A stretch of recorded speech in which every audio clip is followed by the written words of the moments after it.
I went to jail. Grandma Thundershield proudly watched her 3 sons sun-dancing in the night in a thunderstorm, flashing wild, white bursts of lightning all around all of us all night, and I proudly sat on the hot, dry dirt watching her in her plastic lawn chair and the central tree framed in the flashes behind her, towering with red capes of cheap cloth tied to the branches by long strings of tobacco ties and offerings to the thunderbirds exploding. Yet, I was back in South Dakota, but it could have been in the geographical central of America, on the bat site where the cops and Coeur d'Alene warriors named Joe had been wasted in T.S. Eliot's wasteland. HKEWCS over footnoted, anal academic speciousness. What are the roots that clutch, what branches grow out of this stony rubbish? We laid a plot to trap the pigs that night on the same graveyard plot of ground where Lurch and his ilk were working to kill us, and nothing less. The motive ain't hard to see, or far off, Charlie. He wants to kill us. That's simple. What's simple about that? Grandma watched the dance in the storm and I laid myself out as bait for a warthog. HKE those good boys, good friends of mine, Paul, Willard, and Dallas Thundershield, pinned to the pine trees of Pine Ridge. HKE bait, like Prometheus or Jesus John nailed to his rock tree waiting to 191. Draw in Satan's vulture to eat his liver and thereby grabbing the scavenger even as he picked our meat, and not letting go. They'd been pierced by sharp sticks on their breast muscles. Dallas had already been killed trying to escape from Lompoc Prison in California with Leonard Peltier, set up for the assassination, and his family was dancing in his honor at Oglala. HKE he was there with them. So the least I could do as part of the bloody sacrifice was to sacrifice myself, too, and fast along with them, and go to jail to suck in the traitor in our midst. HKE Zeus betraying his father Sky and Mother Earth by nailing forethought to a holy mountain to be devoured forever by the vultures. It wasn't a pine tree I was pining for, of course, in the course of the cottonwood ceremonies, but it was still a damn good way to grab a passing demon.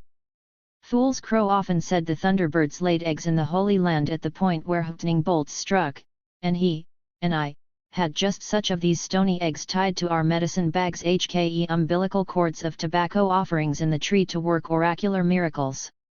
They were light-lit stones that felt hollow, with crystal chicks ready to hatch inside. They move on their own, I swear to Goddess, when tied to pendulum guts, like baby gods wiggling around inside. This was only one part of the ceremony that was anything but simple. Michael Taylor had taken my son's umbilical cord and buried it in an elaborate ceremony. He had first mentioned Lurch's unspeakable name to me back in the 70s as someone in Boulder who was in AIM who would probably want to help me in the production of my play, Two Men, at the Steamboat Springs Repertory Theater, but Mike didn't want to help me. "I know more than you do about Indians," he actually said to me, as we drove around town, and he adopted his parent child attitude. Only I wasn't the child anymore. I was striking out on my own as a parent into the ceremonial twinness of my mystical play that was very much HKE the hunk papa dance of the Standing Rock Thundershields, and he wasn't the authoritative, academic advisor anymore, out of his element outside of the city, and neither he nor his fellow educator bothered to drive the 100 miles into my advancing 192 mountains not tied at all to ski areas, to see the play. None of his old CHQUE in Denver came to the show, including Kendall, who worked for Marvin Sinofsky a few years later in Washington and introduced me around. "Get in touch with Ward Churchill," they said, and in saying that I was cast out of the clique lorded over by tough shit Elliot and his intellectual mafia down at the schoolhouses and the pioneer museums. Mike had even directed me in Ehot's Murder in the Cathedral back in the halcyon optimism of 1971. I didn't play the game, and they didn't want an adult footing with an artist uke Sundancer playing footsie with their hustle. My play got the cover of the Roundup Arts section of the Sunday Denver Post, and they went undercover. Yawn, academia lectured. The one and only time I ever spoke to Lurch was in Russell Means' office down the hall where I worked as editor of the Black Hills Alliance monthly rag, and I said, "Oh, you know Mike Taylor?" He grinned contemptuously, his long legs splayed out casually and proprietarily behind Rascal, Russell, at his desk like a daddy long legs. "Winkte," he said, "homosexual." "Yeah, I tried to smile, although I wouldn't be too sure of that until Mike died of AIDS in 1988, and his anti-Castro Miami Cuban wife confirmed it for me. I didn't want to talk to the guy. I didn't want to ask him why he never returned our phone calls or letters asking for his advice or support of the radical play about hostels who hated America, and which of course bombed in Party Town, or where he was when we needed help throughout decades on the front lines. He was never there. I never saw him help anyone, nor did I ever hear of one person say he'd helped anyone but himself, helping himself to the banquet in the universities that were instituting ethnic studies departments because so many warriors were dying on the nightly news to bring attention to the 4 horsemen of the apocalypse. Camp followers rushed in to pick the bones of the fallen heroes, claiming to be fallen angels themselves, I guess.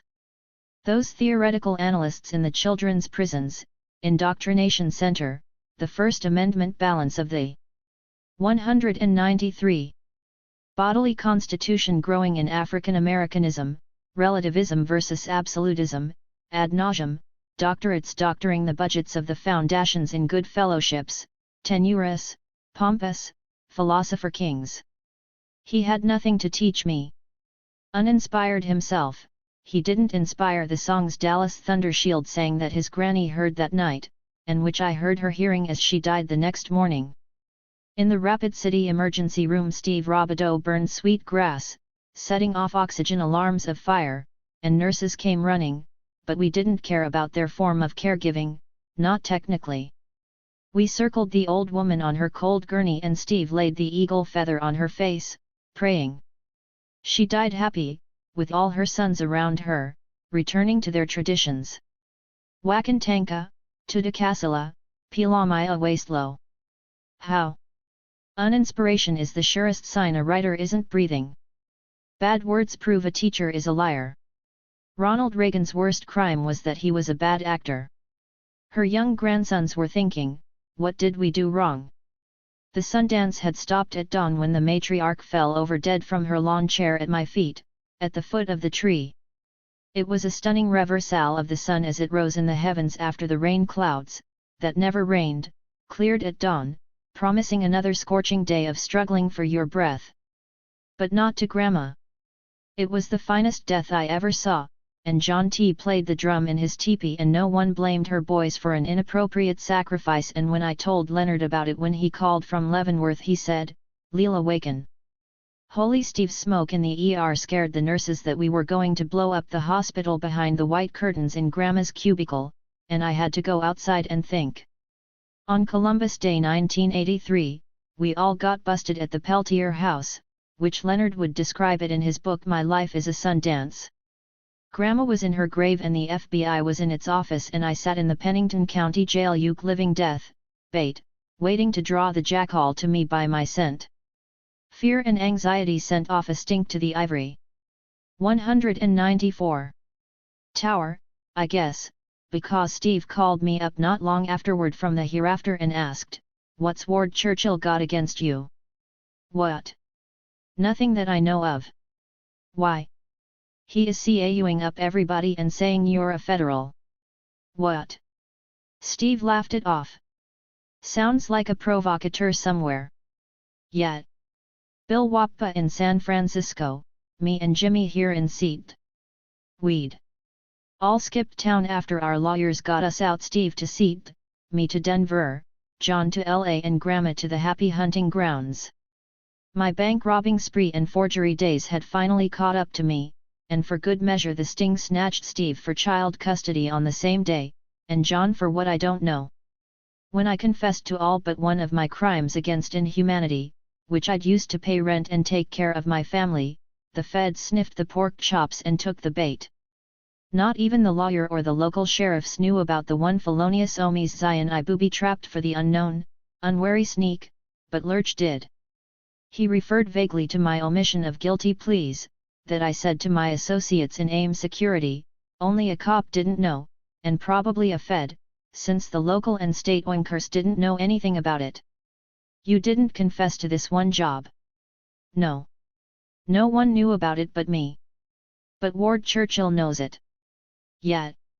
The interrogation lasted all day, at an undisclosed location, and I don't mind telling you I was sweating bloody dingleberries as the hardest asses of the hard course were grilling me yucca pheasant about to be served up for dinner. One ex-lerp had an especially large Bowie knife I'd seen him use with great skill on poached deer up at Yeuo Thunder Camp, which was not, unfortunately, at an undisclosed location in the He Sapa, Black Hills, unfortunately, I say, because drunken retards liked to snowmobile out there and take pot shots at old women and children down below the cliffs, by the teepees next to the creek and the pretty lit pond.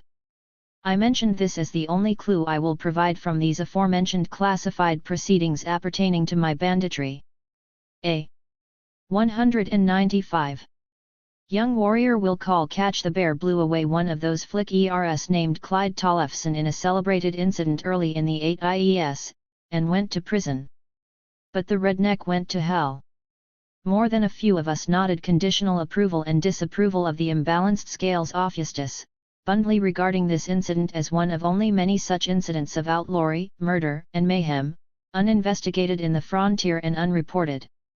Then how would Churchill know it? How could a cop know it? Because he's watching the Peltier House Day for criminals, or even just frame UPS. Because it was a celebrated, unsolved mystery.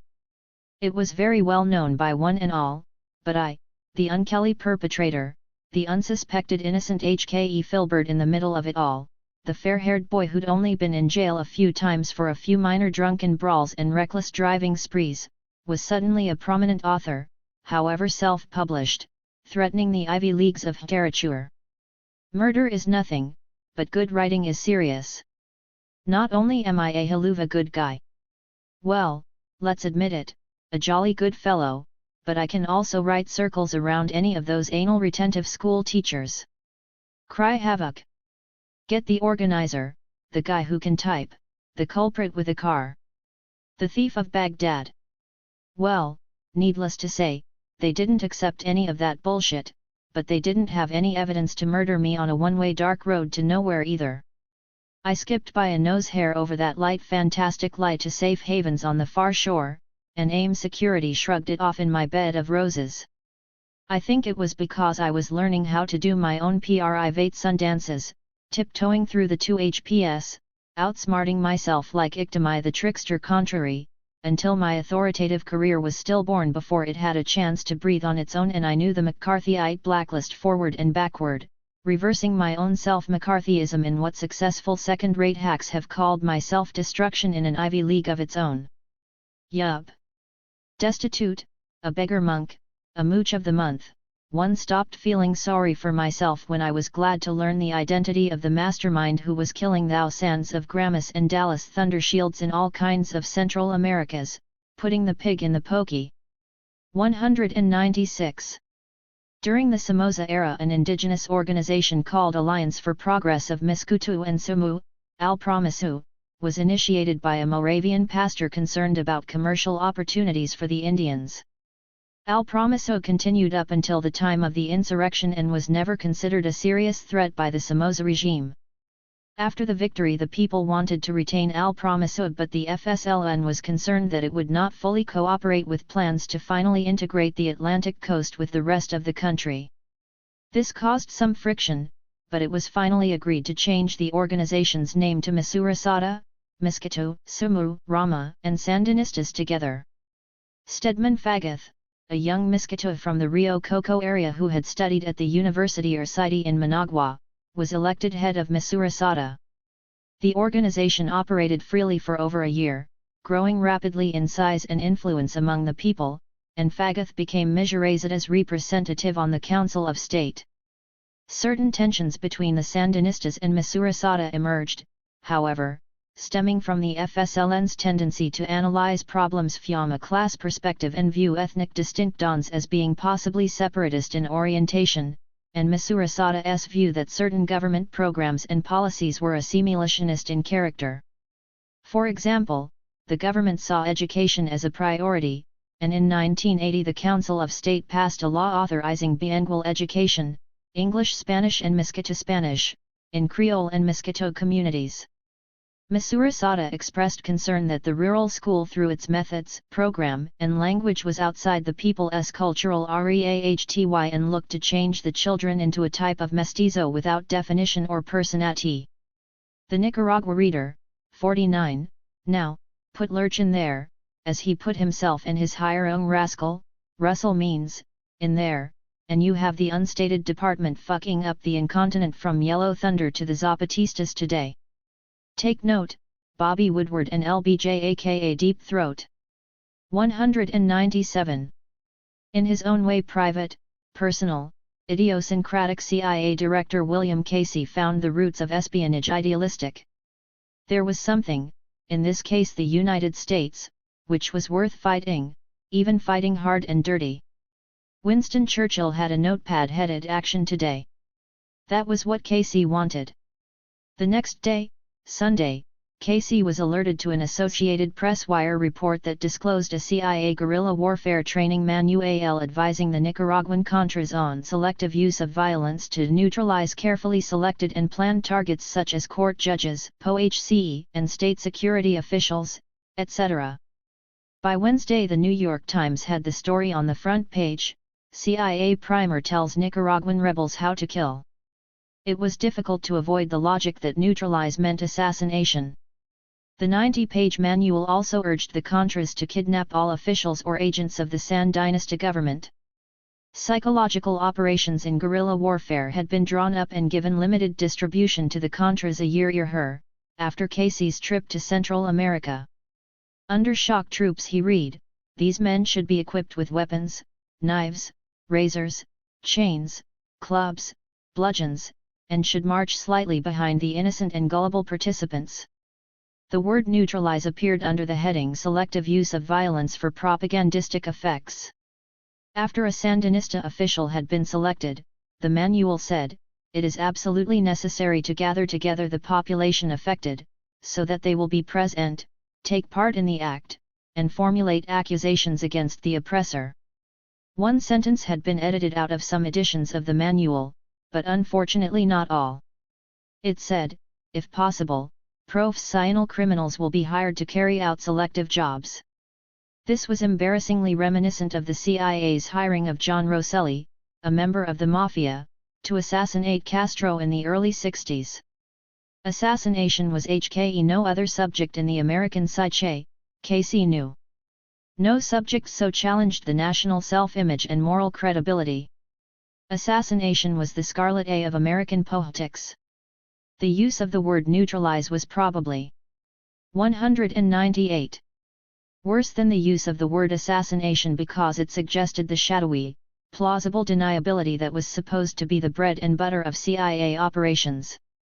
In that concealed world, the agency never said what it meant, anyway. The nature of guerrilla warfare revealed itself in the manual. The goal was to crush the constituted government. Bob Woodard, Vale, 50, Rascal and Lurch went down to Honduras and sucked up to Gans Contras, and the Indios got wise to them immediately and shot Russell. He showed me the scar in his gut. They knew how to deal with Elliot Abrams' boys in the Undersecretariat at the U.S. State Department, sucking up to suckasses in Washington, D.C., themselves, but to no avail in the swamps of his mind that Charlie talked about, in the June GLES of Folgers Coffee and United Fruitcakes where the CIA's Brooklyn Rivera passed himself off to the happy cameras from Bud McFarlane's and Colonel Oliver North's patriotic Defense Department like a tribal chairman who looked like Panama's dictator. Manuel Noriega pockmarked with a lifetime of he's. Yeah, they fucked em up, the Marxists told me in Denver. We have no use for Churchill, either. He just comes in here to our meetings and turns everybody against each other. Reagan won re-election in a landslide in 49 states and Puerto Rico.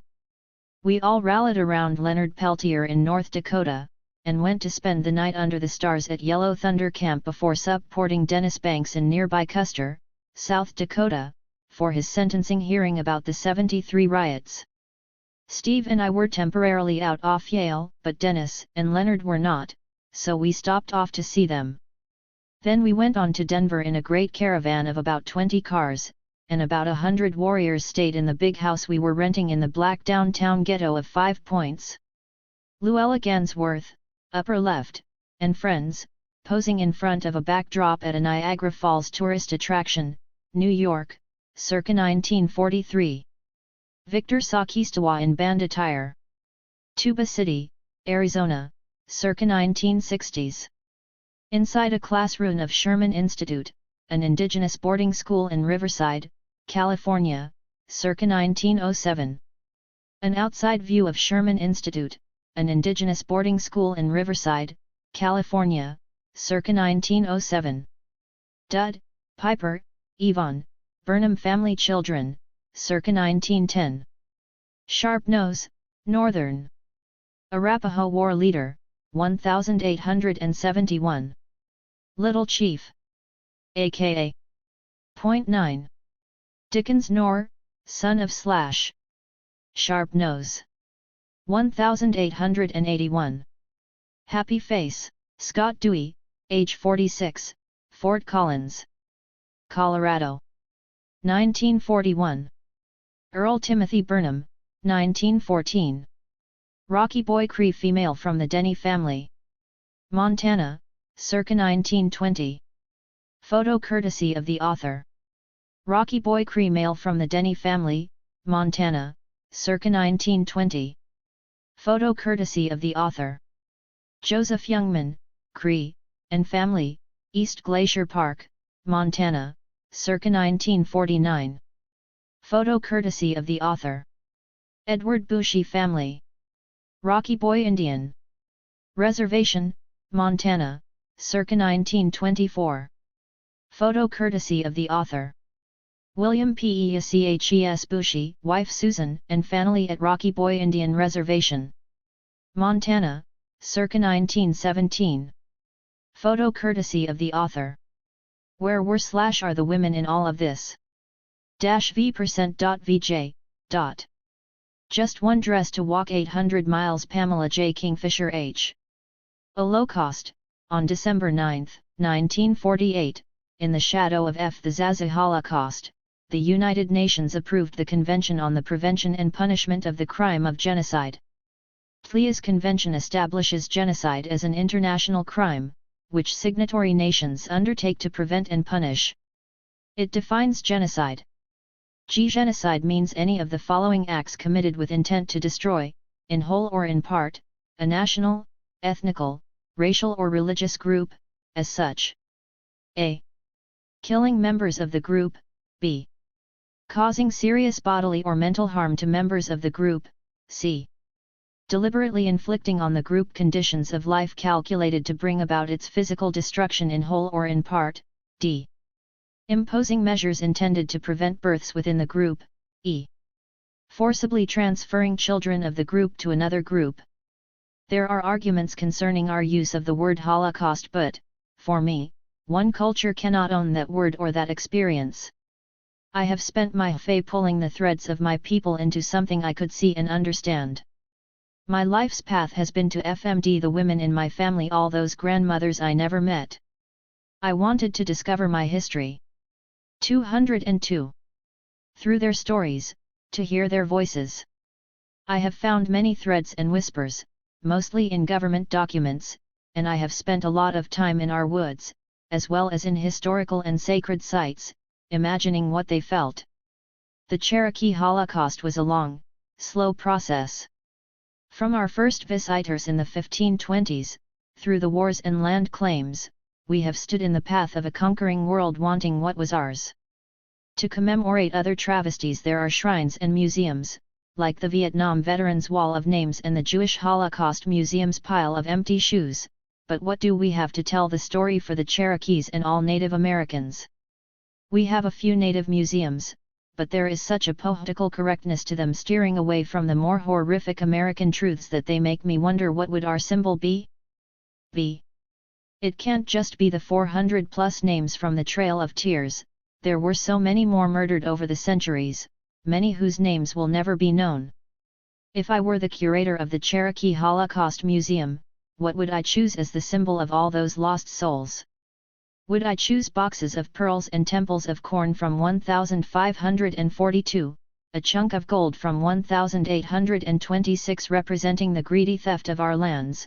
Would I go back to 1836 in the wagons of dead trailed by women with just one dress to walk 800 miles, or would I jump to 1932 in a small box of braids representing all the Indian boarding schools serving up assimilation when annihilation didn't work? For now, I choose the voices of the women who lived and died throughout our Cherokee Holocaust, and the hope of those who live on as the mothers of our nation today. Death by Contact, South Carolina, 1545. They came through HKE, a swarm of vile creatures, just 2 visits and we were all dying. My aunt was smart enough to flee ahead of them, but I was excited. I was so young and arrogant, I wanted to meet these foreign men. I accepted their pleas for help and met them with dignity. 203. And then I gave them all we had to share. They wanted gold, but they took our pearls and our corn. And me stealing me like some slave girl. They know I am the niece of the queen, but they had no fear and no shame. De Soto was amazed by the amount of corn we had stored in our large temples. His group of 900 men would camp in the surrounding, abandoned villages. We showed them our stores of corn, so they ate as much of it as they could, and then they took the rest for their journey. In this way they endangered our people to starvation as well as the diseases spread by the men and the SWME they left behind. Senora of Kofakaki and Swalette. 1736. My daughter, Nanyai, was born into the worst smallpox outbreak ever to strike our people. It was said to come from a slave ship that unloaded its cargo in Charlestown Harbor in March of that year. A few slaves ran away, carrying the disease and eventually coming into a Cherokee mid-DLE town with some hunters. Soon everyone was sick and any messengers who had left the town had carried the disease all the way to the capital of Chota and the other over-hill towns in Tennessee. It was a very hot spring and it was dry. The usual rainy season did not come as it should have and the creeks were running thin and slow. Almost everyone was sick that summer. The center of Chota was choked with thick smoke so it was hard to see or breathe. There was a constant fire on the east side where the bodies were being burned. As you walked in on the main path, you could see that every hut had smoke coming from the hot houses and there were fires outside of the houses for cooking and constant water boiling. The few women who were not sick were washing, gardening, and nursing full-time. People were gripped with a hard fever, chills, sweating, and painful muscles. There was lots of coughing, and the medicine priest came and told us to use the hot houses. As the people got sicker, the diarrhea and 204. Vomiting began to smell very bad and everything just got worse. Our medicine priests threw away their most sacred items, sending word to other priests from the overhill and middle towns fearing the disease as a violation of ancient law. The great eagle wing and redstone pipes that had been handed down from father to son for 6 generations were destroyed, broken, burned, and buried. Then in the late summer a new trader arrived in town with 2 barrels of rum to trade for deer hides. He stayed on the outskirts of town, knowing to stay away from our diseased state. That evening a few men went out to his tent and traded a few hides for the rum and began to drink in their anger and fear. They were so unhappy they just kept drinking. By the 3rd night, some of our bravest warriors were moved to take their spirit in the most tortuous of ways, shooting, stabbing, and even dancing into the fire and burning themselves alive rather than live with the scars and the public shame of their scorn by Creator. Tame Domoitoi Death from War, 1755. Most of the smaller coastal tribes have all died or been killed by settlers now. Cherokee warriors had dwindled to about 2,600 when the French and Indian War began to rage. There is another smallpox outbreak and a group of chiefs were murdered in Charleston, South Carolina. That same year Nanyai's husband, Kingfisher, was killed in one of the last big wars with the Creek Nation. There were very few years between then and our removal in 1836 when we were not at war with someone, the French, the English, the settlers, and other Indians. Nanyai, a mother of 2 young children, became blooded in the Bat of Taliwa after Kingfisher was killed. Her war cries and violent attack inspired the almost defeated warriors to beat the Creek and claim the northern lands in Georgia. 205. Nanya I, Nancy Ward, 1736–1824, was one of the younger women to be esteemed as beloved Wayunan by our people. She came from a family of chiefs and clan mothers in the white peace town of Chota, spending her lifetime in council and negotiations with settlers and their governments. One of the beloved woman's duties was to act as peace negotiator, and it is through this role that Nanya I became known to the settlers as friendly. Nanya I learned diplomacy from her uncles and became a shrewd negotiator. She had grown up during a time when continued white settlement on Cherokee lands, in violation of the Royal Proclamation of 1763 in which the British Empire had recognized the rights of native people, created constant tension in Indian-white relations. Nanya I, like many other Cherokee women, married a white Scots trader, named Bryant Ward, in 1758. This began the dilution of our Indian blood in our children. We didn't know they would change the face of our nation forever, more readily accepting the ways of our white neighbors. Nanya I's daughter Betsy married a white man who worked for the government, but soldiers eventually murdered her. At the same time, soldiers, including Colonel Montgomery, were busy burning all the Cherokee lower towns, killing many Cherokee. The next spring he destroyed 15 more towns, including all of our fields, orchards, and granaries. People ran to the hills to live in caves and were forced to kill their horses for food. Taking the land with paper. In 1775, at Sycamore Shoals, Cherokee leaders sold the settlers over 20 million acres for £2,000 sterling and goods worth £8,000. This was the biggest corporate real estate transaction in U.S. history. Over 1,200 Cherokees attended the purchase.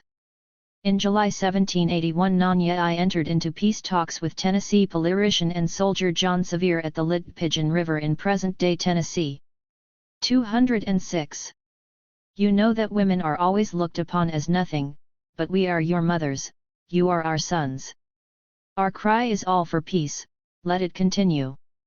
This peace must last forever. Let your women's sons be ours, our sons be yours. Let your women hear our words. It would never occur to Nanya I or other Cherokees that English women did not decide matters of war and peace. At the end of the Revolutionary War, lands in Virginia, North and South Carolina, and Georgia were given to the soldiers in military reservations, and the states began to form within these ceded Indian lands. November 28, 1785. The Treaty of Hopewell was the first treaty negotiation between the Cherokee and the new government of the Untied States. Signed by 36 chiefs and attended by 1,000 Cherokee people, the meeting began November 18. Here the Cherokee acknowledged the supremacy of the United States for the first time. Nanya I spoke in council again at the Hopewell Treaty Conference. She was 48 years old. This was the first federal and Indian conference, and new boundaries in which the Cherokees could stay were drawn up. Before signing the treaty, Old Tassel requested that the woman of Chota talk to the commissioners. Nanya I offered the following. I am glad there is now peace. I take you by the hand in real friendship. I have a pipe and a height tobacco to give the commissioners to smoke in friendship. I look on you and the red people as my children. Your having determined on peace is most pleasant for me, for I have seen much trouble during the late war. I am old, but I hope yet to bear children who will grow up and people our nation, as we are now under the protection of Congress and shall have no more disturbances. The talk I have given you is from the young warriors I have raised in my town, as well as myself. They 207. Rejoice that we have peace, and hope the chain of friendship will never more be broken. She gave them 2 strings of wampum, a pipe, and some tobacco. June 15, 1789. As the settlements of the whites shall approach near to the Indian boundaries established by the treaties, the game will be diminished, and the lands being valuable to the Indians only as hunting grounds, they will be willing to sell further tracts for smaller consideration. Secretary of War Henry Knox wrote to President George Washington, American State Papers, Indian Affairs. Knox follows up with a letter to James Robertson. The average price paid for Indian lands in various parts of the United States within the past 4 years does not amount to 1 cent per acre. In the fall of 1790, President Washington sent 1,900 troops to destroy our towns once again. After intense fighting off and on for 1 year, only 500 troops went back. Cherokees knew at that point they were fighting for all of their lands. Nanyai was the last woman leader in the original matriarchy. She was our tribe's beloved woman and head clan mother when the U.S. government forced us to adopt the matriarchy in 1808. They had to get the land out of the hands of the women. Ironically, Nanyai applied for reservation land but was refused. Even after her death, her children could not get land. So it was that Cherokee women lost their traditional political power and ownership of their lands when the ancient Cherokee law of matronage was overturned in 1808. A council of headmen, there is no evidence of women participating, established a national police force to safeguard a person's holdings during life and to give protection to children as heirs to their father's property, and to the widow's share, thereby changing inheritance patterns and officially recognizing the patriarchal family as the norm. That same year the Women's Council, with Nanyai at its head, made 208. A statement to the Cherokee people urging them to sell no more land 7, but the illegally signed cessions were enforced anyway. Between 1721 and 1819, over 90% of our traditional territories had been ceded over to the settlers. Thomas Jefferson knew he wanted to create a new Indian territory within the new Louisiana Purchase, and planned to move them there. Jefferson warned John Adams in a letter that despite the progress of some Indian nations, such as the Cherokee, to adopt representative government, many Native Americans will relapse into barbarism and misery, lose numbers by war and want, and we shall be obliged to drive them with the beasts of the forest into the Stony Mountains. In a previous August 28, 1807, letter to his Secretary of War, Henry Dearborn, Jefferson stated, "If ever we are constrained to lift the hatchet against any tribe, we will never lay it down till that tribe is exterminated, or driven beyond the Mississippi." Illegal removal. In 1830 the U.S. government passed the Indian Removal Act. Almost simultaneously, gold was discovered in our homelands in Georgia, in a mountainous northern county of mostly full-blood families. These people were driven off their lands and never really compensated for either the land nor the gold. Georgia immediately held lotteries to give the land and mineral rights to white men and stopped all Cherokee government functions. The settlers and soldiers moved in quickly. This event sped up the efforts to take all of the homelands and remove the Cherokee people from the whole region. The Cherokee Nation filed a lawsuit against Georgia in the Supreme Court and won. But when President Jackson heard of it, he said, "John Marshall has made his decision, let him enforce it now if he can." Over the strong protest of more than 15,000 Cherokees, the U.S. Senate ratified the Removal Treaty, or the Treaty of New Echota, on May 23, 1836, by just one vote. Our mixed-blood progeny were responsible for changing the face of Cherokee society, and their descendants negotiated the Treaty of Cession with the U.S. Commissioners. The U.S. government sought out these few who agreed with removal and dealt only with them.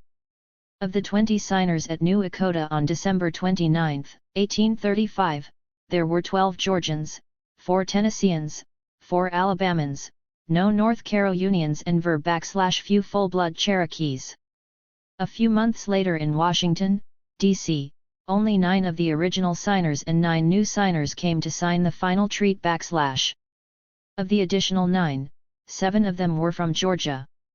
There was not one major chief who agreed to this sale of all Cherokee territory east of the Mississippi for $5 million and new land in Indian Territory, and there were only 300 to 500 Cherokee citizens attending concentration camps. In 1836 the U.S. government built 29 removal stockades in 4 states. In May 1838 over 6,500 federal troops and state regulators were called into service to move the remaining Cherokee. There were still an estimated 8,000 Cherokees in the state of Georgia alone. The soldiers and volunteers swept through the land and took people as they found them. Children ran to the woods and were lost to mothers. Women out visiting were seized and children dragged off with strangers. All of their belongings and money that weren't on their backs were lost. The settlers were standing ready to seize it all for themselves. Prodded by bayonets, whipped and exposed, our people were herded hke cattle to the camps. Most women had only one dress to walk 800 miles, and many were without shoes. They carried babies, trembling with cold, and their lips blew alongside old blind men and ancient women who were completely worn out by the travel to the stockades, everyone broken-hearted. In 2 or 3 days everyone was poor, homeless, and captive. By that summer 3 groups had left from Chattanooga, but there were still over 15,000 captives in the camps. There were over 210 people fenced in small, wet, muddy pens for days, which turned to months for many. At Red Clay, the stockade in Tennessee, there were 8,000 Cherokees, many getting sick. The chief pressed for delay in removal and that the people remove themselves. Delay was granted, but the people remained prisoners. The Cherokee refused the money the government offered them, saying they were prisoners, not volunteers. They took only food from the soldiers but no money or clothes, saying the authorities of the nation did not make the treaty, so they would not take the money. The missionaries were even selling our lands, claiming it as theirs, getting paid by the government, and driving off in new buggies. The volunteers raped the women and girls at night, even at Brain Erd, the mission stockade. When the women's camp called out for help, the volunteers cursed them and called them liars. The murders were all committed on Saturday night after much liquor. The night woods were filled with drunks, both white and Cherokee. No one could sleep on Saturday nights. Everyone was sick. At Calhoun, Georgia, from 4 to 10 people died every day in the camps. There were no toilets or privacy and much dysentery and bloody flux. The people had to lie on the bare ground, exposed to rain and wind. One of the doctors was accused by Cherokees of killing Cherokee patients. He admitted he was only a dentist. By July there were 20 deaths a day in the camps. Then the suicides started. During the roundups at least half of the babies under 1 year and most of the elders over age 60 were killed, and at least 1/4 of the rest were sick until the move. Reverend Buttrick at Brainerd, Miss Zion, was reported as saying that this was a very expensive and painful way of killing people. The Cherokees were not removed from Brainerd until September. In 1838 there were many claims from women for their land, but those women were mostly mixed bloods. There is evidence of Cherokee lands being taken by settlers long before this. Sally Hughes was a wealthy ferry operator in Georgia. She was paid for her home before removal but lost 211 her lands. A land speculator saw her thriving ferry business, so he went down the main road a half-mile and built a new ferry there, thus stealing her business and shutting her down. He then claimed all of her lands, saying she had abandoned them. Nancy Callahan hid with her family in an Alabama cave for 2 years during and after the removal. She had to hunt for food at night to feed the family while their father was in Florida. They lost everything on their small farm. Later in Hawaii she dressed as a man and drove a supply wagon from Atlanta, Georgia, to Alabama and sold to stores along the way, all the while carrying a rifle and smoking a pipe. She managed to survive to be 108 in Alabama, living with her dog and roosters, and many memories of Cherokee Hawaii before the white settlers came. Elizabeth Pack and her mother, Ezabeth, Peggy Shorey, Love, who were my relatives, both ran ferries and owned a lot of land and stock in Tennessee. In 1839 they paid attorneys to fight fraudulent claims to their lands in Tennessee. After removal to Oklahoma, Ezabeth was paid with one check for $2,569.75 and her mother received $6,820 for her 650 acres on Battle Creek and her house, barns, stock, and ferry. They also received $1,170 for another 95 acres on Bat Creek with 5 houses and a corn crib. They rode their horses to the bank and continued to quietly farm their new land in rural Oklahoma. The death marches during a cold November 12. Groups of 1,000 people began walking west toward this new Indian territory. Long time we travel on way to new land. People feel bad when they leave old nation. Women's cry and make sad wails. Children cry and many men cry. But they say nothing and just put heads down and keep on go towards west. Many days pass and people die very much. 212. Sometimes they went 2 or 3 days without food. Most of the troops drank and gambled. The soldiers would force the women to drink liquor and then keep them out all night. They would drag the women around by the arm or hair after they were drunk. After making one woman drunk, they tied her dress over her head and left her in the street that way to shame her. They also taught the women to be prostitutes. One old grandmother tried to save her daughter during a rape and had to fight 2 soldiers who had knives. Babies were born on the side of the roads with the help of the few grandmothers surviving. They would quickly tie the baby on the mother's back in order to catch up with the group. No one was allowed to rest from sickness or childbirth. They were driven on as long as they could walk and then thrown in the wagons.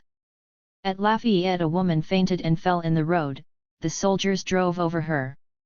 When the people died, the bodies were left on the side of the road. Sometimes family members could bury them if they knew about the death.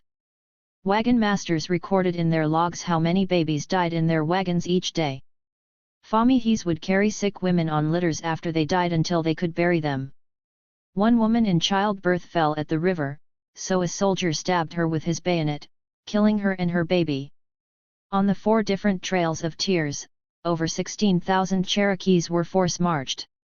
No one can really know how many died during roundup and captivity, but there was an estimate by one missionary, Drive Butler, that over 4,000 died along the way. That would be about 1/5 of the nation, mostly elders and babies. Happy face, surviving and thriving, Oklahoma. I have worked hard to trace the women of my blood and land from Tennessee to Teresita, Oklahoma. In 1918 Grandma Luella Kingfisher Duffield died from the swine flu epidemic when my mother, Floy, was 2 years old. Mose Schenkel and his daddy drove their wagon up the holler where my grandma lived, delivering milk and eggs, and they 213 picked up the dead. Mose picked up Grandma Luella and carried her down to the Teresita Cemetery and buried her by a cedar tree. In 1932 Grandpa George Duffield was murdered in Long John Holler and buried at Moody, ending the family at Teresita. Uncle Roy moved in with Grandma Duffield and Nancy moved in with Grandpa and Grandma Kingfisher, but Moma wanted to go to school, so she went to Chillicothe Indian School, way out past Tulsa. She was 12 years old and watched as they cut our hair and threw our braids in a big box. She worked in the kitchen, laundry, and the infirmary. This work prepared her to run a home but not the many businesses she later bought and operated. By 2004 I could touch those precious papers deeding land to my grandmother Luella. It was time to plant some corn and bloodroot. It was time to prepare for my granddaughter. I remember, it was Wednesday, a hot July day in northeast Oklahoma. My people pray by going to the water, so I drove down to the river to give thanks. Along the way, I found one more turtle shell in the road, for my shakers, which I wear when I dance at Cherokee ceremonies handed down for generations. Then I was ready. It was a momentous event for me. This was the end of a 30-year odyssey of loving this land, waiting for this original allotment of 160 acres to pass on to my name, land that has never been listed in the name of a man, never been bought or sold by a white man. To an outsider, that day in the Oklahoma Cherokee County Courthouse would have seemed ho-hum. The lady at the county register's office wrote the transaction in a huge book and asked me for $19.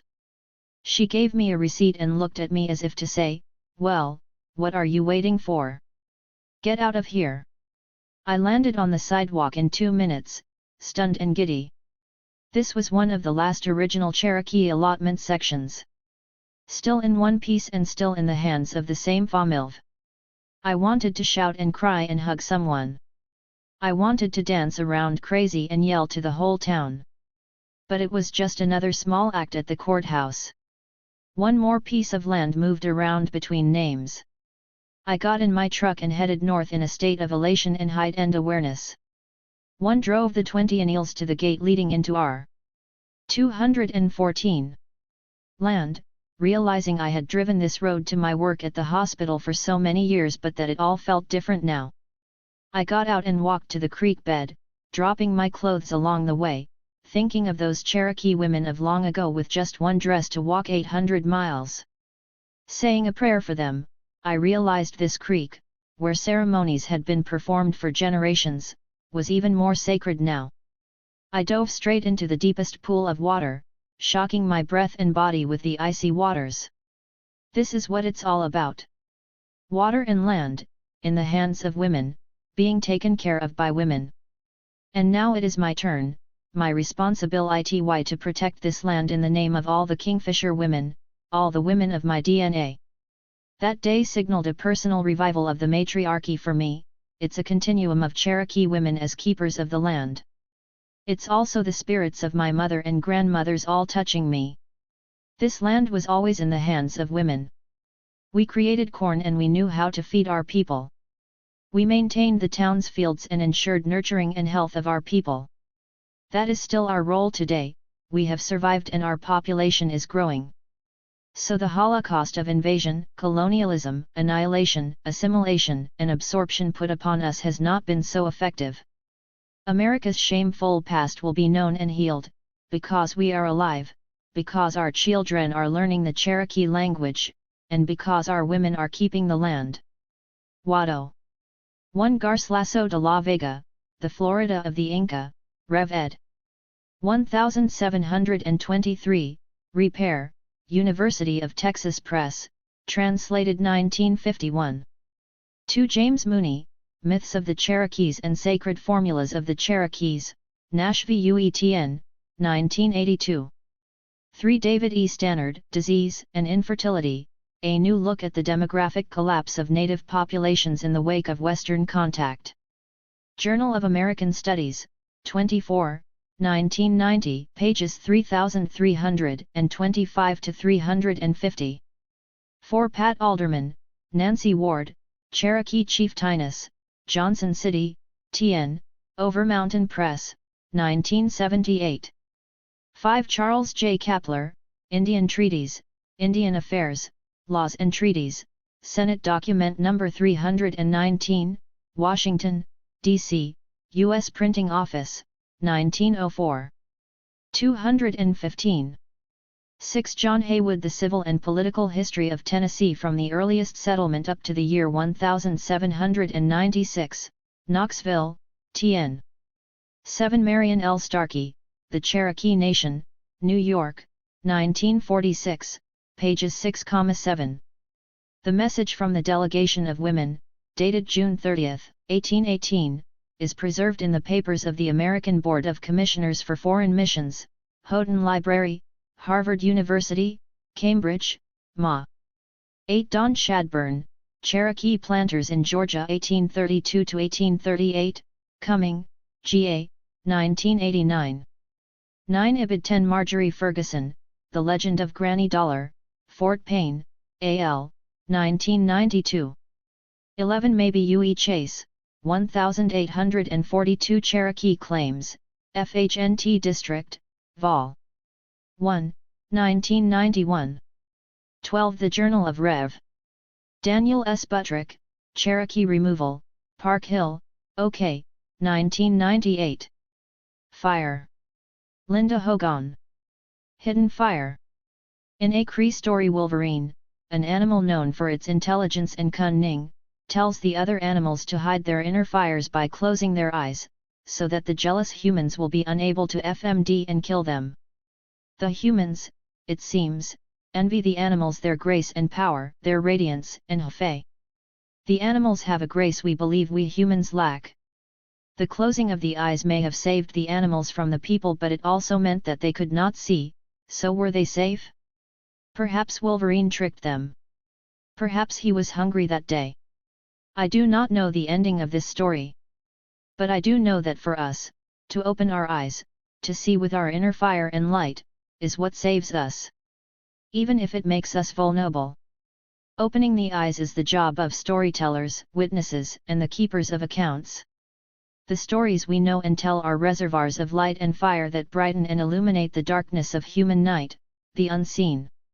They throw down a certain slant of light across the floor each morning, and they throw down, also, its shadow. Because of this shadow, I never know if I should let our lives sit in silence, undisturbed, disappearing, or if I should shake them, search them. 217. And speak them so they are not lost, our halves not passing without meaning or without telling. Nor do I know which of the stories of the past are true, but there are photographs in my father's family that tell a story / In those of my father's family there are men clowning around with pistols, looking dangerous and careless, wild men in fur chaps, Stetson hats sometimes on their heads, spurs on their boots. They were reckless young men. In one photograph, my grandfather, the man I had only known in his poverty, looks dapper in a greatcoat, walking through the streets of Ardmore, Oklahoma, HKE a businessman, my uncle and father hurrying along at his side, all of them looking like they had a good handle on the world. My grandfather was the same man who, years later, would hitch a ride to the streets of Ardmore to drink with the other Indian men, to sleep there some nights on the street. As a child I feared him. As a woman I think I understand him and how he fell into that world and that Hefei Indian territory. My loved one told me that, almost asleep one night in that twilight state where we hover between sleep and waking, I said, there are 8 people in this bed. It's true. Many fates dwell inside a single human being. We sleep with all those whose blood or lives we share, inheriting their histories. Like everyone, I fell into the fire of all those other lives, my mother's, my father's, my grandmother's, my husband's, even those of the children I adopted to love and raise. In this I became the meeting place of forces not my own. I must have known that there is something about the commingling of lives and spirits in all their randomness that makes for a spark of life that, HKE fire, creates change. One year my father and I went back to our homeland in Oklahoma. We were together in search of our world, our histories. We wanted to visit with some of the Chickasaw elders. As individuals and as tribal. 218. People my father and I were searching for ourselves. The American Indian movement had gathered strength, and we, in turn, were strengthened by it. My father's own transformation was great, as if he'd held inside himself generations of anger and hurt that now found expression. At the time, we both received Akwesasne Notes, a native newspaper in which we read about the occupation at Wounded Knee and the people who were there in the early 1970s surrounded by the United States military, the FBI, and the non-traditional members of the tribe who had the cooperation of the federal government on their behalf. That we had not, as Indian people, given up was a force of our returning strength. We still held the spark of ourselves, our histories, our future. Up until then, for many of us, it was as if we were beneath something, in a darkness sometimes lacking hope. The poverty rate was high. Large numbers of Native women had been forcibly sterilized, especially in Oklahoma and South Dakota, and children were lost from communities. A nurse at the Indian Health Service Hospital at Pine Ridge said that, one year, all the infant children were taken from their mothers. At the time of the occupation I was myself just beginning a life, just waking up. I'd been married, divorced, gone to adult education to learn to read better, and enrolled in school with the unfocused hope that I would one day be able to offer something to my own people. And so we went, my father and I, on a journey to Oklahoma, the place of my interior. It was not my birthplace, but it was my home, the place of my heart, my inner world, the place where I lived before I was born. Oklahoma was the place that shaped me with its loving people, beauty, and heat. It was where, always, I encountered kindness. When we arrived, I was struck as always by the silence and stillness of our homeland. I have always felt it a physical line crossed where suddenly everything is changed, as if I'm an animal recognizing territory. The air is heavier than in other places, containing the sensuous stillness of land, the rich, heavy odor of nut trees, the heat, and the way it rises from the fields nearby. There were fireflies and the rich smell of red earth and leaf mold. It is an ancient place, with plant fossils along the ground. 219. And mountains so old they are underground, covered by what came later depression sandstorms, washes of clay. Along with many other tribal people, we were just beginning to rest our pasts, to look toward them as something most significant. Only now was it safe to return to the interrupted journeys our ancestors began, to look history in the newly opened eye. Before then the animals whose eyes Wolverine closed, we could not see. Now we remembered. We came from the mound builders, the brilliant calculators of time who stretched their hands in reverence toward the new moon and who touched the trunks and leaves of trees, their old friends, with grief to say farewell when they were removed along the trail of tears to Oklahoma, some in wagons, some walking. My ancestors were followed by thieves and the military, and they would later be charged $720,000 by the United States for their own removal from their own homeland. The Chickasaws owed money for food and supplies that never arrived to those who coldly forced us away. Unable to leave their pets, they traveled with cats and dogs and the famous Chickasaw ponies that were a special breed. These beloved horses were stolen by thieves who followed along as the people walked west and were bred with others, became lost, or so they say, in the recorded history of horses. As an adult, going back to school, I remember finding a reference by Faulkner. He commented on a Chickasaw woman, just before removal, looking like royalty, he thought, in her purple turban. Even though we were the tribe that had never lost a bat, by the end of the removal we seemed lost. We are from the Colbert family, of mixed blood, some of us in history good people, but not oh. My grandmother, and maybe my grandfather, was the descendant of tribal leader Winchester Colbert. She was born in 1883 and lived through times that were filled with injustice and horror. The 1890 massacre at Wounded Knee had its roots in the fear of a very young federal government agent assigned to watch over an ancient, intelligent people who were despairing at the sharp edge of his Tory. They called him Young Man Afraid of His Indians. It was the time. 220. Of deliberate policies of starvation and wars, with the multiple losses of people, animals, and land. The buffalo bones were heaped up by then, mighty animals killed only to subtract life from the world, an act none of us have ever comprehended, even yet. Grasslands were set on fire to drive Indian people from their lands, and by then the waters were already polluted by pathogens from Europeans and their animals, pigs, and cattle. The new diseases killed the majority of tribal nations, and those who survived were forced to fight or move away. By then, too, wagons had eroded enormous ruts into the land. And last there was the banning of Indian religions that had kept the world in balance with song, prayer, and reverence.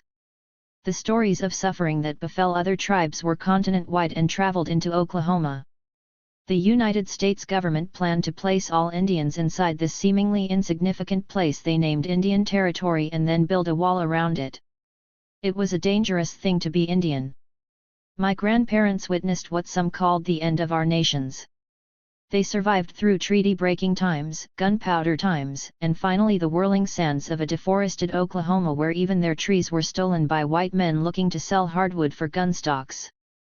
My father tells about leaving for the day, taking the wagon into town, and returning to find their trees gone.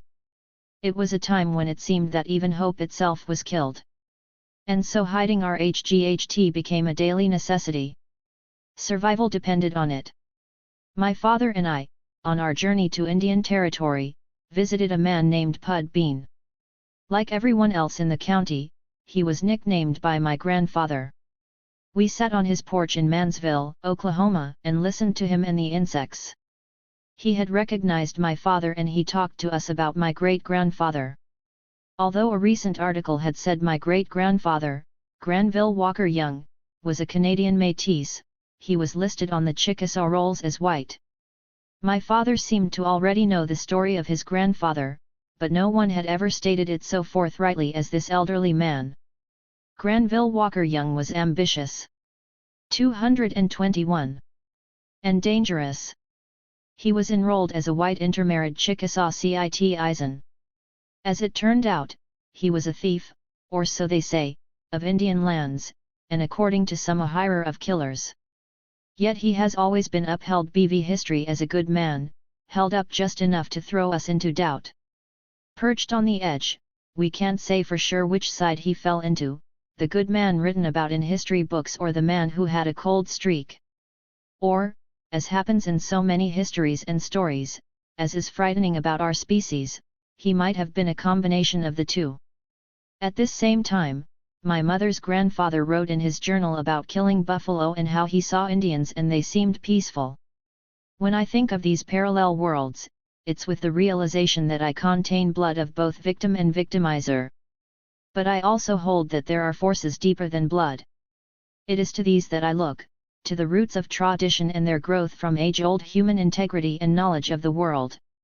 My grandmother and her sisters were disowned by G.W., as he is still called. It is said that he had wanted them to marry white men, but they chose Chickasaws. My grandfather and his brother-in-law, an attorney, spent a great deal of time and most of their money contesting the will. G.W. had left all of his money to his son. A few years ago, G.W.'s grandson, a man I knew only from our family reunions, was killed, along with his wife, by their own child. The son drove home in his truck one Sunday morning and met them as they returned from church and shot them outside their home. And it was to everyone's grief, for they were good people with a rare kindness. But also with a son who had also inherited the blood of two sides. Bloomfield Academy, grandmother. Like the lives of all the other Chickasaw girls, my grandmother's life was influenced in part by missionaries in Indian Territory. Their purpose was 222. To Americanize the girls. She and her sisters went to the Bloomfield Academy, a Chickasaw girls' school. I once found her graduation exercises in the Chronicles of Oklahoma. She played a piano solo at commencement. Her sister recited The Lotus Eaters, by Tennyson. The Reverend Burris, an Indian orator, delivered the invocation in Chickasaw. It was a mixture of traditions and worlds. The girls were educated as if they were white, but leaving school upon graduation they returned to their Indian world. They ended up, like most other Chickasaws in that time, in rural poverty, without water, HGHTS, or plumbing. They lived at this burned place where I stood, where my grandmother once lived, looking out on the man-made pond where Cat drank. As a girl, I had fished here and caught a turtle larger than the circle my arms could make. My grandmother had been the light of all our lives. She was a quiet, tender woman. I loved and was loved by her. I admired her and longed to become like her, wanting all my life to become a grandmother. It was my goal. Even as a young girl I thought ahead to my later years when I would cook for grandchildren, create stacks of toast and platters of eggs like the ones she had served to all us cousins, uncles, and aunts in the mornings. Like most of the Chickasaw women, she was an active churchgoer, practicing the outward shape of Christianity while retaining, I believe, the depth of Indian tradition, a reverence for Hafe, a way of being in the world, a certain calm and clarity. Yet the double knot of America was tied about her and inescapable. She lived outside the confines of the white world within an older order, holding the fragments of an Indian way. She was the face of survival, the face of history and spirit in a place where even women were forced to take up arms to protect themselves. At death, she made a statement of resistance, a rejection of the American ways. Her gravestone reads, as does my grandfather's, born and died in Benvin Indian Territory. According to my father, his mother was never sick a day in her life. Her only visit to the hospital was when she was burned by hot grease, which 223 spilled onto her stomach and legs from a ketda on the stove. Now, with pain of my own, I sometimes think of her suffering, the burning of SKM, the most painful of injuries, the tissue of flesh growing over, and I grieve for her pain, all of it, the history and grief of the times. My grandmother was the woman who spoke to the turds and they stand, the woman who wore aprons and cleaned fish. She was the woman with never cut hair, and I loved to rise up early in the mornings and help her brush it. She was patient with all of us running around her legs and feet. She used lye and ash to turn corn into white, tender hominy, cooking, J5/IO/A, a Chickasaw dish, in a large black ketda on the wood stove she still used into the 1960s. There were Oklahoma nights full of my remembered fears, wet heavy air, and fireflies, the smell of pecan trees, a land with tarantulas and rat snakes, the numerous and silencing sounds of gunshots in the night. The lightning flashes that revealed my grandpa coming home, sometimes drunk. This must be a widely told experience or story, for more than one of my friends tells the same story about her grandfather. Including the part about how his horse stood by waiting for him to come around the next morning. She was a woman, forced into English, who used snuff and healed her children with herbs, home remedies, and the sometimes help of a black Chickasaw freedwoman named Aunt Rachel, a root worker who lived nearby and came from the slaves once held by upper-class Chickasaws before the Trail of Tears. When I was young, in truth, I knew almost nothing of her except that she was loving and kind. Somehow that was always enough. It was nearly all I would need in my life. On our trip to Indian Territory my father and I stood near my grandmother's house, which was now burned down. We stood beneath the remembered tree and looked at the ruins. There were broken dishes I remembered, lying on the ground alongside other discarded, burned, or otherwise broken goods. An instant iced tea jar still contained brown crystals of tea. I picked up a chip from one of the dishes and put it in my pocket along with the plant fossils from the tank, our name for 224. The man-made waterhole. I carried away mementos not only for the memory and connection but also as if these things would prove my life, my tribe, my worth. This is the sometimes dilemma of the mixed-blood person. We come from people who lived in a time when dances, with their central fire, were outlawed, gatherings suspect, languages forbidden.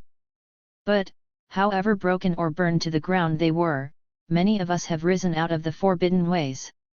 It is the same way a frog wakes up beneath mud, smells water, feels rain, and digs out of the safe depths toward life and digged, its internal fire still burning, its heart moving. I am one of the children who lived inside my grandmother and was carried, cell, gene, and spirit, within mourners along the Trail of Tears. As my father and I stood there I saw the world with my grandmother's eyes. Oklahoma as a word means red earth, red people. It is a term of connection. I always feel a certain love coming from the land itself, and that day I did, my grandmother's world remembered us. My father and I listened to the deep sounds of bullfrogs behind us, and I recalled the still Oklahoma nights of fireflies and bullfrogs, locusts and cicadas, and running through the darkness with my cousins. I remembered then reading a story about a man who tried to warm himself in the HGHT of fireflies. He succeeded, I believe, because it was beauty that warmed him, not fire. As we stood at the old house, my father's face looked sad with memories. I looked at him a long time, seeing it all there. This world, for my father, was superimposed on his life and on a better world. And it showed on his face. Beneath his cowboy hat, suddenly he was tired, almost grey. I had the good fortune to be young, I did not possess the memories that inhabit my father. While I was sad for what was lost, because it was so much, I also felt a calm happiness that here, even in a burned place, at least a part of my life was held and remained. I had this, if little else, I told myself it was important to me, a child born for relationship, one that would spend her life addressing the past and how it had become the present blaze of life all around her, how it could move into the future. This place was my 225 foundation, even burned, even ash. Yet I grew up from it and came as if from mystery to honor, love, and care for all the alive earth. Like most other Chickasaws we became landless. We lost nearly everything. The Ardmore Air Park was now on our land. My father told me what the old land had looked bke, and from within myself, standing there with him in the heat and the smell of black walnut trees. I could see it beneath the airport. I could, with my mind's world, my open eyes, see what had been beautiful. Creek, pasture, pond, valley. After the Depression and Dust Bowl, after frauds and con men living off other people's misfortunes, the changes in his world had been unbearable for my grandfather. He was the son of a white banker and a Chickasaw woman. He'd been a rancher. He went to school at Harley Institute, a Chickasaw Choctaw boarding school. He was intelligent at algebra, and years later, after my father brought him a battery-powered radio, for even in the 60s they had no electricity, he knows every baseball player, who they played for, and their averages. An odd thing, I thought, for a man who had been so hurt by his losses. Impoverished, the young men in those photos with guns and chaps and Stetsons, my uncles and father, went into the CCC and traveled the country. They received a small payment and the government sent the rest of their checks home to their mother. My father worked on man-made Lake Murray outside of Ardmore, Oklahoma. He went on to learn stonemasonry and then the art of grafting trees, so that an apple tree would give birth to peaches, a peach tree would grow plums. By the time of this visit with my father to Oklahoma, I had adopted my 2 daughters. The older was 10, almost 11, when we adopted her. The younger was 5. They shared the same birth mother. Adoption, HKE fire, was a life-changing event. It was not as easy as being a grafted tree. My father had learned to create trees that bore 2 kinds of fruit and would heal 2 together into one, and this is what I believed adoption would be: old trees bound with newly grafted limbs, bearing blossoms and fruits. With humans, it isn't as easy as trees. 226. After they moved in, and their story unfolded, I thought it was more than Wolverine who'd stolen my daughter's fire. Sometimes a person closes their eyes to keep fire in, unstolen. But it doesn't always work. The girls, too, had interior worlds inherited from others, a history dwelling inside them. Sometimes the thieves of fire are the closest people to you. You live in their house. It is by proximity, after all, that fire burns.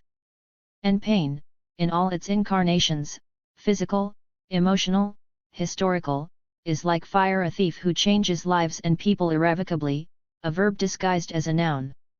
With my own mother, she and one come from vastly different times and cultures. While we were related by blood, my heart came from some other place, from a tie to this continent. In her time as a younger mother, she mended underwear and darned socks, ironed and kept the house tidy. She had a mother's duties. She was disappointed in the adoption of my daughters. While I considered it a gain, a hoped-for trip hng of love, she thought of it as the loss of a bloodline. I saw it as the strengthening of tribes, the future of our Indian children, back in their right place, open-eyed and knowing who they are. But the people of my mother's generation think differently from ours. I was a proud mother, but she wanted our own, the word that stands for possession, the small word with big meanings that had already damaged my daughters. Over time, though, worlds and people change. She has grown now, in these years, beyond those words into a kind of love and a joy in her great-grandchildren. I once behaved that love was a steady glow that would light the house of life. The hearts of children would open. So would the hearts of parents. I had room for love, so much to give, as if it is an eternal fire, the ones my ancestors carried over the trail where people cried. And always, when confronted with smallness, what I wanted to have count was my own capacity to love. Like my father, I had survived history, survived even myself, all of it. History. Mental hospitals. Alcohol. An American education. I look back now on the history of a life. Mine was one of a drunken young woman who once went so far as to drink a 227 bottle of peroxide and a bottle of cough syrup together. Now it seems that young woman is gone, transformed, as by the fire of life. One day not long ago, at my parents' house as I cleaned my granddaughter's face, my mother looked at me and said, "You love them all, don't you?" And I said, "Yes, every last youth. Every last thing. Every last creature." As time has passed, things in me have been burned away and I see my Hfe more clearly, more cleanly, than I had ever seen it before. And in that vision of my past, my history, my body, I also saw there was something inside me that had survived, and not merely survived but had done so whole and nearly intact. The hurt child raises itself and doesn't just walk but swims and flies. This child sees that Hfe may never be easy but that it may be beautiful, as the story of the man who warmed himself by the beauty of the fireflies. Fire, like pain, like love, is a power we do not know. Yet from the ashes of each, something will grow. No one knows if it will be something beautiful and strong. But in our lives it is sometimes the broken vessel, as writer André Dubus calls it, that spills light. One woman can make a grand difference. Leela Northcross Wakely. M. Some people think genocide, genos, side, to mean a mass of people. One woman is born with millions of eggs. To sterilize or cause sterility in that woman is, in fact, genocide. The children she would have produced, her grandchildren, great-grandchildren and so on are gone from the world before even having a chance. Some even say that perhaps the woman's sexual activity condemns her.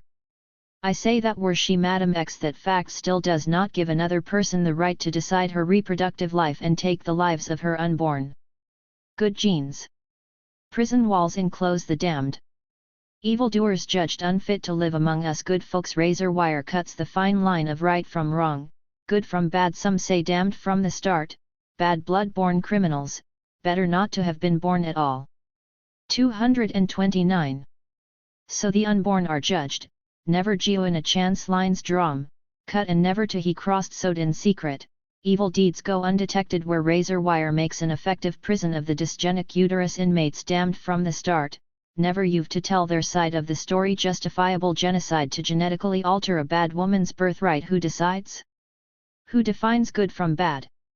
To the drive, she was bad for being unwed, bad for being poor, bad for being Indian. The PT, he is bad for showing his hate, bad for using his knowledge to try to conquer her power. They say knowledge is power, pen mightier than the sword. I know what was done, I know why he did it, I know what I can do right. Tell, confront, heal. I was removed from my family when I was 15 and sent briefly to foster care, then to state-run facilities.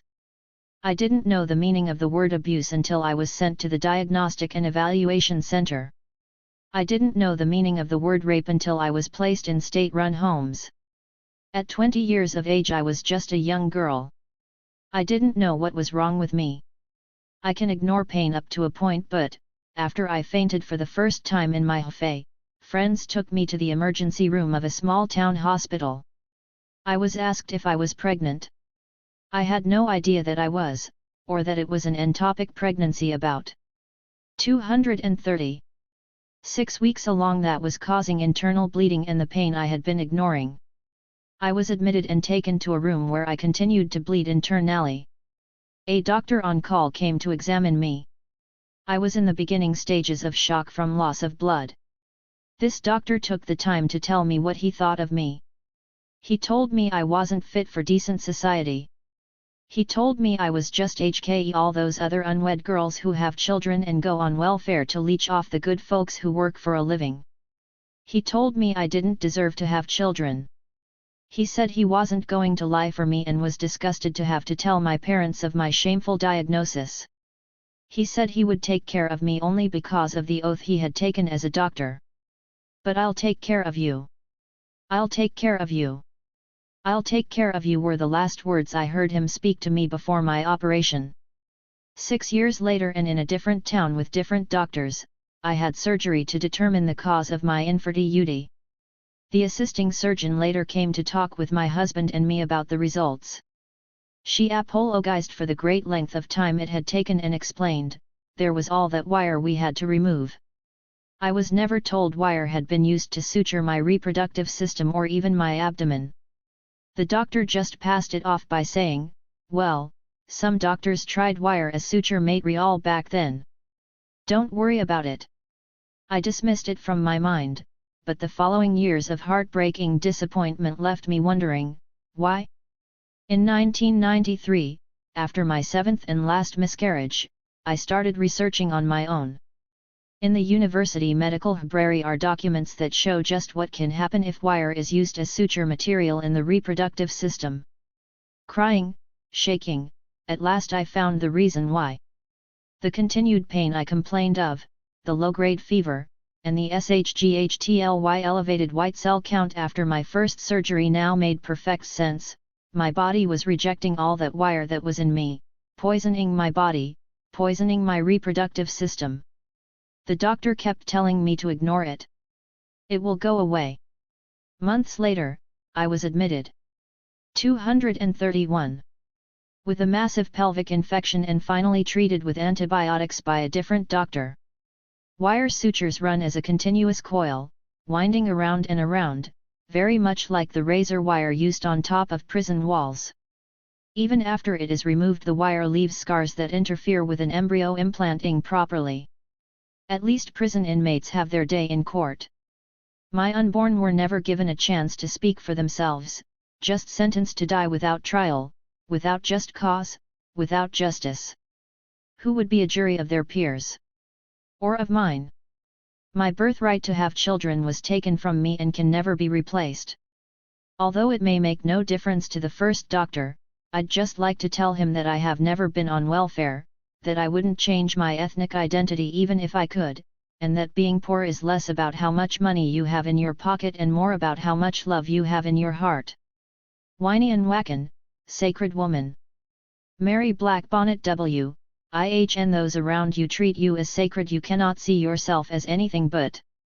In traditional Lakota culture, a Winsakala girl was seen as sacred. When she was born, her umbilical cord was placed in a beaded turtle pouch, usually made by the mother or aunt, and hung over the cradleboard to provide health and help through her young years. As she grew in body and spirit, those around her incorporated her sacredness into her everyday life. It was never a question, rather a fact. When she had her first moon, a Nisanti, the sacred puberty ceremony would be held for her. This ceremony marked the close of her childhood and her entrance into adulthood. She would now be taught the responsibility of the immense power she held. She was no longer allowed to play with her male cousins, and her interactions with her father, brothers, and uncles changed and became ones of respectful distance. She would learn that her moon gift was so powerful she must not touch food, be around medicine, or go visiting other people in case they were taking medicine. She was told to use this time to take care of and nourish herself, physically, mentally, and spiritually. Her moon time was powerful and beautiful, something she should embrace fully with gratitude. 233. How the Lakota people raised their daughters was a way of Hfe. Win and Kalaki, girls, grew up with the belief instilled in them that they were sacred. As a result, they internalized this belief and it affected the way they interacted with the world. Once grown, they became strong, confident members of the tribe. But the world changed, and for good or bad the Lakota women changed with it. After Europeans invaded our lands, Lakota children were forcibly removed from their families to boarding schools, where they were stripped of anything remotely Indian. While not all boarding schools were bad, they all stole a vital part of Lakota children in their formative years. When the female children returned from these schools, they were armed with skills that would get them far in the white world, but the important lessons about how to be an Ianwakan, sacred woman, were foreign. Unfortunately, this also included how to be a Lakota parent. In a normal traditional setting, Lakota Winsinkalaki would have experienced loving parenting from their mothers, aunts, and grandmas. They would have been raised in a home where there was no corporal punishment. In Lakota society, an adult needed only to look at children to let them know they needed to change their behavior. One could see this all the time when unsis, grandmothers, were tending to their Takojas, grandchildren. There was no physical punishment for naughty Lakota children, as Lakota people believed that children should live life on Hfe's terms, thus they learned by living. A mother would warn her child not to do something, and if the child did not listen, he or she would experience the consequences firsthand, a lesson to be kept for Hefei. But in boarding schools, young Lakota Winsinkalaki saw and experienced corporal punishment. When they became parents, they had only their experiences from which to draw. So, rather than coming from a place of love and gentleness when correcting their children, they came from a place of anger and bodily punishment. Rather than guide their children, they began trying to control them, like the way they were raised and corrected when they were in the boarding schools. Children learn what they live, and as adults the cycle continues. 234. Lakota women have been polarized throughout history. They were either beautiful brown-skinned, long-haired princesses who made nice accessories to the milk-white-skinned men by their sides, or they were savages who deserved nothing better than to be treated less than human and called such degrading names as squaw. Abuse was never a Lakota tradition. While I could spend time tracing the roots of how violence was forced upon our culture, I would rather educate by sharing. The state of our Lakota women today makes me ill. There are many strong Lakota women, of course, but there are many more cowering under the rule of men, Indian and non, who hit them, degrade them, or rape them. I was not always a strong Lakota woman. I have had my share of beatings, physical, mental, and emotional, both by my white adoptive father and by teenage boyfriends. For me, this was a family tradition. I grew up watching my mother being mentally and emotionally abused and seeing my sister come home from her boyfriend's house beaten and bloody. But nothing was ever said about how to change this, nothing was ever said about how wrong this was. So when I started dating, I didn't realize that having men treat me as a possession and overpower me so they could have their way with my body was not how life was supposed to be. How sad! How disgusting! It is because of these experiences that I know why my Lakota women friends stay in the muddy quagmire of abusive, earned relationships. But knowing why doesn't make it okay. It still pisses me off, and I still spend time trying to tell them that life can be different. But if someone had tried to convince me that I had a choice when I was in my teen years and early 20s, would I have believed it? Probably not. When you have been beaten down and isolated so much that you don't care how you get love and attention as long as you get it, you are willing to put up with anything. I know a woman who is beautiful, smart, and innovative, and could have the world if she put her mind to it. But she is trapped in a horribly relationship where there is no respect and no sense of sacredness. She is a married woman, but for all intents and purposes she is a single mother of 3 children. She didn't just wake up one day and say, 235. I think I want to walk on the wild side and start dating jerks. The man who raised her taught her that she had no self-attained value and was only worth what value a man placed on her. She has always been in some kind of abusive relationship. I prayed that when she had her children she would see her own sacredness through theirs. But she didn't. She only continued to allow herself to be seen through the eyes of the men she dated, and by extension her children have suffered. They don't know what real love is, because the only love they have experienced has always had conditions attached to it. I have tried to get her to understand that, no matter how old she is, every day she wakes up is a new day, one that she can decide she wants to change and begin to truly behave her own beauty and worth. But I have yet to see this happen. She says she wants to change, to be strong, but she doesn't know how, or she just doesn't have the determination. I know that I cannot make anyone do anything that they don't want to, so I try to be an example. I love my life now and would not change it for anything. I got to this point with a lot of work and fortitude. One day I realized that in a few months I was going to have my 23rd birthday and had nothing to show for it. I didn't want to be in my 30s, still miserable, unhappy, and in a terrible life. So I figured out what I could do to stop feeling bad about myself all the time and to start believing that I was worth something. I knew that it was going to have to come from within, because I had tried to make myself feel better by using outside influences, other people, grand accomplishments, but these never worked. Consequently, I decided that if I was going to believe in myself, I was truly going to have to be the one to do the behaving. It took a while, but I got better over time. I left abusive relationships behind and went into relationships with the mantra of I had a life before you, I'll have one with you, and I'll have one after you. I didn't want to be defined by the man I was with, I wanted to have my own life and be my own person.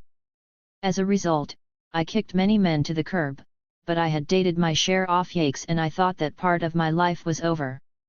When I told people my mantra they laughed and said it was a little cold, but it kept me from getting sucked into a situation that I didn't want to be. 236.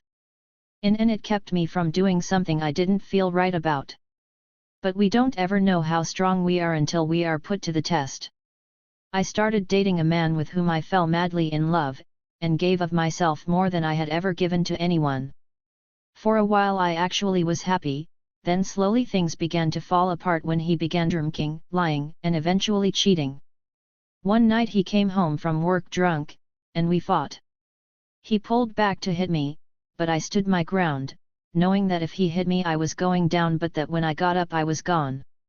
He glared at me and I stared back at him, scared horribly on the inside but knowing I had to stand up to him.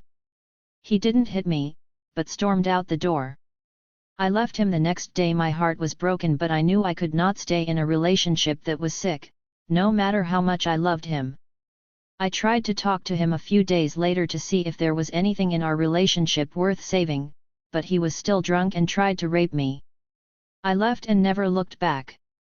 I was sad that the man I cared for had fallen apart, but I was not willing to put up with the garbage just to enjoy the occasional good parts. My Lakota aunt played a big role in my growth as a person. She was a strong woman who didn't take any crap from anyone and she helped me learn to do the same. I loved her dearly, she was my role model. When I was feeling down I drew strength from her. She gave me so much and never doubted that I could be and do whatever I wanted. To her, accomplishments were not goals, they were a part of life. I recently lost her, and my world nearly fell apart, as I was horribly depressed and could not get myself to get out of bed. I didn't want to write anymore, or dance, or even wake up in the morning. I would sob, deep gut-wrenching sobs. Because my loss was so great, I didn't think I would ever be the same, and I didn't think I could go on without her. As I cried and mourned her, I felt her presence by me.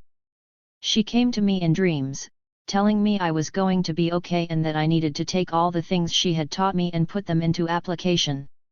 Now was the real test. She was gone. Had I really been listening? Would I truly implement the things she taught me? Over time I stopped crying so much and was able to get out of bed, pick up my pen, and write. I knew that I was not left. 237. Dangling in this life without her. She was still with me, and she had given me so much, I needed to take the strength I had and move on. I was a proud, strong Winyan Wakan, her niece, and I needed to step back mto the world as such. Today I am married and my husband tells me how wonderful I am, how beautiful I am. He doesn't just mean my outside appearance, he means the total me, and that is such a blessing. Because, even as great as my faith is, I still have days when I feel low, but he helps me. However, he does not define me, I am still my own separate person. 10 years ago I would not have been able to stand in such a healthy relationship. I'd have sat up, begged, and rolled over for any scrap of attention someone would have given me. I know now that because I am a Yuhdiyari Wakan, I make the rules about my life, myself, and where I'm going. When I have a daughter I will teach her the same things, help her realize that she defines who she is, what she will do in life, and never to forget that she is a Winyan Wakan. If all women could internalize this age-old indigenous belief, I think the abuse and degradation would lessen and eventually end because women would not take it anymore. As the world evolves, more of our Lakota parents are choosing to include some of the traditional practices of our culture. This will no doubt educate them to a gentler way of teaching their children. As women embrace their cultural traditions and practices, hopefully they will learn of their own sacredness and allow themselves to embrace the power they each have as a Winyan Wakan. They will know that the residue that remains from the wrong teachings of the boarding schools, as well as from the generations of trauma, can be healed as we return to traditional Lakota beliefs. From Wasuk to Show and back.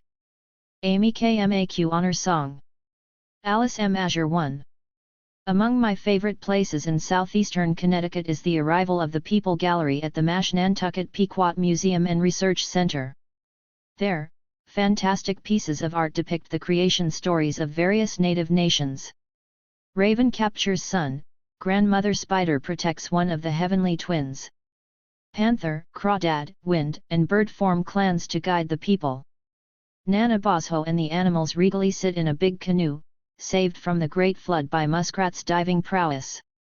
Sky woman falls through a starry black cosmos. Whale becomes land. White and yellow corn dance upon a background filled with luminous, mysterious silhouettes of petroglyphs. Sometimes, in the semi-darkness of that gallery designed to be a time before the Ice Age, I become so absorbed in these dramas that I can feel the urgency and intensity with which these mythic intercessors are carrying out their Herculean tasks. How hard they are at work on behalf of our native nations. I behave they still help us, with lots of assistance from principled men and women. My own Mi'kmaq nation had its origins in Wasuk, Sky World, place of happiness, paradise, heaven. We are Northland people, primarily from what are now New Brunswick, Quebec, Nova Scotia. 239. Prince Edward Island, and Newfoundland. In their joyful account, On the Trail of Elder Brother, the Mi'kmaq authors Michael B. Running Wolf and Patricia Clark Smith say that our great teacher, Glooskap, was sent down from Sky World by Kesok, Kitchi Manitou, Nigsgum, or God, to help make the new earth habitable for all creatures. Moreover, Glooskap taught all creatures how to live with one another. When his work was done, he left in a stone canoe HKE a great island from Cape Blomidon, promising to return someday when he was needed. Daniel Paul, a Mi'kmaq human rights activist and author, estimates there were a minimum of 200,000 native people in the Odontic Maritimes before John Cabot arrived in 1497. We were not the Sa-es, p. 45. By 1600 that number had declined to around 50,000, p. 56, and by 1840 to just 1,425 starving people, p. 188. Today, according to the Department of Indian Affairs and Northern Development, there are over 27,000 registered Mi'kmaq people, including the 500 members of the Aroostook Band in Presque Isle, Maine. If one includes the substantial number of Mi'kmaq Métis spread throughout the northeastern coast from Quebec down to New York, this number would be well over 30,000. My father always asserted that he was of Mi'kmaq ancestry, as did his mother, Eliza Boudreau, and his grandmother, Celestine Portier. On the few opportunities I had to press him on this subject, he never backed away from or doubted this assertion. In fact, toward the end of his life, he was known to citizens band radio enthusiasts in northeastern Maine as Nova Scotia Micmac. Joseph Alfred Hatfield was born in 1913 in Yarmouth, Nova Scotia, and spent the first 18 years of his life in various lumber camps of northern Maine and New Hampshire. It was a rough, often brutal life for a little child. One is reminded about a cruel situation in this far northeastern part of our country. An Indian seen hitchhiking with his or her possessions in a paper bag or gunny sack was said to be Micmacking. Like my late husband, my father was a gifted harmonica player. How I loved to hear his rendition of Donkey Serenade. When one considers the whole of my father's fait as well as the historical legacy. 240. Of genocide that continued in those early years of the 20th century against New England Indians and other groups so well described in Joseph Bruchack's writings, especially Bowman's Store and Roots of Survival. Is it any wonder that he and his family conveniently lost the ability or desire to keep track of ancestors? What is a wonder is that he remained proud of his native ancestry. This was pretty much the way things remained until my second year of graduate studies at the University of Iowa's School of Urban and Regional Planning. In the fall of 1973 an interim professor joined our faculty. His name then was John Salter, a sociologist and community organizer. He has since assumed the family name of his Mohawk ancestors and goes by Hunter Gray. In fact, later I learned that he was the mustard man of the Jackson, Mississippi, Woolworth lunch counter sit-in of 1963. Astoundingly, he was Mi'kmaq as well as St. Francis Abenaki and St. Regis Mohawk. What could have been more serendipitous than two Mi'kmaq people winding up in, of all places, Iowa City? Right after his introductory lecture I went up to welcome him. Before I could say another word, he looked directly at me and asked, "What is your tribe?" Taken off guard, I mumbled something like, "I'm not sure. There's so much we don't know." Shortly after this startling introduction he challenged me to claim my Mi'kmaq ancestry. I accepted his challenge, totally ignorant of the difficult journey before me. After graduating from the university I resolved to do two things: to seek out some members of the Intertribal League of American Indians in the Quad Cities, Mullen, Illinois, and Davenport, Iowa, and to contact as many Mi'kmaq reserves and officials as possible in a personal quest to identify my Mi'kmaq relatives. In August of 1974 I convinced my husband to go to Nova Scotia. Imagine! I had no Mi'kmaq contacts. I didn't know the location of the reserves. I had no knowledge of St. Anne's procession around the end of July when Mi'kmaq people gathered at Chapel Island to honor her and to enjoy each other, much like today's powwows. What I did was head for Yarmouth, knocking on as many doors as possible that bore the name Boudreaux or Portier. Meanwhile, my husband slouched way down in our little yellow Pinto. 241. I'll never forget one tall middle-aged lady's reaction to my chipper questions about my grandmother and great-grandmother. She took a few steps back, straightened her back and managed to regain her composure, momentarily lost at the sheer audacity of my questions. Looking down at me over her glasses, she assured me in no uncertain way that there was no Indian blood in the Boudreaux name, an assertion that has been repeated over and over again. I can't remember how many doors I knocked on that afternoon, but when we finally headed for Halifax, my husband's surly mood disappeared. Shortly after we arrived back home in Mahoney, Illinois, I was able to secure a HST of 27 Mi'kmaq Reserve addresses from George Mitchell, then the Commissioner of Indian Affairs for the state of Maine. I wrote a letter to every chief on the HST. Several individuals sent back kind responses, especially Peter J. Barlow and Ellen Robinson. It was Mrs. Robinson's sister-in-law, Viola Robinson, who suggested that my search for Mi'kmaq relatives was going to be very difficult as Native women lost their status if they married a white man. Upon such a marriage, all records pertaining to her status as a First Nations person were expunged, as the Canadian government considered her dutifully enfranchised. This practice was repealed in 1985. As mentioned, I also joined the Intertribal League of American Indians. Because of the presence of John Deere International, Oscar Mayer Meat Packing Company, Harvester International, and other manufacturing companies, the Quad sites in the 1960s and 1970s were a powerhouse of wonderful jobs, so there were a number of Native people in the area: Meskwaki, Red Lake Chippewa, Sioux, Yaqui, Oneida, Kickapoo, and Ho-Chunk, to name a few. As Hunter Gray had worked amongst this group, primarily with a jail visitation program to Native prisoners at the Fort Madison Penitentiary in southeastern Iowa, he was able to give me the names of the organization's leaders, then Patrick, Chippewa, and Eva, Meskwaki, Roy. I visited them at their Bettendorf home. After telling them a little bit about myself and offering to assist in the work of the League, they welcomed me to join. Hesitant at first, I slowly began to participate in some of the activities.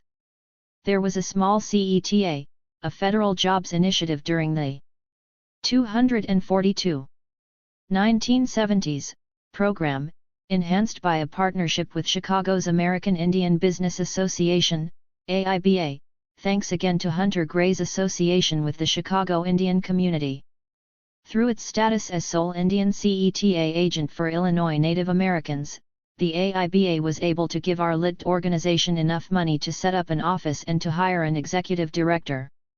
One of my best memories is the time when a Mi'kmaq family from Nova Scotia found their way to our part of the country. Composed of a husband and wife and 2 children aged around 11 and 15 years, this family was in need of medicine, housing, food, and services for the older boy, who was mentally retarded.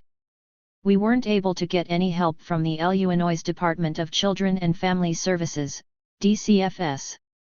I somehow knew of Pine Tree Legal Aid in Maine. So we asked that organization for advice.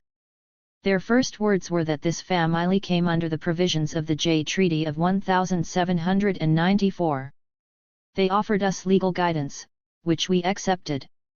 I drew up a memo, about which I had to give my boss, Bob Gary's son, a heads up, as United Way of the Quad Cities, where I was now employed, and DCFS sometimes collaborated together on behalf of the area's low-income people. Bob gave me his blessing but wouldn't allow the memo to go out under United Way's stationery. So the League designed its own letterhead and logo and sent the memo, dated April 11, 1980. Viola. In a few weeks the family received medicine, food, and a small stipend. What I will never forget is the outpouring of help. Robert Lee, director of Pub HC Housing in East Des Moines, was the first to respond. At the request of my husband, whose architectural firm had some building contracts with the East Des Moines Housing Authority, Bob found a nice apartment for the family by jumping over many others on the waiting list. Members of the League donated all the furniture, linens, books, and other household items needed to equip a new home. Thus began the time, from 1975 to 1980, of my education about Indian country. I traveled a lot with Darlene Sanchez to Sisseton-Wahpeton Sioux Reservation in South Dakota. Florence Child invited us to meet her relatives in Minneapolis and Red Lake Reservation. 243.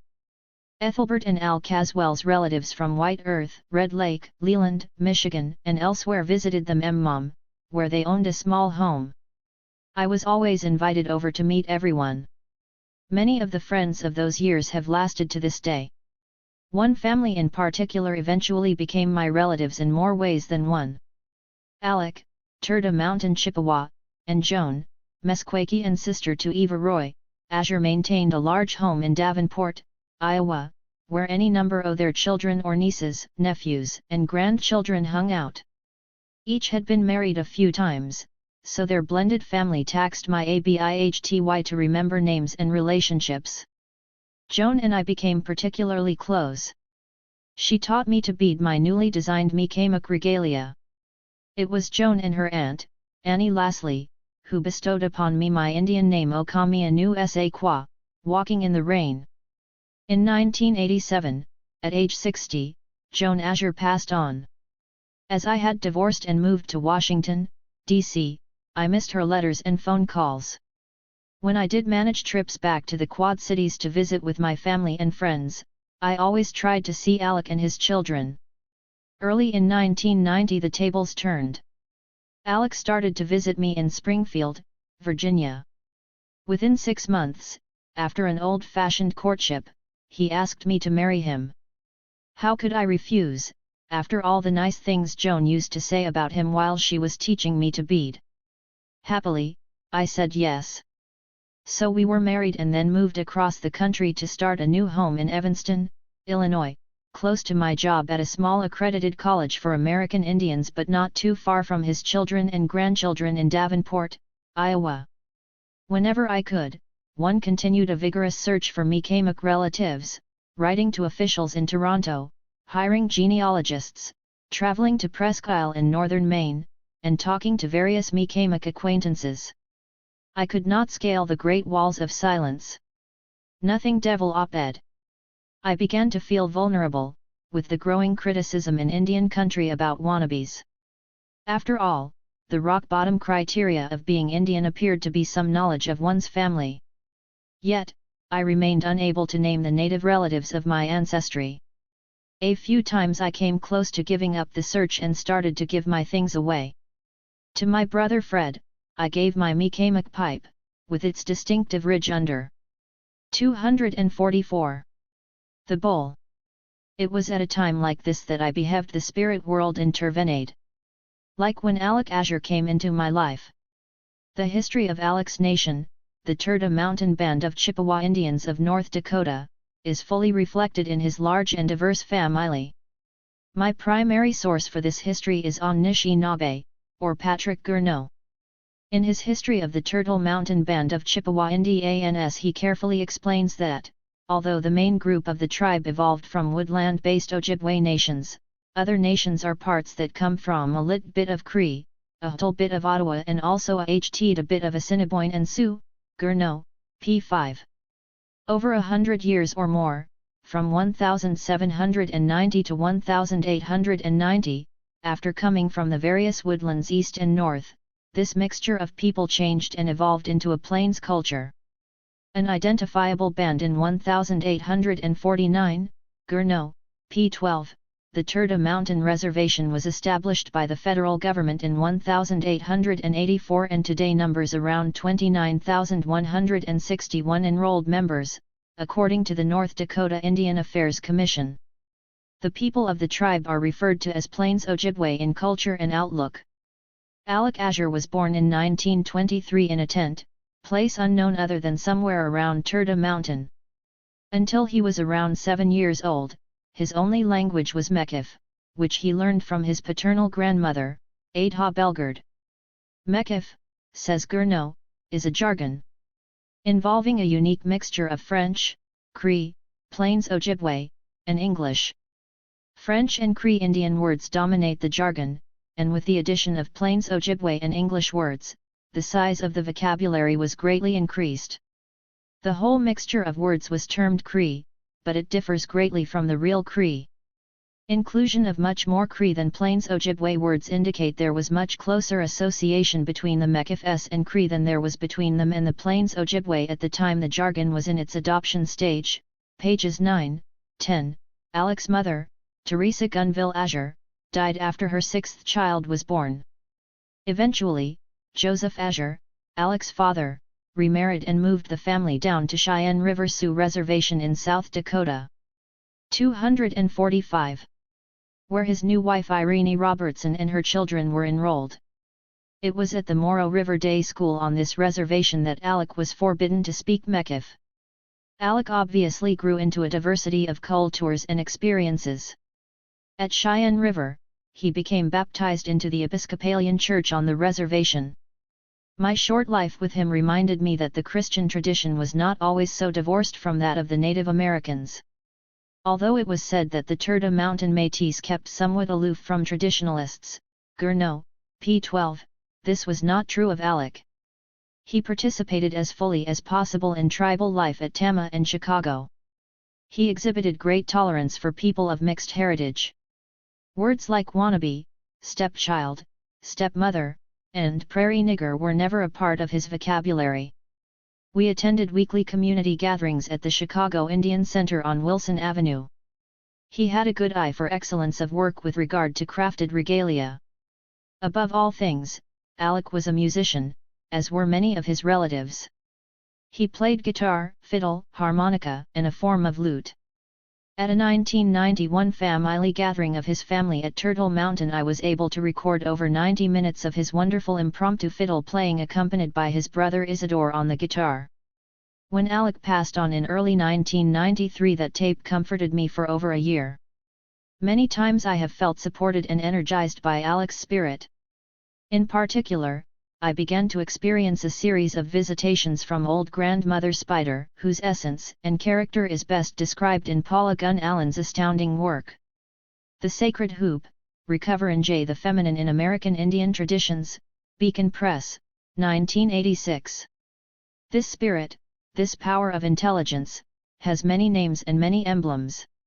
She appears on the plains, in the forests, in the great canyons, on the mesa, beneath the seas.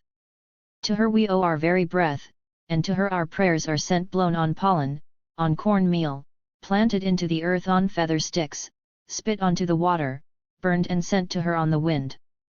Her variety and multiplicity testify to her complexity. She is the true creatrix, for she is thought itself from which all else is born. Pages 13, 14. 246. Now as I try to gain a little perspective of those visits, I believe they pointed to new directions in my life writing and a beginning association with Wordcraft Circle of Native Writers and Storytellers. Its logo is a spider web.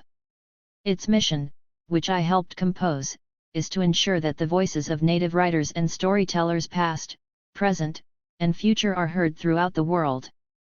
My initial intent in writing this essay was to demonstrate the action in my own life of beneficent spirit beings and people who, despite my continual inability to identity-specific Mi'kmaq ancestors, led me on a journey to reclaim that part of my ancestry which is native. It didn't take me long to understand that this journey required a familiarity and understanding of 500 or more years of an unending, deliberate POHCY of extermination of native peoples and their cultures. It is hard to fully face this Gorgonian specter of genocide. At times, my personal behag in a spirit world palls next to realities represented by the Boston Show, Holocaust, Memorial, next to Quincy Market.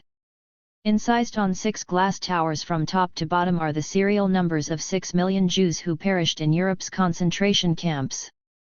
In total, we know there were 12 million souls lost during this show. It is encouraging to know there is an emerging scholarship focused on worldwide genocide, such as Samantha Power's A Problem from Hell, America and the Age of Genocide New York Times Book Review, UNC 5, 2005, p. 32. Powers is among a growing school of scholars spearheading a demand that America abandon its great silence on the issue of world genocide and begin to live up to its ideals. Here's a dream from March of 2001, I'm looking for my family at a park alongside the Mississippi River in Mullen, Illinois. I come upon a red bark pine tree that must have been gigantic at one time. The top of its central trunk had been violently snapped off. I thought it was dead. Then I noticed one lone remaining branch, the lowest to the ground. I am astounded to see that this branch is still alive. It is sturdy and many green needles protrude along its length, which is about 75 feet. For some reason I begin to talk to this ancient, wounded tree. Under the branch are hundreds of little evergreen shoots, upon which I am careful not to trample. 247. In this dream, the miracle was the red pine's 1/2 branch. I gave heightened attention to the ugly, jagged hunters where once its growing top had been. Daniel Paul's passionate and forceful "we were /ot the savages" broadened my initial approach to this essay. In the fullest sense of the meaning behind the words genocide and Holocaust, I have been compelled to own the specific experiences of my own ancestors, Mi'kmaq and Acadian, represented by the repulsive, THIRD treetop. What Daniel Paul has done is to give a voice to people oppressed as well as oppressors who lived through 400 years of unimaginable horror and injustice. After the Treaty of Utrecht in 1713, the English laid out a series of policies and treaties, including 3 scalp bounty proclamations, which cemented a foundation of hatred, humiliation, and debasement of Mi'kmaq and Acadian people. Paul says that his research came directly from meticulous notes and minutes left by the British, p. 81. To read excerpts of these source documents is to understand how deeply racism and hatred perpetrated a horrific legacy that permeates to this day the families and societies of Mi'kmaq and Acadian people. This may sound strange, but all of a sudden it was not a Holocaust of Cherokee, Chiricahua Apache, Lakota, Taino, Mashantucket Pequot, or Chickahominy and countless other nations, it was part and parcel of my own heritage. Where have I been not to recognize this, one may ask. It's a fair question. But, until Daniel Paul's book was published in 2000, one had no concise history of my own nation from the point of view of a Mi'kmaq author, nor of the Acadians, such as John MacFarlager's A Great and Noble Scheme, the tragic story of the expulsion of the French Acadians from their American homeland. Thanks to Catherine Martin, a filmmaker from the Halifax area, I was able to secure and read Dan Paul's work. Our family's experiences today cannot be compared to that of our ancestors. All I claim is a newfound realization that the great walls of silence I have experienced in searching for my own ancestors' records is part of the tail end of deliberate policies of genocide set in motion after the Treaty of Utrecht in 1713. In April of this year I heard some wonderful words from my grandchildren that, in my mind, are one small. 248. Example of the ultimate failure of those policies, far more, they quietly asked, eyes expectant, will you teach us to Indian dance? Through my sister, Joan Hatfield King, I have found out that many of our family's ancestors may now be documented through the Nova Scotia Confederacy of Métis, which has headquarters in the areas where our father, grandmother, and great-grandmother were born, Yarmouth and Digby counties.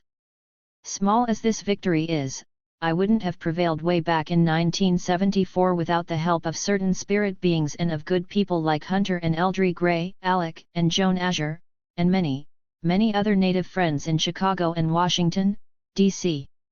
For all of them, I wish to add my gratitude to the beautiful, haunting prayer song of George Paul's Micmac Honor Song, the English translation given in The Son of MariJo, Autobiography of a Micmac Poet.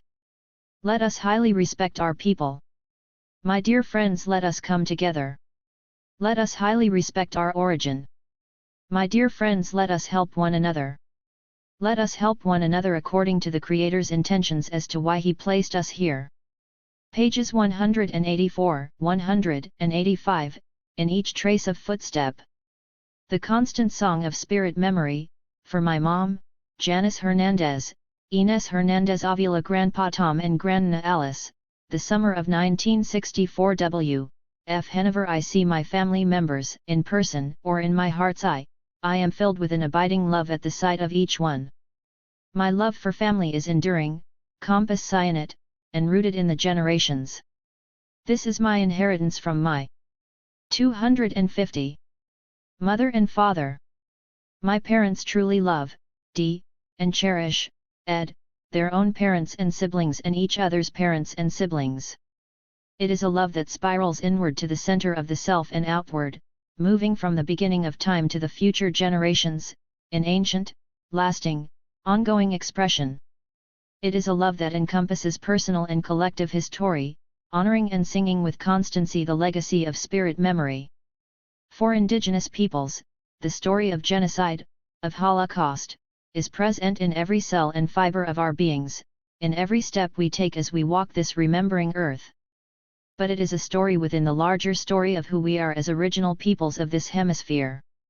This larger story resounds in the eternal search for justice that is in our hearts, in the cherishing of truth that nourishes our spirits, in the practice of or the yearning for the ancient teachings that, for some of us, sometimes seem just out of reach.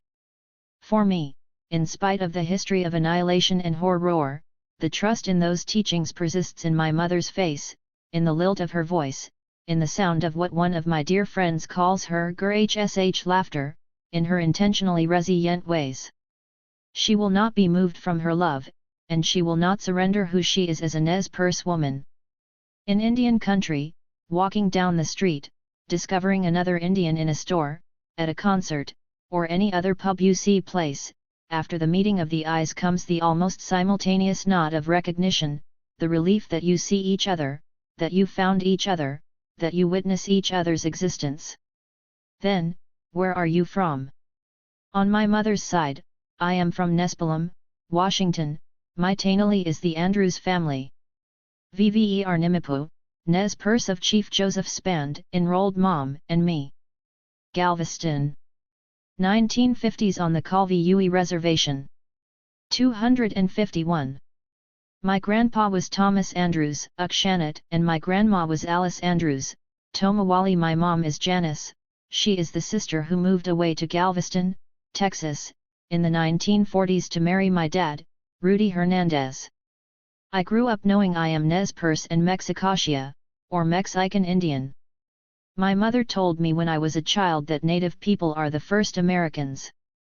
She took me back home with her often when I was growing up, so that I would know who I am, so that I would know who she is, as Nez Perce.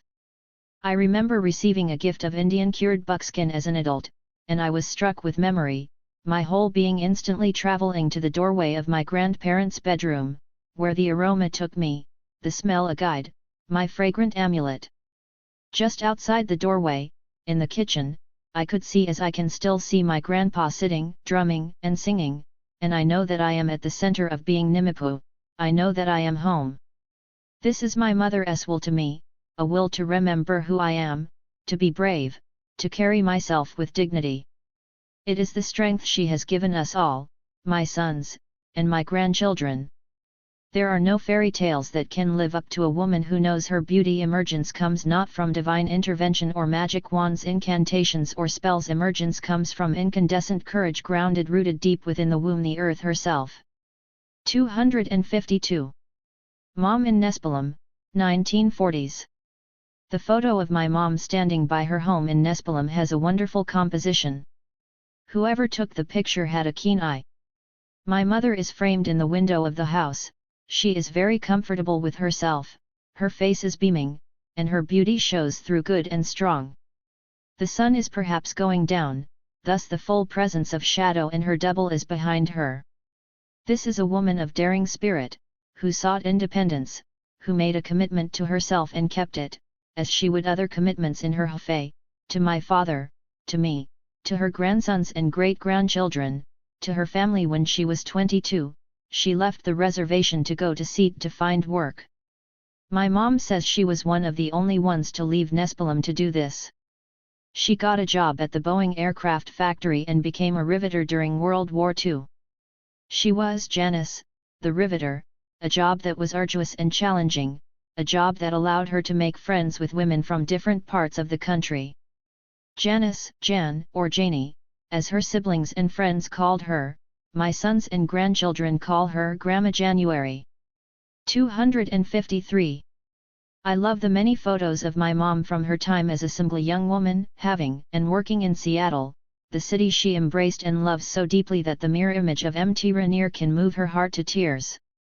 I love knowing that she and her friends, besides working hard, had fun in the big city. They got dressed up, they liked to see themselves poised and posing, they felt their own beauty. This is the city where she met my dad, the strong and tender young man of promise who would become her husband and best friend. As a Marine, he was stationed on Bremerton Island after he came back from his service in the Philippines. Seattle is where he courted her and proposed to her. In this photo from Seattle, taken in one of those instant photo galleries, I see how she must have caught his eye. There is a certain fearless serenity to her. Mom in Seattle, 1940s.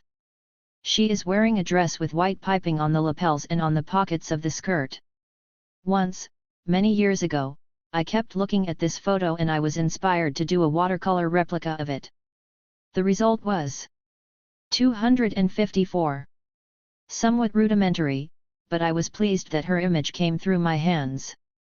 I showed it to her, and she was surprised, because I painted the dress the exact color it had been. The photo was black and white, so I chose a deep rose for the color of the dress, with the white swirl piping. "How did you do that?" she said. It made me happy to know I reached back and saw her so clearly. Memory is a gift of resonance that vibrates through our beings. Photos are mysterious. There is so much in the making of each one. The subject being photographed. The photographer. What the photographer sees. What the photographer records or captures. What the subject wants to show. What the camera captures no matter what. What the viewer then and in the future sees. From second to second a mere raw image can shift, sometimes so slightly, sometimes in startling ways, offering us faces that reveal the generations of pain and love, all on one face. My mother's gaze in almost all of her photos is direct. Her eyes are amazing in their power. She does not see herself in this way, but the evidence appears in these captured moments and in her daily reactions with her family and anyone who meets her. I have one photo of my mom wearing a traditional buckskin dress and moccasins. She is smiling, her hair in braids, 2 eagle feathers gracing her head. She looks relaxed and beautiful. My mom cherishes traditional dress, the real, old pieces, and the ones that are made with such care they could be centuries old. She wants to see me dressed this way. She was happy when I received a wing dress from my friend and relative, Jeannie Moon, and more recently moccasins. She wants this for me, just as she has always wanted me to know Nez Perce traditions. She cherishes the beadwork that my Grandma Alice did so beautifully, the corn husk bags and baskets that my great-grandma Hiamatwe, old grizzly bear woman, made with her good eyesight. My mom pores over catalogs that she somehow encounters, searching for Nez Perce work. At any opportunity, she is happy to see old work by native people, or recent work that has been done with the same loving care and precision of the ancestors. She thinks I am a good singer, so she has 255. Always wanted me to learn the old songs. I have told this story before. I prayed often for the songs to come to me, and they did, thanks to the work of Lauren Olson at Washington State University, who collected all of the Nez Perce songs that he could gather into an 18-cassette series. This is my mother's will, and certainly the will and prayers of many Nez Perce people, at work.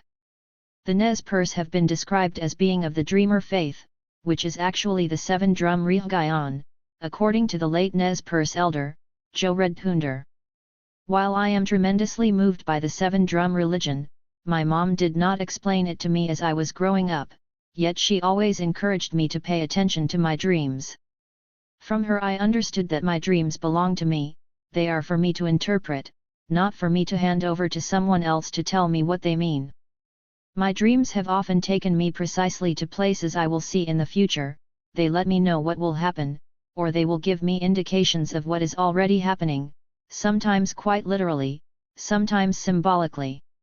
The dreaming woman finds her path lit by song worlds rich with dance and sound. Sometimes dreams frighten the spirit, fries to war sights the heart cannot breathe. Sometimes a father tells the story of eagle dreaming a rescue dreamer. Mother shares her secrets with her daughter. Laughter becomes her 256. In the early 1980s, while I was living in Fresno, my mother wrote me to tell me she had gone with my oldest son to the library. She always loved to take me to the library and set me free with all the books. She let me bring armloads home for me to devour, and she would scold me at night because I would be reading under the blankets with a flashlight. On this particular visit to the Galveston Library, while my son was doing his research, she browsed in the American Indian section, looking for books on the Nez Perce. She found With One Sky Above Us, Life on an Indian Reservation at the Turn of the Century, by M. Gidley, and began to leaf through it. The book's focus is on reservation life near the time of Chief Joseph's last years.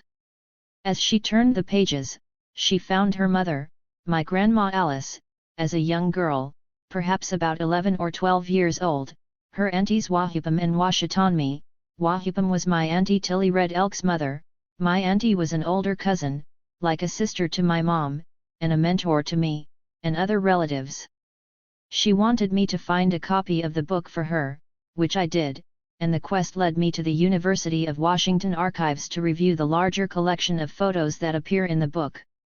One of my aunts helped me review the photos and we picked out many of them to copy for our family. As the years have passed, more of these old photos are emerging from our family's collections, and at least 2 of my cousins/sisters have worked, or are working, with the Tribal History Preservation section at the agency.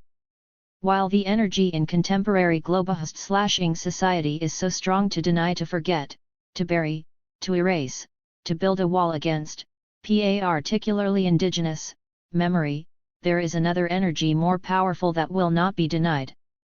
This energy is an immense love that seeks answers, that wants the stories, the images, the documents, the songs, the dances, the details, all the details.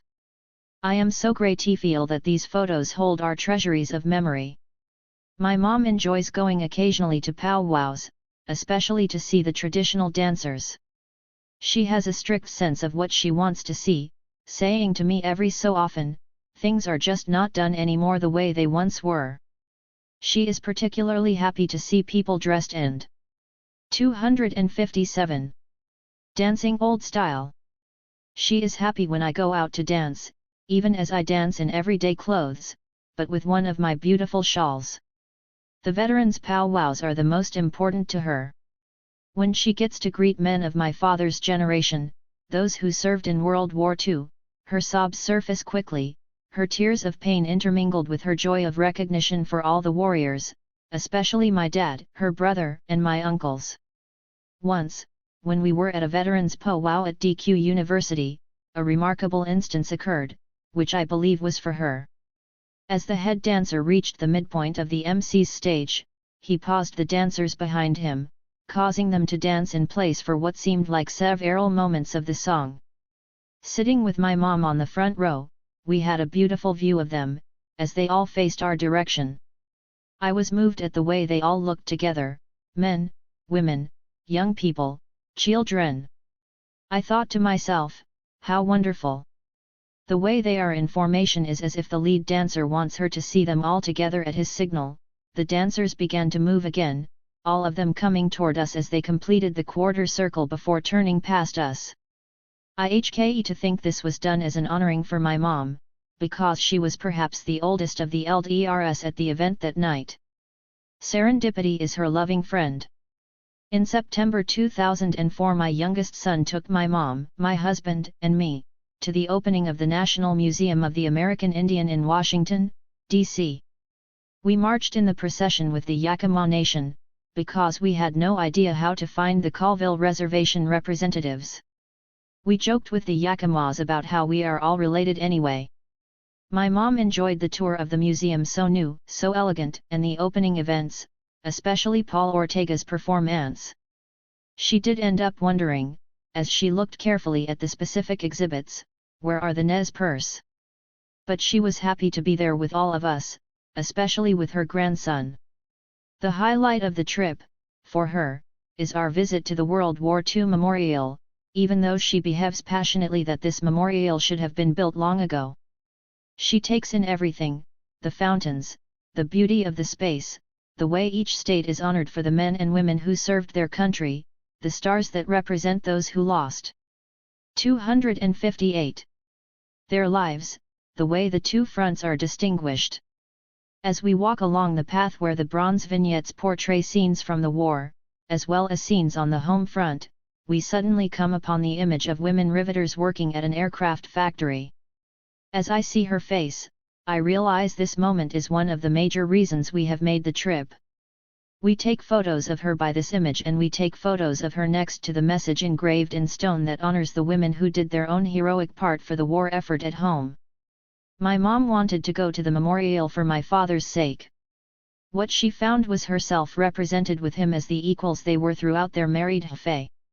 And she finds the confirmation of her own life's decisions as a single young woman in Seattle.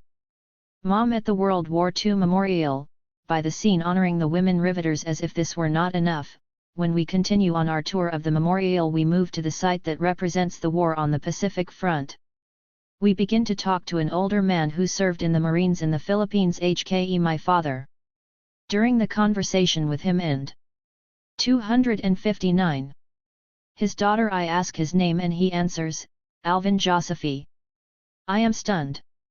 My words fall over each other as I tell him he and I have met at least twice some years before, and that of course, I know his work. I turn and introduce him to my husband, my son, and my mom, and I let her know he is an eminent historian and specialist in Nez Perce history. We take photos together and wish each other well. Once again, I know the good ancestor spirits are with us. They are with my mom, even though she is innocently unaware of their favor.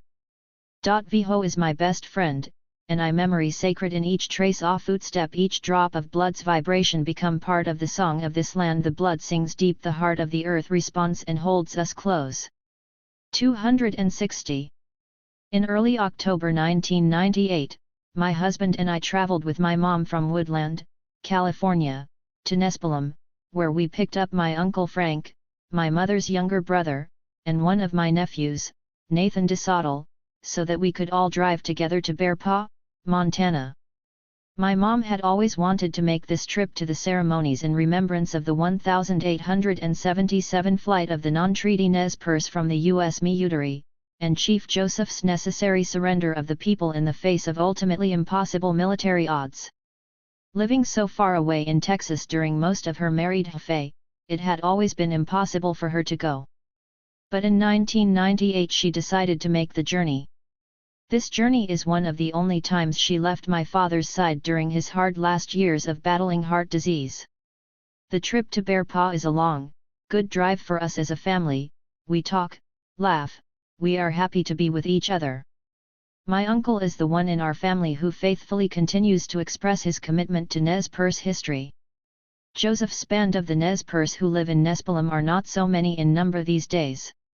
The Nez Perce Nation in Idaho number bears approximately 3,400. The elders like my uncle are becoming smaller in number. He teaches the Nez Perce language, he takes part in the historic preservation projects, he travels to Bear Paw each year, and as much as he can, to the other sites of resistance, such as Big Hole. Jean Nymoon says he scolds them when they don't take part in these commemorations. She tells me with a smile, it's good, though, we need the elders to scold us like that. My mom is 78 years old on this trip. She was born on January 14, 1921, a height more than 17 years after Joseph died in Nespelem of a broken heart on September 21, 1904. It is like yesterday. January 14 is also the date of Joseph's famous 1879 address to congressmen, cabinet members, and diplomats in Washington, D.C. In his speech, when he says, "Good words do not mean anything unless they amount to something," I think of how my mom demands honesty from us and a love that means what it says. She is quite critical of the current U.S. presidency, not only for the way the administration is handling the war in Iraq, but the crises at home such as the disaster of Hurricane 261. Katrina. Her voice rises, her indignation cuts to the core of the issues, and she is clear about her distrust of the political expediency of good words that amount to nothing. In Joseph's address, when he expresses what it is to be a free man and asks that our people be accorded that right, I also know that my mom carries this inherent principle in her whole being. She has always shown that she is free to think and talk and act for her self.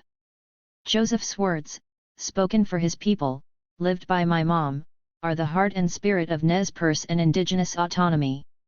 My mother's father, Hyam Kish Kish, Grizzly Bear Standing, was an 18-year-old warrior in the 1877 flight.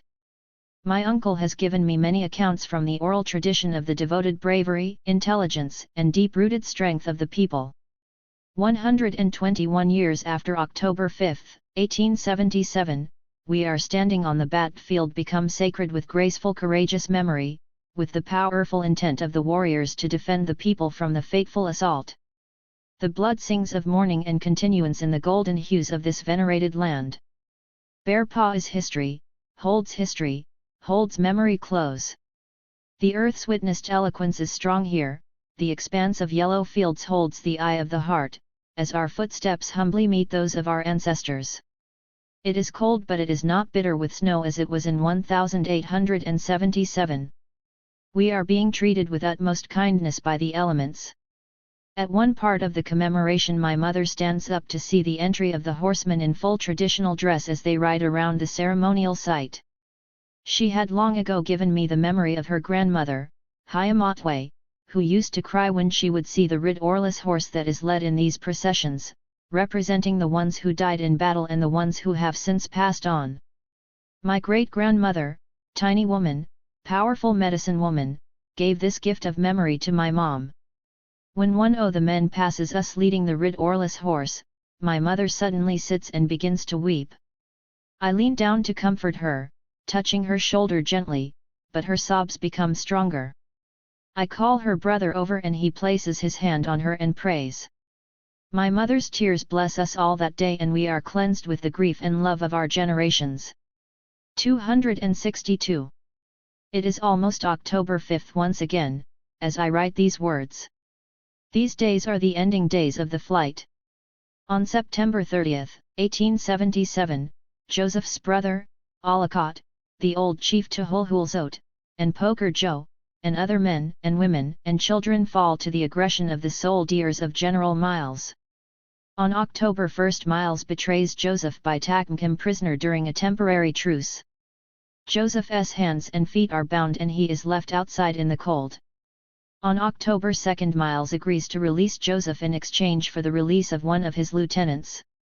By October 3 Looking Glass is killed by an Indian sniper. On October 4 General Howard arrives to join General Miles. On October 5, after continuing deliberation with the other Nez Perce leaders, Joseph prevails and surrenders on behalf of the people. Joseph's words, that he would fight no more forever, had to do with taking up arms against the United States government. He continued to advocate for the people in every other way up to his death in 1904. It is years before our ancestors are able to return to mountain country, and they are never allowed to return to the Wallowa Valley as Miles had promised Joseph. As with other indigenous peoples, the whole heart-wrenching, spirit-strengthening story runs deep within us, coursing fervently through our beings, needing to be told so that the healings can reverberate throughout our lives, for ourselves, for those who came before, and for those who come after. The earth who loves us asks this of us. My mother's will is as deep and as ancient as the earth's beginnings. She is our song. She is our spirit memory. For our family, she is the promise of the Nez Perce generations. At this moment, reviving the space between then and when. American Heritage. Eric Gansworth. There is no equivalent of the Show Foundation in American Indian communities, but even if there were, who would we record on videotape ghosts? We have our survivor stories, having endured the lasting damage from the actual genocide of our ancestors, but they are not first-hand stories of death camps and forced removals. Those stories have long gone to their graves, with the restless bones of the victims who endured them, a good number probably in some East Coast museum at this point or becoming parts of repatriation packages. Either way, those bones are not talking to anyone about the heads of their children being smashed against walls and bayoneted, though period woodcuts tell that story in black and white as vividly as any narrative Steven Spielberg might reconstruct for American cinema. The stories we have are quieter, less immediate in large scale, but no less damaging in their effect or in their sense of loss.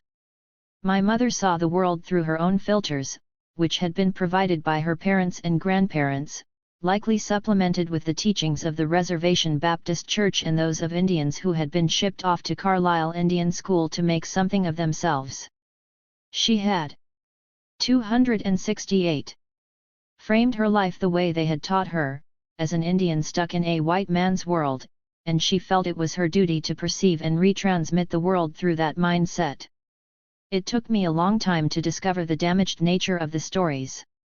I had naturally been unaware as a child that I was, like most children, a willing recipient of a worldview presented by the first authority figure I had known.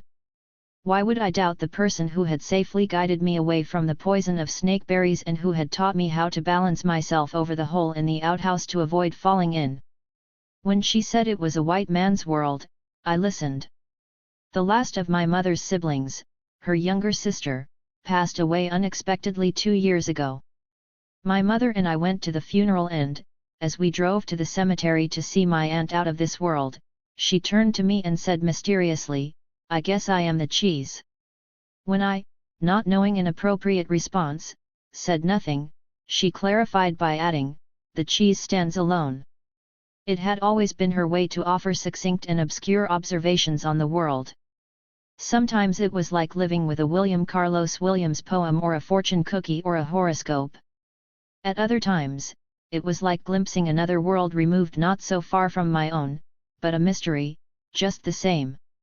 She was acknowledging the closing of an era in her abstruse way, offering me a new and subtle warning about the white man's world, but by then I was an adult and had grown accustomed to keeping her reality filters in mind whenever I listened to her, attributing some of her comments to the nature of her worldview when, in fact, I should have been stunning as clearly as I had when I was a child. She told me of seeing, at the age of 8, that same sister just born, lying on the kitchen table being cleaned off by their older sisters under the bare bulb that hung from the CEIHNG next to the fly strips, their mother resting on the floor and their father somewhere else, unmentioned.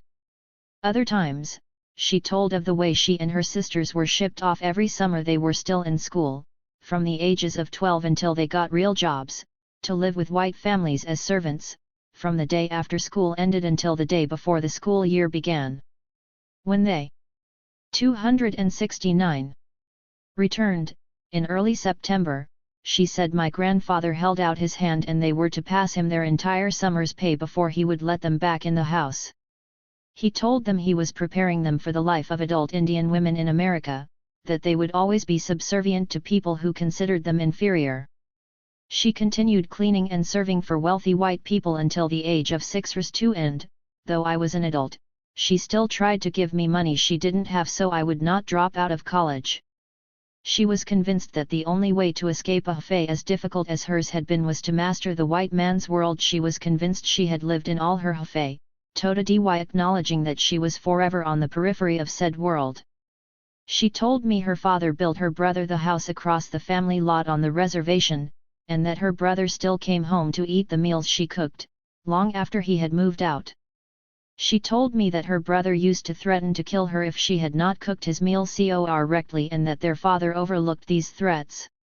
She then added that the first time her brother introduced her children into the threat she beat him with a baseball bat until his eyes would not open. She allowed herself to be subservient only as long as the survival of her children was not a part of the equation, but even our learned subservience was complicated, multi-layered. My family and I are enrolled as members of the Onondaga Nation, but our history, for better or worse, is inextricably tied to the history of the Tuscaroras. When the Tuscaroras eventually settled in western New York, having asked the Haudenosaunee if they could join its confederacy of 5 nations, Onondaga, Mohawk, Seneca, Cayuga, and Oneida, 2 Onondaga women left their homeland and traveled with the Tuscaroras to western New York. This settlement occurred sometime before 1800, but even this event is not entirely clear and various credible sources offer significantly divergent narratives of the Tuscarora migration to New York and their current place just south of Lewiston, New York, on a 5-mile by 7-mile patch of land. The general consensus of sources suggests that the Tuscaroras became affiliated with the Haudenosaunee sometime between 1722 and 1724, but the source of 270. Their removal contact with aggressive colonists began approximately 90 years before. As is the way within Onondaga and Tuscarora matrilineal culture, we had all received our identities from the women of the family. We were Onondagas in Tuscarora territory, which complicated our lives to a considerable degree. My mother, and her mother before her, had married Tuscarora men, and as such always held tenuous relationships with the men in their lives. Growing up, my mother, her sisters, and her mother lived in a dangerously patriarchal house. Her parents, as was the prevailing ideology at Tuscarora, were staunch Christian churchgoers, and her mother accepted the Western idea of women's roles for the early 20th century, pretending to ignore the balanced role women had in other nations within the Haudenosaunee. They pretended on the surface to ignore or forget their roles, but in no way was that true at their cores. They knew they were survivors generations removed, but still survivors of a Holocaust. Holocaust. You could probably not FMD another word with more specific cultural resonance. When I have mentioned this word in the context of Indians in America, I've received puzzled looks. David E. Stannard's examination of contact history, American Holocaust, is apparently not as well known in this country as it should be. It seemed that, to much of the American population, the word only belonged to one group of people. Out of curiosity, I pulled down a dictionary to see the official definition of the word. It clarified that in the 20th century we saw the invention of Holocaust with a capital H, invoking the word as a definition for a specific event. The dictionary ranked this event as the 3rd entry for this word in the entire history of humankind, following variations of mass destruction and disaster. The capital H event occurred in the 20th century in Europe, largely against people of one ethnicity, but including people from a few other groups then deemed socially unacceptable. The horror of this event is undeniable in the scope of human history. Beyond this entry, the dictionary also contained a passage below the actual numbered definitions, under the title Usage Notes. The paragraph explored the relative merits of using the 271 word, suggesting that though the word has several definitions that are more abstract and do not necessarily denote a particular group of humans killing another particular group of humans, the history of Europe's 20th century has forever changed popular perception of the word. This passage suggested that a large percentage of the population would find certain usages in poor taste because they were not ugly enough to warrant the use of the word, despite the fact that the more abstract definition is concerned with destruction on a broad scale. The dictionary included examples of Holocaust incidents among groups of people. Beyond the formally named 20th century Holocaust of European Jews, Cambodians, Africans, and AIDS victims were listed with varying merits. American Indians were strangely absent from any of these examples. This was, after all, the American Heritage Dietary. How could the editors have overlooked such a key example from within America's own borders? I began to question my own history. My own history. Was there no American Indian Holocaust?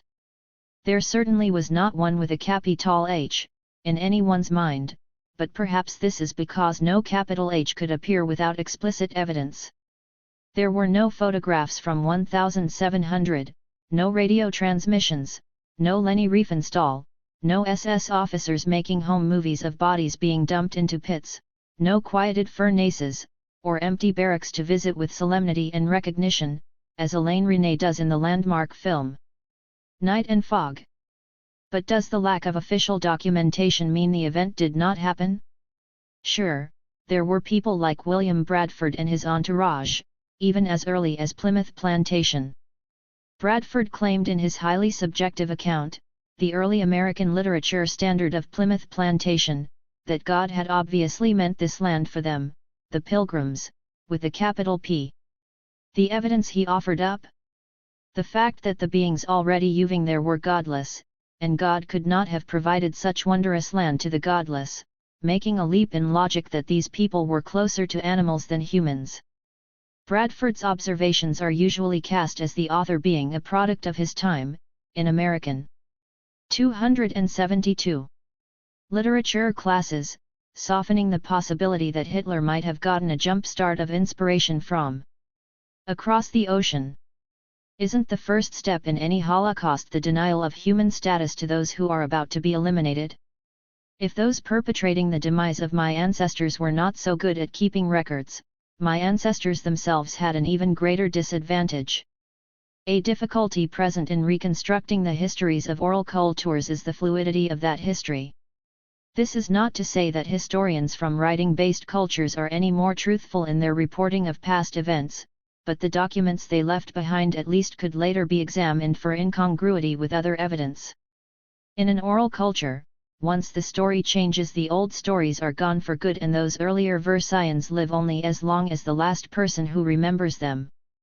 The history of nearly anything is always up for grabs and selfing interpretation, and I do not know anyone who has not modified at least one event from the past to suit his or her needs. Doubt and ambiguity, or perhaps their cousins' faith and narrative, saturate the arcs of many lives. My story contains two separate strands, Tuscarora and Onondaga, of these historically malleable abstractions. The sources I have found to document the period of Tuscarora history before the Western New York settlement are not easily accessible and are, at best, vague or not reliably traceable. I knew of the migration and the approximate years, but I had never heard these stories in my entire life. The few citations I had found over the years stated briefly that the Tuscarora, after having been nearly wiped out in their homelands in present-day North Carolina, made their way north to officially ask if they could join the Haudenosaunee, the League of Five Nations in New York, having originated in the same area. The migration was cast as a homecoming, as it were, the welcoming back of the Sixth Nation. One of the documents I recently found suggested a different interpretation of the migration. The narrative, a scholarly discussion from an online source, asserted that the Tuscaroras had constructed wampum belts documenting continued encounters with the white settlers who had first removed them from the places they had lived for a very long 273 period of time. When the Tuscaroras retaliated against this removal, they were effectively driven by force. They were then constantly harassed wherever they tried to thrive on the edges of their previous homelands. In a severely deteriorated state, already removed to Pennsylvania, the Tuscaroras constructed treaty wampum belts asking that their homes not be burned, that they not be captured and sold into slavery, and that they not be killed whenever they left their encampments to hunt or gather wood or haul water. They were not living in a death camp, per se, but instead, the world around their small sanctuaries had become one giant, all-encompassing death camp. In essence, these belts asked simply that they be allowed to survive. The dire pleading nature of the belts moved some Indian witnesses from other nations to act on behalf of the Tuscaroras, and they sent the belts to the Haudenosaunee. The Haudenosaunee responded by agreeing to embrace them as members of the Confederacy. Is this the true story, or is the homecoming told through the Tuscarora community the true story? Who am I to say? The Tuscarora Nation is currently a place that is heavily Christian. There are no longhouses within its borders. It has been suggested that missionaries effectively infiltrated the vulnerable community when the members first arrived in western New York, struggling to survive. Present repercussions of this forced ideology even continue to influence the attempts at regaining the nearly eliminated indigenous identity. Now forms of traditional culture are briefly and randomly glimpsed, at times arbitrarily resurrected or changed for political convenience. What is one day a game, the next day becomes a ceremony, named as such by people who want to prevent the game from being played because it might reveal political affiliation.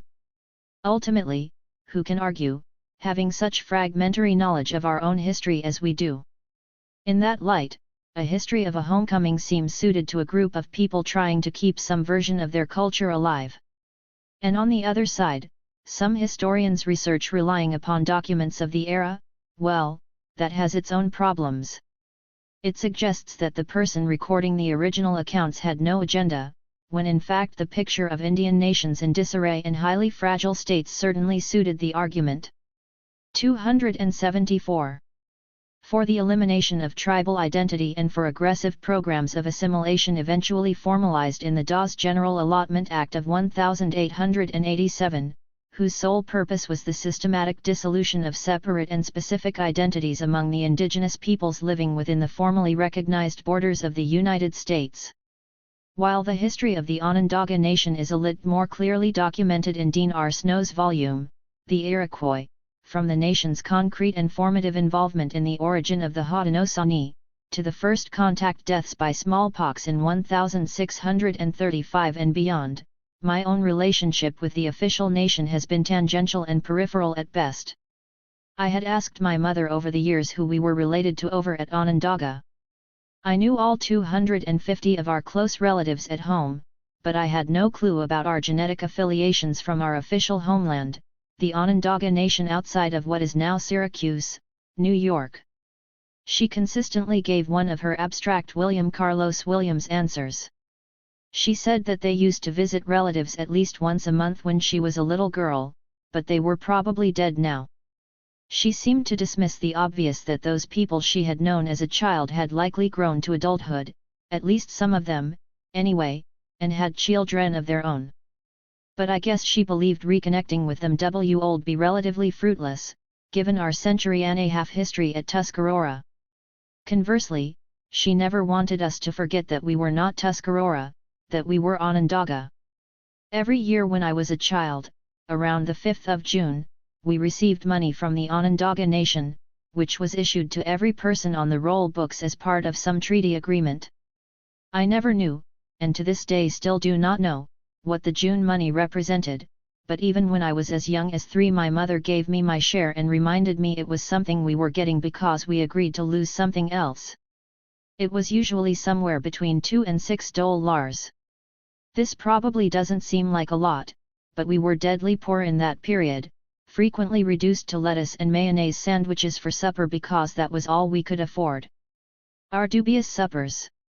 275. Didn't matter to my mother, though. She wanted us to understand that this money represented a relationship our nation had with the United States and that a collective memory rests upon individual memories as well as those of the group. And so here I am, a fairly terrate and educated Onondaga man from the Tuscarora Nation, harboring only the sketchiest of cultural history. But we go with what we have, and who we are and what we have are the fragmentary voices of the children of the children of the children of the children of the children of the children of the survivors of the American Holocaust. Shortly before my mother's 80th birthday, an idea that had been buzzing around in her head for years moved to the forefront. She insisted I get my tribal ID card from the appropriate place. I had one issued from the Tuscarora Nation, but my family members had been increasingly trading theirs in for cards issued at Onondaga, where we were officially listed on the nation roll book. I had tried 3 times in the years before, without much luck, because the person who issues the cards does the work on a volunteer basis and so gets to them as he can. I think my application had been lost all 3 times, but I gave it one last try, not knowing my mother had taken steps to ensure it would not get lost that last time, pulling a convoluted set of strings to be certain my papers would not get misplaced a 4th time. When she turned 80, I had my correct tribal identification. She became the cheese standing alone that same year when her last sister left us. She talked of her siblings rarely after they had left us, or of her history, the older she got. It was almost as if they had not existed. Even when questioned directly, she gave fairly perfunctory answers. I think, as I would visit and relentlessly ask her about her youth, trying also to get her to confess to being one of the fewer than 10 people fluent in Tuscarora, she knew that I recognized what was happening as her generation left us. We were becoming Holocaust survivors, one more generation removed, losing yet another piece of our remembered history. As she had with the June money, she wanted me to always know who I was, officially, in the eyes of the United States, and that to forget the relationship, regardless of what else I might or might not know, could. 276. Cause serious problems for the official status of any of us. History and memory to her were incidental.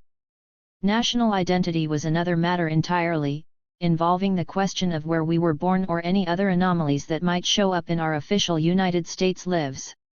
She needed to know that I had my documents in order. On her 81st birthday, a Thursday, she and I had made arrangements for Sunday.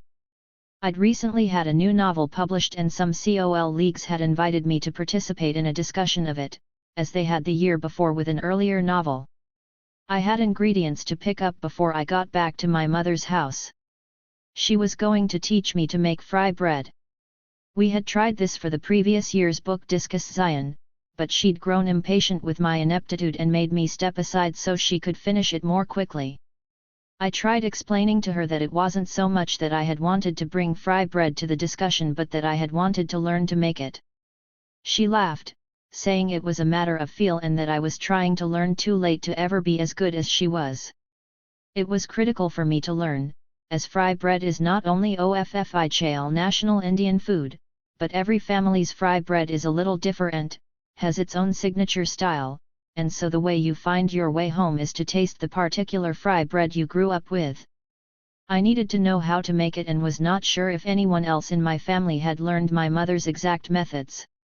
And besides, she sighed, why are you feeding this to white people anyway? They're not going to like it. Let me put some sugar in it, make it more interesting for them. My mother always maintained that the cultures were so different that her fry bread would not cross culinary borders without some modification. She likened me to her fiery bread and was confident that I had only completed my education because I was able to remove myself from the reservation influence. She could never understand why anyone ever read anything I wrote and thought that nobody could possibly be interested in the reservation life she had negotiated for so long. I left her house at 9 o'clock Thursday night, with a plan to be there with a full grocery bag of ingredients by 2 o'clock on Sunday, which she assured me would be plenty of time to get this lesson over with. 277. Sometime Friday morning my mother had a massive stroke from which she never awakened. We brought her to rest with her siblings and parents and grandparents and great-grandparents a little over a week later. As we lowered her into the ground I thought of all the things I did not know, and of what little I did. Shortly after she left us, some people from around the reservation gave us photographs they had of her in her youth, pictures I had never seen. She was vibrant, smiling, a young and beautiful Indian woman who had found some period of time where she was not on her knees, scrubbing someone else's floor. There she was, standing with some other young Indian women, smyung, posing before a backdrop of Niagara Falls, in high fashion for the era. If the young woman's face had not so clearly been hers, I would have sworn this was not my mother. She had always been sure to show me the difficult life of Indians in America, convincing me by fear instead of example that I had to learn to thrive in that white man's world she saw surrounding us and not the subservient one she inhabited the entire time I had been alive. She felt that if her children were to have a life solely within the context of an Indian community, we would surely be as exterminated as all those Indians who had come before us. What Holocaust was this? I wondered, closing my American Hritai and putting it back on the shelf. At what point does America give us our own capital H? Or do we just have to take it for ourselves, rewriting or speaking history in the way it has been rewritten around us for over 500 years? Looking to the past to find the future. Yufna Soldier Wolf. I am Yufna Soldier Wolf. My first name is a description of when the rain is over and the rainbow comes out, another meaning is Mother Nature's child. I am the youngest daughter of 10 children, 24 years old, and the only sibling to graduate from the University of Montana. I am now working toward getting my master's degree in public relations with a minor in Native American studies. My people are the Northern Arapaho Nation. My branch and the other 13 branches of Arapaho call us Ha-de-nun-a-e-i, which means the ancient people. Other native people refer to us by the more contemporary name Hinononia, which means blue sky people. Still other plains tribes call us teachers because we have been willing to share our ways with them. Virginia Cole Trenholm, in the Arapaho, our people, has written that we are the earliest known, being the old Algonquin designation Bison Path people. A long time ago we migrated from the area of Minnesota to the high plains where we now reside in the central part of Wyoming on the Wind River Indian Reservation. We still have stories from the Palea Indians that tell of the Ice Age and various animals that are now extinct. We have names for 279. Some of these that our ancestors hunted. The saber-toothed's name Northern Arapaho is Ha-ha-hawk and the giant beavers is Ha-be-a-day-at-hebas. We also have names for the places where the ancestral Arapaho traveled, such as Hen-a-janun-ee, which means giant bison, for the Lindenmeyer site, which is almost on the Wyoming-Colorado border a few miles from Fort Collins, Colorado. The area in which the Arapaho nomadically traveled and inhabited is from Canada to Texas, from the Rockies to Nebraska, Kansas, and on to the headwaters of the Missouri. The Arapaho have a name for the Gulf of Mexico, Baaxwu, which means the Great Ocean to the south. My nation was once a traveling people because our way of life was sustained by following the roaming buffaloes' migration over the Great Plains. These buffaloes were our source of food, shelter, clothing, home utensils, home decor, and various other items. The pioneering settlers, the United States government, and the railroad wiped out all our sources and way of life by taking our lands and intentionally decimating the population of the buffalo. In 1869 President Ulysses S. Grant put into effect his peace policy, whereas pressure was put on all American Indians to live and stay on reservations and to become more civilized. In 1870 Congress agreed with Grant and allotted to this policy $100,000 for Indian education, which would cause mass cultural genocide. Ancestral lands were taken away from Indians and given to white settlers. During 1877 and 1878 the Arapaho were placed with our enemies, the Shoshone, on the same reservation. At the time, we were promised our own reservation. The U.S. government has never lived up to this promise. We Northern Arapaho still live with the Shoshone on the Wind River Indian Reservation. The Shoshone sued the United States for breach of treaty stipulation by letting the Northern Arapaho stay on the reservation. The Shoshone were angry because we were considered equal landholders and they did not want to make decisions with the Northern Arapaho. In 1930 we Arapaho had to buy our part of the reservation from the Shoshone, and paid them $14 million for it. This was money that came from selling Arapaho lands in Colorado near the 280 Platte River, where gold and silver mines were abundant and where farmland was wanted. Out of this total, the Shoshone received $4,408,404. The Shoshone cau this the Tunison money after George Tunison, who represented them in Coyote. Where did the rest of the $10 million go? Bureau of Indian Affairs officials at that time seemed to have some corruption and conspiracy going on, as they still do today. Nothing has ever been done concerning this shortage, nor will it ever be seriously looked into.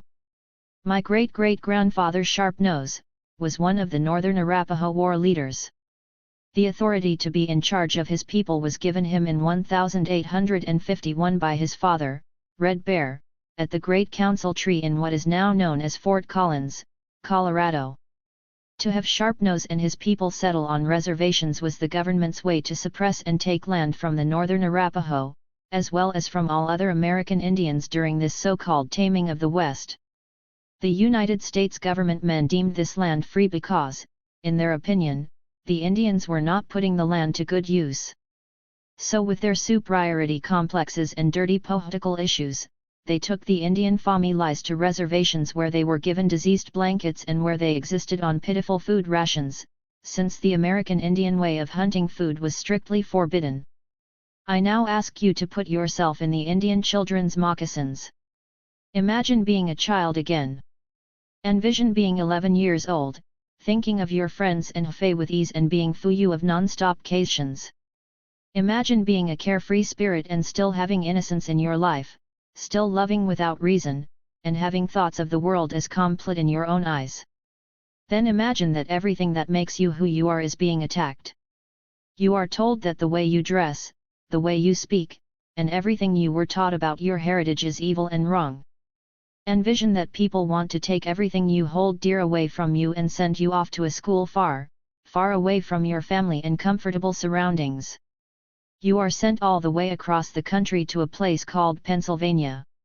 When you arrive, you are stripped 281 of all your beliefs.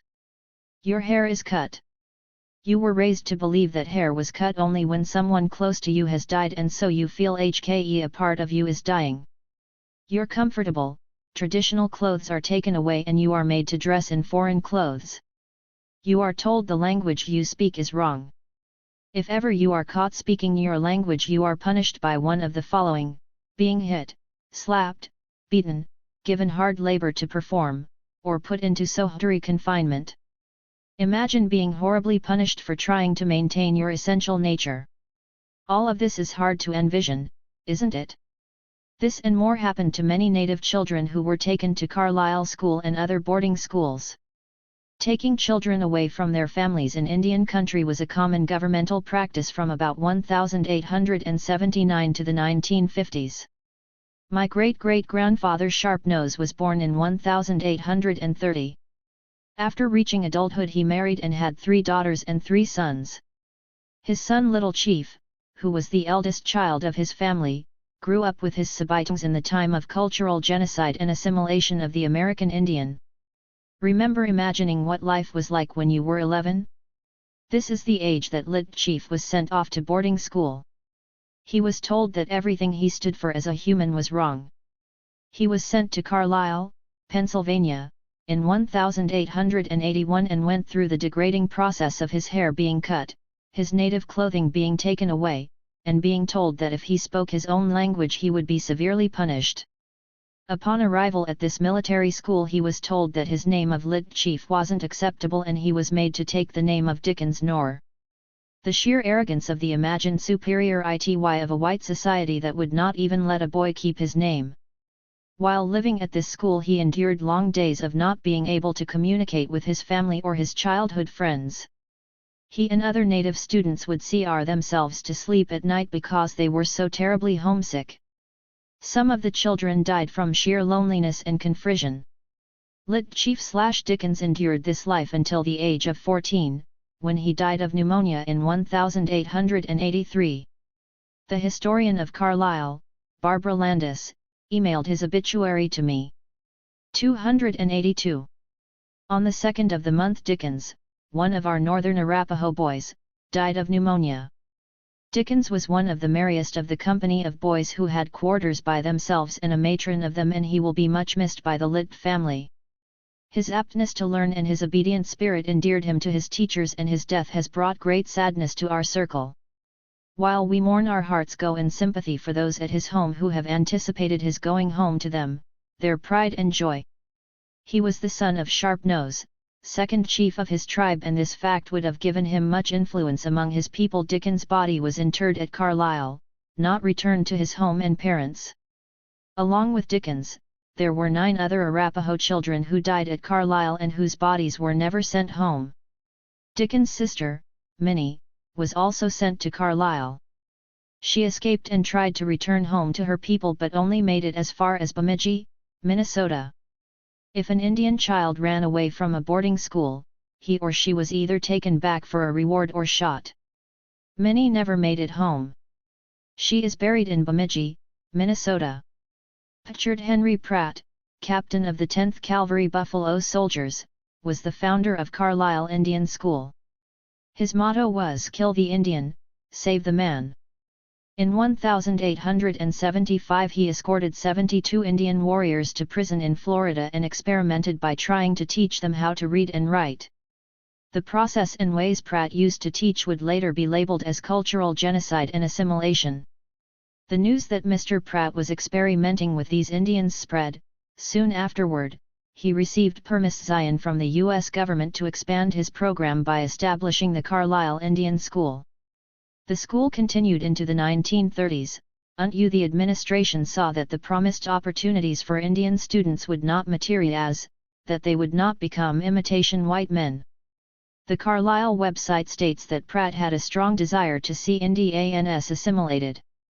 In an article from March 18, 1898, the school newspaper, called The Indian Helper, embodied Pratt's assimilation philosophy.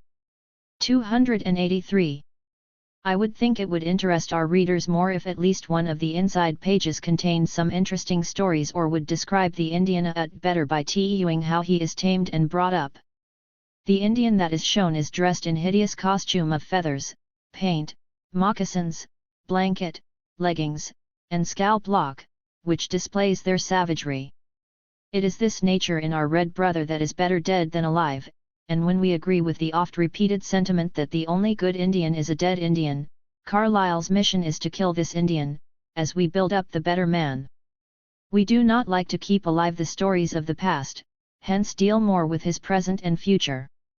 How were American Indians at this time expected to move on in their lives when the idea of "kill the Indian, save the man" was being used for their very extinction? Can this be compared to the Nazi war when only blonde hair and blue eyes were acceptable? Of course it can. All the years of being abused and victims of genocidal assimilation at boarding schools gave many Indian people varying perspectives concerning education. More negative than positive, we still see the ripples from the treatment the students endured. Today, many older grandparents and parents hesitantly send their children off to school. They know that school now is not as harsh as it was for them, but deep inside they still relive those moments of assimilation and mistreatment, and so they no doubt question their children's education. But revitalization of the Arapaho culture is now going strongly. Thanks to determined leaders in my tribe, we have made it this far, holding on to our culture, and we benefit from the choices that our past leaders made to keep our tribe and ways of life imperative. These leaders were true visionaries. My parental grandpa, Scott Dewey, was a survivor of Carlisle's assimilation. Scott, Burdick Addison, Lewis Headley, and Jim Large, who were all Northern Arapaho, attended Carlisle. My grandpa's experiences are relayed through my father, Mark Dewey Soldier Wolf, and also through my grandpa's journals. Scott Dewey was an avid writer and 284. Wrote every day about anything and everything. I appreciate his writings today even more, as he has passed on. My grandpa and his peers, Burdick Addison, Lewis Headley, Bill Minthorn, Louis Tawanama, and the well-known teammate Jim Thorpe, were part of the football team at Carlisle. They became renowned after beating West Point when Eisenhower attended school there. Scott had many experiences, good and bad, at Carhustle. The most important is what I call the grey cloud with silver lining. The grey cloud being that of the assimilating and tearing at his culture, but also the silver lining, which was Glenn "Pop" Warner. Pop was the coach at Carlisle and treated the Indian students as equals. Pop's relationships with Scott and other students are what kept some of them from running away. My grandpa also endured some hard times while at Carlisle. His dad died, but he was not permitted to leave the school to help his mother. Thanks to Pop, he was able to get through his hard times. The bond he had with these boys was so grand that, when Scott and Burdick finally returned home, Pop shared a tear with them at the train station. After Grandpa had been home for a few years, one day a knock came at the door and he heard Jim Thorpe's voice outside his cabin asking, "Hey Scott, do we live here?" Jim had come to ask my grandpa and Burdick if they would go with him to Raw HNS for a reception in honor of the football team. Throughout Scott's stay at Carhsle, he not only made lasting relationships but also received the education that proved to be essential in helping his people. Scott was oftentimes dealt a hard hand during those days of boarding school, but he coped with it the best he could and came away being a leader for our people. At the age of 28 in 1923 he first served on the Northern Arapaho Business Council and continued to serve on this council for 30 years, off and on. He was one of 4 men to persuade the Bureau of Indian Affairs to grant per capita payment of tribal funds to enrolled members of our tribe. Today we still receive this money monthly and a 13th payment every Christmas. After a very long time, the U.S. government has tried to amend some wrongful doings to us Indians by passing a federal law called NAGPOI, the Native American Graves Protection and Repatriation Act 285. In 1990. This embodies a process for museums and federal agencies to locate Native American cultural items, human remains, funerary objects, sacred objects, and objects of cultural patrimony, which are then given back to the lineal descendants and affiliated tribes and Native Hawaiian organizations. Also, there is another group called the American Indian Ritual Object and Repatriation Foundation, which mediates and acts as a conduit for both parties. These parties and the people who know the laws and guidance in implementing the process of returning to American Indians the remains of children such as lit chief, sacred artifacts, and other objects held in high regard can offer a great service to Indian communities. I have documentation of pipes being sent with children to Carlisle, and I often wonder whatever happened to these, which would now be considered sacred artifacts. At Carlisle the first Indian students were the ones who built the administration building, gym, shops, chapel, and the cemetery. In addition to this labor, the Indian children did not have the immune systems to cope with Euro-American diseases. Some students were stricken with TB, smallpox, and pneumonia, and others just could not cope with the severe stress of separation from family and tribe. The ones who died were buried there, not sent home. Of all the children buried there, the Apache tribe represents the largest number of deaths. The remains of our ancestors being sent back to reservations is a very controversial issue in some ways, but, in the bigger picture, it is looking to the past to move on with the future. According to NAGPRA, only lineal and federally recognized tribes can ask for human remains and objects. I have been working on having lit chief's remains returned for 3 years now. My dad and his father had tried many years ago, but at the time there was no NAGPRA or NATHPO, the National Association of Tribal Historic Preservation Officers, which also helps with repatriation. I am writing a grant at present to help with the cost, and am also trying to raise money on my own, which is difficult. So far it has been a long, hard path because Carhustle is a military installation, thus, I have to go through the Department of Defense. Indian reburial is a contemporary issue that deals with ceremonial 286 practices, as well as help and support of tribal elders, tribal council, and everyone involved. Reburial also has much to do with spiritual and emotional issues that need to be addressed, not only by natives, but also by the white society so that we all may move on. I believe the general public should be aware of what the American Indians have endured throughout the past and are still enduring today. This is why it is good to write about these issues and present society with the truth of what has gone on. The American Indian Holocaust did happen. Perhaps not in the same way the Holocaust happened for the Jews, nor for the people in Rwanda, nor for the Puerto Ricans at Carlisle, nor for the Asians at Heart Mountain, nor for all culturally oppressed, assimilated people everywhere in the world. But it did happen, and bits and pieces of this oppression are evident in all Indian communities today. That these grave injustices happened to many groups, not just one, and in various ways, should finally be confronted. The general population should come to terms with what happened and, most importantly, be aware so that atrocities like this won't happen again. To learn from history would be grand. To deny this ever happening to American Indians is to become another victim of the genocidal process. I am reminded of a story I once read in Reader's Digest. As the trains that were filled to capacity with crying Jews on their way to be annihilated passed by churches, the servants of God only sang louder to drown out the cries of the victims. Today our cries are continually getting louder.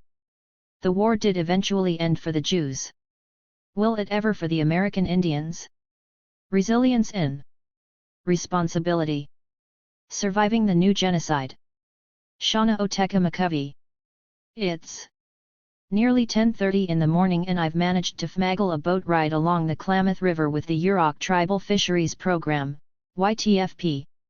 We are going to take a trip approximately 25 river miles from the upper part of northern California's Yurok Indian Reservation to the mouth of the river where it empties into the Pacific Ocean. I'm excited because, even though I grew up on the reservation, I've never been on this trip before. There isn't a road that connects the lower and upper reservation, so boat travel is used today much like it was 150 years ago. As we begin the winding drive from Wychbuck along State Route 169, what we locals refer to as downriver, I'm very nostalgic. This happens every time I travel this road, every time I go home. My siblings and I grew up here in this remote area without electricity or a telephone, so we spent much of our childhood outdoors. Being outside as much as we were helped foster our special relationship to this place. That, combined with the knowledge that our people have been on this river since time began, makes for a pretty sound connection. There is something about the way it smells downriver that is like any other place I've been. It isn't simply one unique smell, but every time. 288. We turn a corner, there are subtle changes in the smell. Sometimes it's fresh and clean, with a hint of berries and wild flowers, other times the fragrance is of cool dew and moss. If you're lucky, you can catch a whiff of breakfast being prepared in one of the houses along the way. We are going to put the boat in Etzragon, an old village site about 18 miles from the tribal office at Wychbuck. The sun is warming things up on the river bar and the water is calm and glassy. The sunglass sporting lad at the helm of our jet boat just happens to be my younger brother, who has been with our fisheries department for nearly 6 years. His knowledge of the river and its biology is very sound, as is his co-workers, a young woman who can name every creek and riff along the river. On our trip we will pass by those creeks she ticked off: Pequan, Tekta, Lit Serper, Big Serper, Bear, Apa, and Blue. Farther downriver we will pass McCovey Riffle and Blake's Raffle, then Omagar, Magarve, and Turwar creeks and finally come to Requa, where the river turns into an estuary and mixes with salt water. The end of our journey is a place we call the Lips, where the Klamath Paws ionately kisses the Pacific. It is here that the great runs of salmon enter the river and make their way up to spawn. The mouth of the river. At first the mouth of the river was at Oman, Wilson Creek.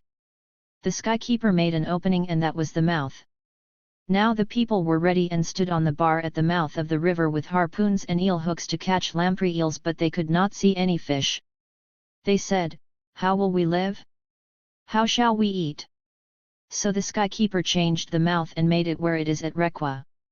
The people stood on the bar there, at Requa, and speared and got many salmon. So they were glad. Capitan Spot of Requa Yurok myths. You may be wondering what a boatload of Yuroks traversing the mighty Klamath has to do with genocide. The answer is simply everything. 289. The arrival of whites to this part of the country was not a surprise. We knew that one day the Wogue, or white beings, would appear. What we didn't know was the destruction they would cause or the havoc they would wreak. The discovery of gold at Sutter's Mill, in California's Central Valley, meant the end of the Indian world as we had known it for thousands of years. We lost most of our ancestral lands and many aspects of our culture, and our language took a severe beating. In the boarding schools we began to emulate the whites. Our girls learned to sew and set Emily Post's table, while our boys were taught to weed and manicure lawns to prepare for great futures in menial labor. Not long after that, the United States imposed upon us a governing structure that looked nothing like our traditional way of governance. To say that the Yurok people have suffered as a direct result of U.S. law and POHCY would be a drastic understatement.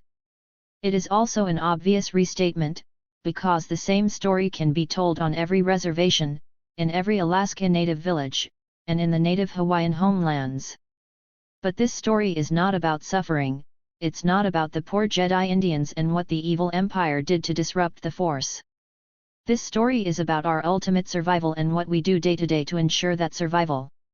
It's about our resilience, the kind that allows us to bend, mold, and adapt, then to somehow create a space for us to remember what is of utmost importance, who we are. It is also about our responsibility and how we define it so that our actions will always reflect what is of utmost importance, remaining who we are. The mountains in this area are steep and rugged, so much so that the river acts as referee to keep them from pummeling one another into the bedrock. The unforgiving terrain has acted as a barrier from the outside world for some time. Let's face it, not a lot of Americans, or Native Americans for that matter, have heard of the Yurok people. Our mountains keep us secluded, and in many ways seclusion has been to our benefit. Our reservation captures some of our traditional territory and this has allowed us, with some interruption, to continue to conduct the ceremonies of our land-based religion. In other words, we dance where we have always danced. 290. Our people, however, came into the spotlight, though not under the best of circumstances, in the late summer of 2002.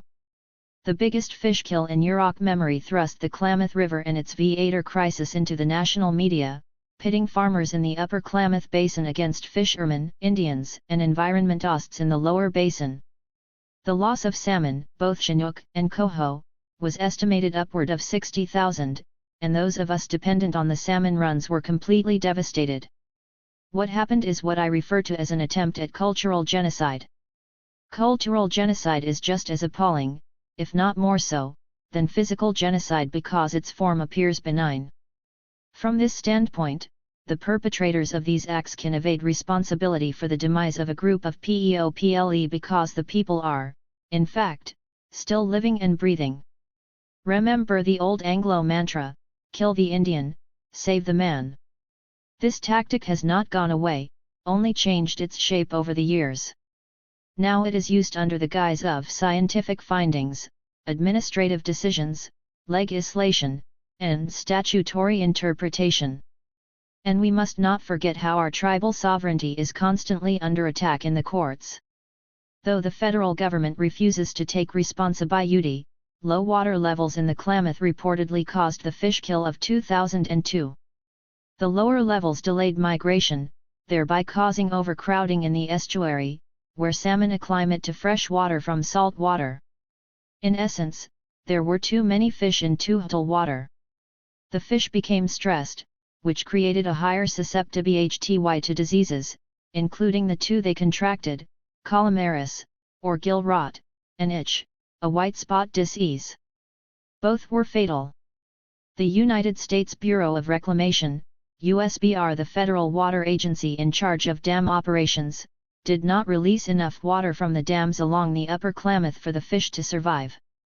The operating plan for the Klamath heavily favored irrigating farm crops in the upper basin while it completely ignored the needs of the salmon species in the river, particularly the coho, which is listed as threatened under the Endangered Species Act. As a result, the worst fish kill in recent history occurred only 1 year into Reclamation's 10-year water use plan for the Klamath Basin. 291. As the Yurok tribe and other affected citizens collected and counted dead salmon carcasses, we received no government apology, no compensation, and certainly no claim of responsibility or promise to change the undoubtedly ineffective water use plan. But should we have expected any of these things? Certainly not. We've never been apologized to for the loss of our people during the gold rush, we've never been apologized to for the theft of our land under the General Allotment Act of 1887, we've never been apologized to for the loss of language and the attempted extinction of our culture by the boarding schools, and on and on and on. We cannot trust the federal or state governments to help us protect what is ours, and that is precisely why we are the agents for our survival. We are responsible. The question for us all now is, how will we carry out that responsibility? We stop at Blue Creek, cold water refugia for salmon, where the Yurok Fisheries Department team snorkels and does a fish count. They are also using, for the first time, an underwater video camera to help with data collection. It's all very Jacques Cousteau and a clear indication of our adaptability and willingness to be the instruments of our survival. We've come to realize that some things, including technology, must be embraced if we want to have a say in decisions made about our fishery. To mix clichés and make them my own, we've got to learn to talk the talk, while maintaining the ability to walk our own walk. The origin of salmon. It was at Enoch that they made salmon. 2 women lived there, and there were no salmon in the world when Wopekumu, the creator being, came. As he entered the world, he saw the 2 women. One said to the other, "What shall we eat?" The other replied, "Go wait on the terrace," and she went to retrieve a box with water and salmon inside. All of the time, Wopekumu watched her. She took salmon out of the box and they split it, put it on sticks, and broiled it by the fire. Wopekumu came to them and put his hand into his carrying case. He said, "I shall eat my salmon." They looked at him and watched him draw it out, but it was really alder bark. They thought, where did he get his salmon? They 292 were the only ones that owned salmon, and they concealed it. The women proceeded to cook the salmon and put angelica root in its mouth, that they might not have had luck. Then they said, "Let's go out." As soon as Wopekumu saw that he was alone in the house, he went hastily to where he'd seen one of them take the salmon out. Found the box, tipped it over, and ran out. The water flowed and turned into a river, and Wopekumu ran upstream with the women pursuing him. They were about to catch him when he found 2 tan oak trees, asked them to split apart, and took refuge in them. The women could not reach him. Then Wopekumu said, "Let the river run downstream," and he blew downstream. That is how the river comes to flow. Then Wopekumu said to the river, "A great salmon must come up. He will be the salmon leader, and they, people, will never catch him in their nets. Only the little ones shall be caught. Every spring, the great salmon has to come first, and all the little ordinary ones follow him upstream." Stone of White Spurs, Whitechbuck, Yurok myths. I like to think that I think hke a fish. A coho, on Corinchus kisuch, or Chinook on Corinchus choicha, to be more exact. I use the scientific names for these specific salmon only to impress my biologist brother. I can't accurately pronounce the names yet, but in the Yurok language, salmon are called nepui. If I think like a fish, then I am better able to understand what is needed for their survival, and in essence my own.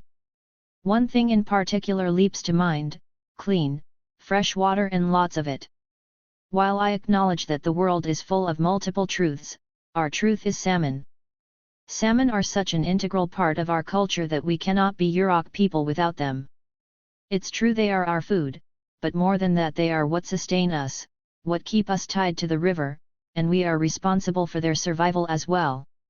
If you reread the salmon origin story above, it is clear our role in their survival is respecting the passage of Nipwo, or great salmon. Doing this brings the promise of healthy salmon runs in the future. That is why the loss of so many Chinook and coho as a result the 2002 fish kill was felt so heavily here. 293. Along the river. It wasn't just a blow to the food supply or the local economy, but to our existence, our way of life. To better understand the importance of salmon to our culture, I've prepared a sample test question for the non-Indian reader, or a mere thinker, much HKE1 you would FMD on an SAT exam. Please select which of the following best expresses a relationship similar to that expressed in the capitalist pair. Salmon Yurok. O corn, Ho pea. O buffalo, Lakota. O oil, Bush administration. O liberal, Michael Moore. Difficult? Not really. Not when thought of in terms of necessity and what is absolutely related not only to physical survival but also to cultural survival. Cultural genocide is the new genocide. It impacts us in ways we can't often predict, which makes it more insidious. If we do not learn how to talk the federal government's talk, so to speak, we will never have a voice in decisions made about us.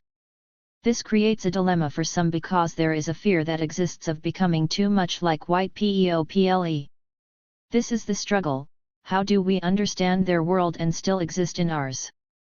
I think the answer is what it has always been: balance.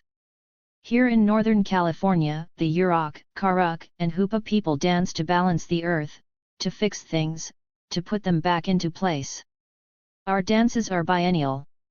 This year, 2005, the Yurok people won't have our world renewal ceremonies, but the Hoopas will. Next year, in late summer, we will hold our deerskin dance, our boat dance, and finally our jump dance. 10 days of dancing and fasting, 10 days of rest, then 10 days of dancing and fasting again. What is most unique about our dances is that they are not just about balancing our Yurok, Karuk, and Hoopa worlds, but about balancing the world for everything that is alive and in need. We dance for you and we pray for you just as much as we. 294. Dance and pray for ourselves. This is a great responsibility, but one we acknowledge as ours. These ceremonies also mean we acknowledge that things fall out of balance and that our life's work is to make them right again. There is even talk of bringing back our fish dam ceremony, a specific dance held in honor of the salmon runs that we have not done in years. If this dance were to take place again, it would only strengthen our resolve. This is who we are, Polyclaw, the people from downriver. This is why what our tribal fisheries program is doing is so important. Learning the science behind salmon migration and reproduction, coupled with our traditional knowledge of salmon origin and its place in our universe, keeps our feet in both worlds. Balance.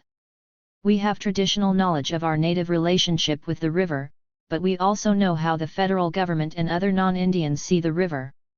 Balance. Survival often means having to do things on the government's terms, but our new knowledge allows our voices to be heard much louder than they would have been, say, 100 years ago. We are not static people, we move along a continuum of past, present, and future, always striving to achieve some sort of balance. Future generations of Yurok people depend on us to provide them with a clean river system and a viable salmon fishery. We have a duty and a responsibility to preserve our way of life. Therefore, our survival begins with us. Lifeblood. It is too much to ask to see the river as heart and lungs, an artery of hydrogen and oxygen that nourishes the body of Earth, too much to ask them to let go of ego and 295. Embrace a worldview in which the center of the universe can be seen, touched. In their houses they decide river fate, our fate, without ever feeling the lifeblood of the river, without fully knowing an Indian's life. Prayers to fix the world, a natural affinity for salmon and the sacred, the intrepid will to never grow tired, never give up. 1. For a more explicit account of mass murder with all the gruesome details, one can refer to the book Genocide in Northwestern California by Jack Norton. 2. For more information on the lawsuit that followed the 2002 Klamath River fish kill, please see www.earthjustice.org. Majesty's Lost. Alfred Young Man. One of my earliest childhood memories growing up on the Blackfeet Indian Reservation in Munday Tana was seeing an impish elf one morning just after daybreak. I unexpectedly caught the little character peeking around a blanket my mother had hung over the bedroom door, used as a divider between that room and the next. I was 3 or 4 years old, lying in bed, wide awake, when that little person, less than a foot tall, appeared, flashing a mischievous grin. He had pointed ears, red hair, wore a little green Robin Hood-style hat, had rosy cheeks, an oval face, and big green eyes. I was utterly amused at what I was seeing, never stopping to think for a moment that this little fellow was not supposed to exist. I sat up immediately and he quickly closed the blanket. I slid down from the bed in a flash to get a closer look, but he was already gone. In a second similar incident, I remember sitting on an earthen bank overlooking Highway 2, just outside my grandfather's house. I saw an old Indian man driving by in an orange, dual-wheeled, gravel dump truck. The state of Montana was building a new road through our neck of the woods. Although I didn't think it odd at the time, the steering wheel of that guy's vehicle was on the right side of the cab, on the PA. 297. Senger's side, as in England. The dark-skinned driver was dressed like the Indians of old, even sported an eagle feather in his long black hair that flowed freely in the wind. He wore a brown beaded buckskin vest, had buckskin armbands tied around his bare upper arms, and gave me a happy wave and a wide grinning smile. I remember his pearly white teeth seemed to sparkle and glint in the midday sun. To punctuate his grin, the old Indian driver laughingly made fire shoot out of the smokestacks of his truck, high into the air rising above his cab. Strangely enough, I can't remember any sound to associate with that event. It was like a dream, perhaps imaginary, like it never really happened, but of course it did. My family lived on a small hill forested with trees of aspen and pine located between Highway 2 and the Great Northern Railroad. We stayed in a small 2-room shack outside of the tiny town of East Glacier Park, Montana, the gateway to Glacier National Park. We had no running water, no indoor heating, no indoor toilet, and no modern amenities, not even electricity. We used a kerosene lamp for a nightlight, and I wouldn't see something called television for several years. I grew up in a world far removed from the world in which I live today. The front room of our shack consisted of our dining area, where my visiting aunts, mother, and sisters cooked meals for us. My dad had died of a heart attack when I was 2, and I was often told how he hunted for our subsistence, mostly elk, deer, and moose in the back country. He was a good shot and an avid hunter, and also a respected medicine man. I would give anything now to get the chance to know my father, but then there is so much about life that is unfair and unknowable, and I suppose there always will be. The back room was a bedroom consisting of 2 beds and a wood-burning stove. My mother and her second husband slept there in one bed, and my little sister and brother and I shared the second bed. My older brothers and sisters stayed with my aunts and uncles, sometimes with my maternal grandfather and paternal grandmother. I still walk through that house in my dreams, always situated as it was, facing the rising sun to the east with the Rocky Mountains and the setting sun in the west, practically in our backyard.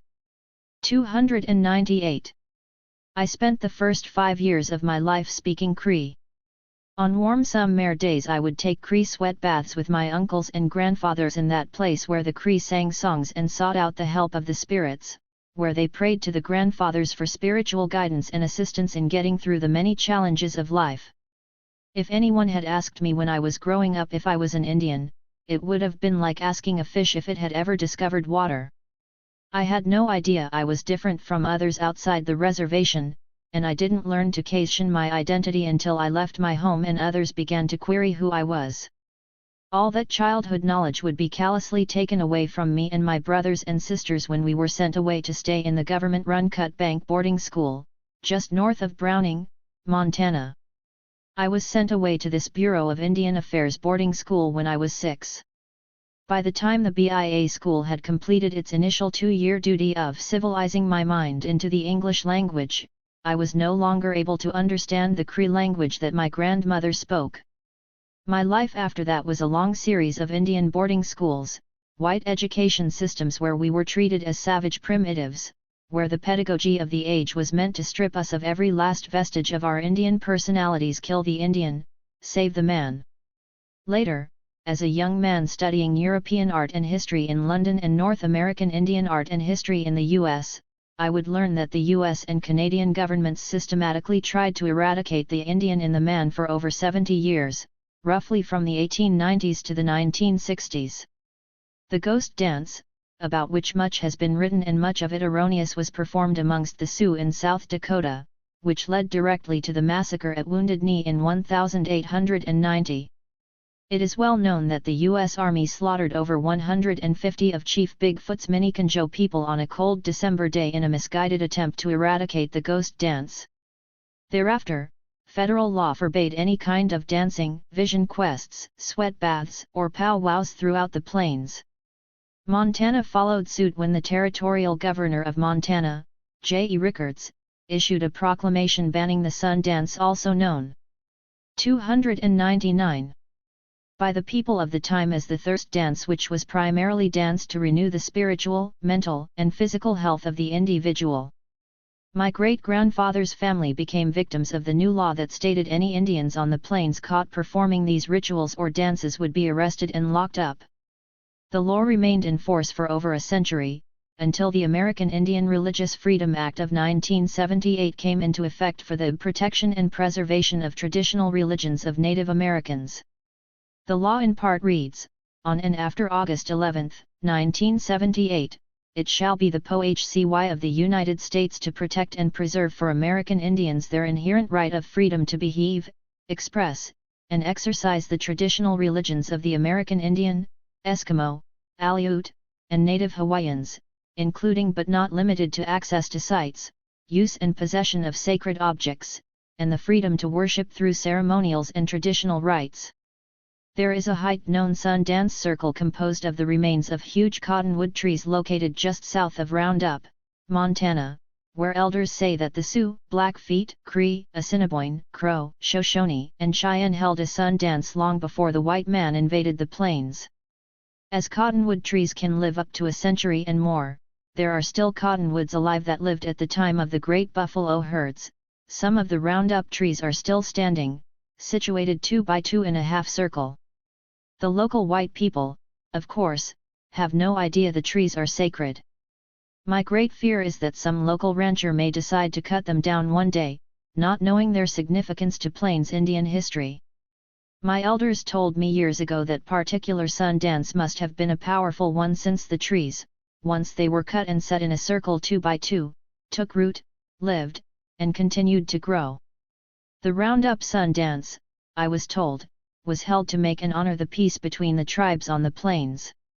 With so many tribes aware of each other's existence, they could have had only one ideal in mind with that dance, to live in and honor peace, and share the land, game, and other resources among themselves. The white man's history tells us something else, of course. They came to divide and conquer by making treaties with the various native groups, thereby driving a wedge 300 between the nations. No one knows for certain how many different tribes used the plains as their breadbasket before the white man arrived and exterminated the buffalo and megafauna. The robbing of Indian graves and cultural objects by early army surgeons and social scientists for the purpose of scientific study was all the rage in the 1800s and 1900s. There are many documented cases where Indians were no sooner buried than their graves were dug up and their corpses stolen and sent back east. A letter dated June 27, 1892, which was sent along with 15 skulls, partial skeletons, and assorted ornaments, from grave robbers E. T. Daniel at the Blackfeet Indian Agency to Dr. J. S. Billings, Major and Surgeon, USA, Washington, D.C., Army Medical Museum reads: Dear Doctor, I have gotten the crania off at last. I shipped them today to Post-Surgeon Byrne at Fort Assiniboine, in compliance with your request under date of April 6. There are 15 of them. I collect them in a way somewhat sick unusual. The burial place is in plain sight of many Indian houses and very near frequented roads. I had to visit the country at night when not even the dogs were stirring. This was usually between 12 p.m. and daylight. The graveyard is 2 miles from office, so that I have traveled 60 miles on foot to secure them. P.S. The skulls are all genuine Piegan Indians as they were buried Indian fashion, none of them are half-breed or white apparently. Stealing the remains of Indians and looting their graves was a dangerous business since there were Indian sentries on duty at this place. Today, the robbing of archaeological sites goes undeterred as the rebuilding of the old Bono Dam by the Bureau of Indian Affairs on the Rocky Boy Indian Reservation continues to unearth remains. Employees take home ancient fossils and bones found at least 300 feet deep, something that University of Montana archaeologists in 301 nearby Havre should be raising holy hell over. It seems that the federal government still cannot respect its own laws or our history. The Rocky Boy Indian Reservation was created by executive order in 1916, signed by President Woodrow Wilson. My great-grandfather, William Bushy, PACHES, certainly deserves an honored place in that reservation's history. However, politics being what they are, the Rocky Boy tribal councils over the years have failed to recognize or respect that history. Chief Rocky Boy or Stone Child, from whom the Rocky Boy Reservation takes its name, gets all the credit. The first location chosen for my people was near what is now Bab, located on the current Blackfeet Indian Reservation. Some 11,000 acres was to be turned over to the Cree and Chippewa. The Great Northern Railway punched its way through Montana in 1887 to connect with those railroads operating in the Pacific Northwest. Railway boxcars moved my grandfathers, grandmothers, and their children, and the Chippewa leader Rocky Boy and his band of followers, more than 100 people in all, to an area around St. Mary's Lake, Montana. This was around 1908, in a food for allotted land deal made with the Blackfeet, 101 allotments in all. The story of how this betrayal happened is a long one, but basically the people of Montana had tired of trying to chase my family and a Cree band of Lit Bear followers to Canada, so in order to arrive at a workable solution, Montanans asked the U.S. government to negotiate with the Blackfeet for land for these homeless Cree. As it turned out, the Blackfeet received the food and later the allotted lands as well. I grew up believing that this deal had been approved in Washington, since my mother and her father, and all the other Cree had been led to believe that the land was ours. Our elders told us that it was. I believed this until 4 years ago when an anthropologist friend of mine found a letter of rejection filed away in the deep dark recesses of the Bureau of Indian Affairs filing system in Washington, D.C. This letter clearly stated the deal did not happen. Charles S. Spencer, Superintendent, Blackfeet Indian Agency, had signed this letter, which included a census of the Rocky Boy Band, on June 27, 1955. Can you imagine the disappointment of being told all of your life that 302 so many square miles of land belonged to your family, only to learn that such was not the case? And so we have yet another bald-faced lie, a 9 decades long he, perpetrated on my family. The genocidal practice of splitting up Indian nations along individualistic family lines to prevent their ability to organize a strong political movement and resistance is a practice Canada has used for the better part of the last 200 years on its own Cree people, indeed, on all Native people in Canada.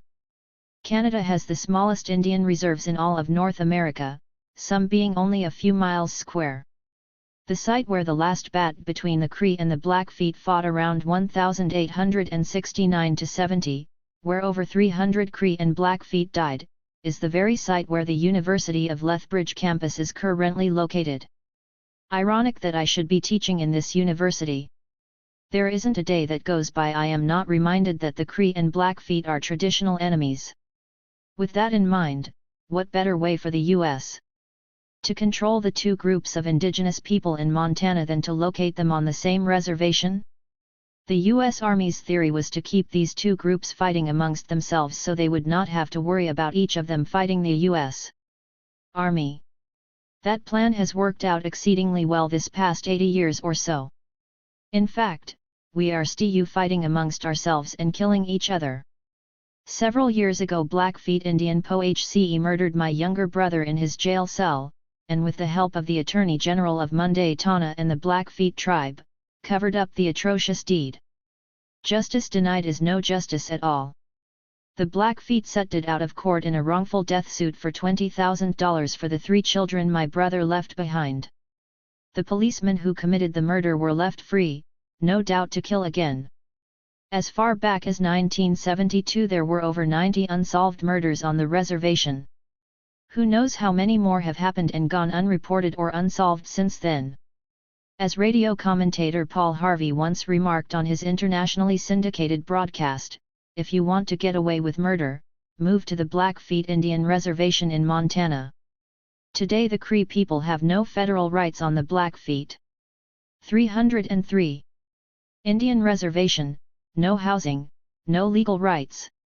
To make matters worse, our own tribal council on the Rocky Boy Indian Reservation refuses to assist us with any kind of housing or educational needs if we live off the reservation, even though this same council is more than happy to include our substantial numbers in their annual census reports to Congress to get more funding. We certainly never get to enjoy those benefits.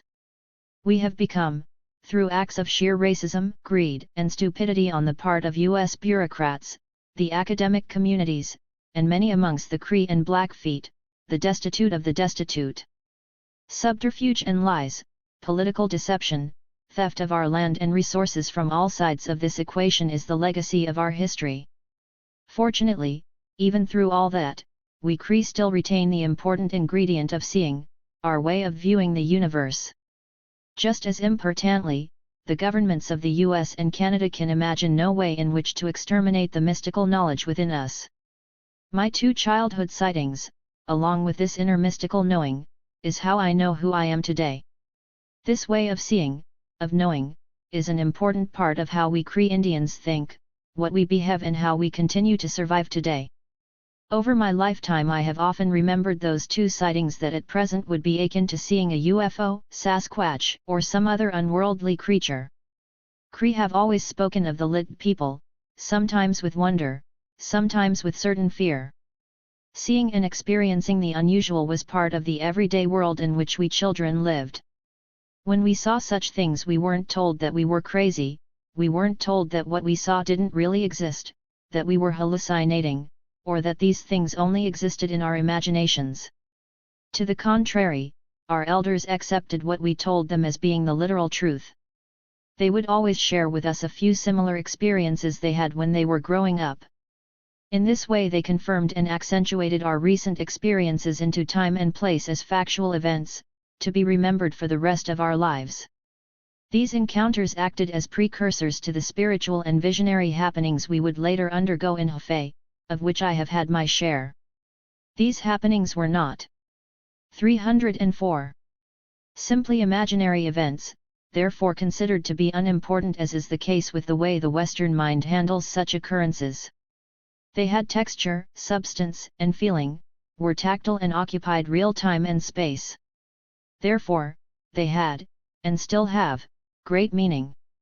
Today Western science categorizes these happenings as quantum mechanics or physics. We simply had Indian science.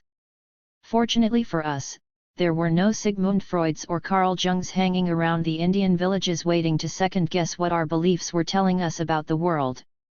Being forewarned of the unusual as a child made it easier for me to accept the strange and unfamiliar when it did happen. If one is uncertain about the true nature of the universe and humbled before its mysteries, then the unexpected will come easier, and a person is less prone to believe he is crazy. Native people never had insane asylums. It seems that we were more connected with the mysteries of the universe back then than we are today. But now, if one of my extended family members' children comes to tell me they have seen something odd, I confirm this unusual experience with my own stories and those told by my elders. That is the way it is supposed to be. We are not the manic-depressive people that some anthropologists have labeled us, albeit there are still some social scientists that believe we are. Truth be told, we are not the savage, primitive, superstitious Neanderthals of their imaginations, and we never were. The loss of our great men and women, which include my great-grandfathers and great-grandmothers, grandfathers and grandmothers, aunts and uncles, who fought to keep our nations together, who suffered to retain their religious rights, who taught us children the truth, are truly Majesty's lost. They were a proud and noble people and didn't deserve the treatment they received from the immigrants who came to kill, steal, and take away all that was wonderful. When the true ending began. Joseph A. Dandurand. It's hard to start, but I will try my best to make sense of where I am and where I am going as a survivor. As a Kwantlen native man, father, fisherman.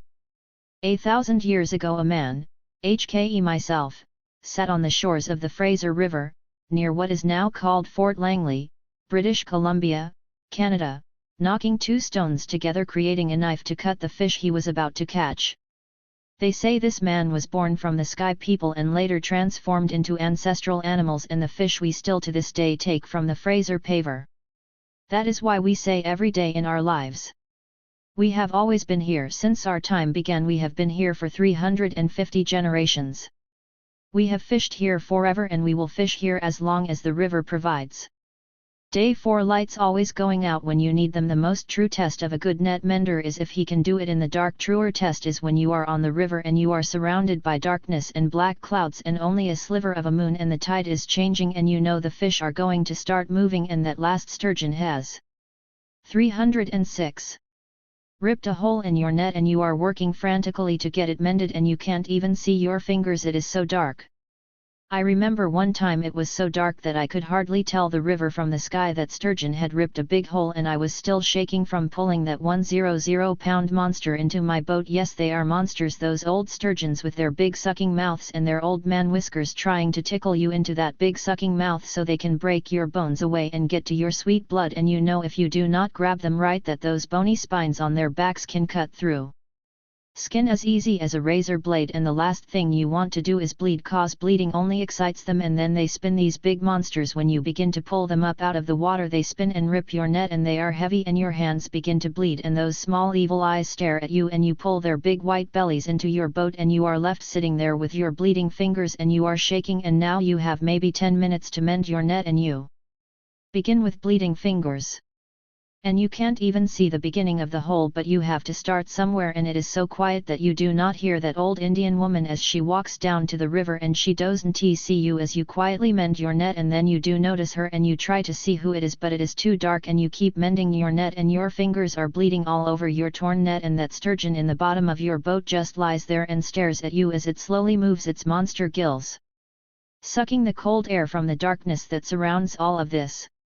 The woman takes all her clothes off and she places them neatly on the river's edge and she places her pretty red boots beside her neatly piled 307 clothes and she pins her final words to her clothes and she steps into the water, first touching it with her toes and then she wades into the darkness and she doesn't even see you as you mend your net and she is up to her shoulders and then she disappears beneath the water and she walks further out almost to where you are mending your net and she finally drops into the Esafut fishing hole that you have fished all your life and that your grandfather fished all his life, and she fell to the bottom and she stands there droning quietly in the darkness of that hole, and the other sturgeon come and they begin to feed on her sweetness and she is gone as those sucking monster mouths break her apart and all her pain fades deeper into the white bellies of these monsters with their old man whiskers tickling soft skin.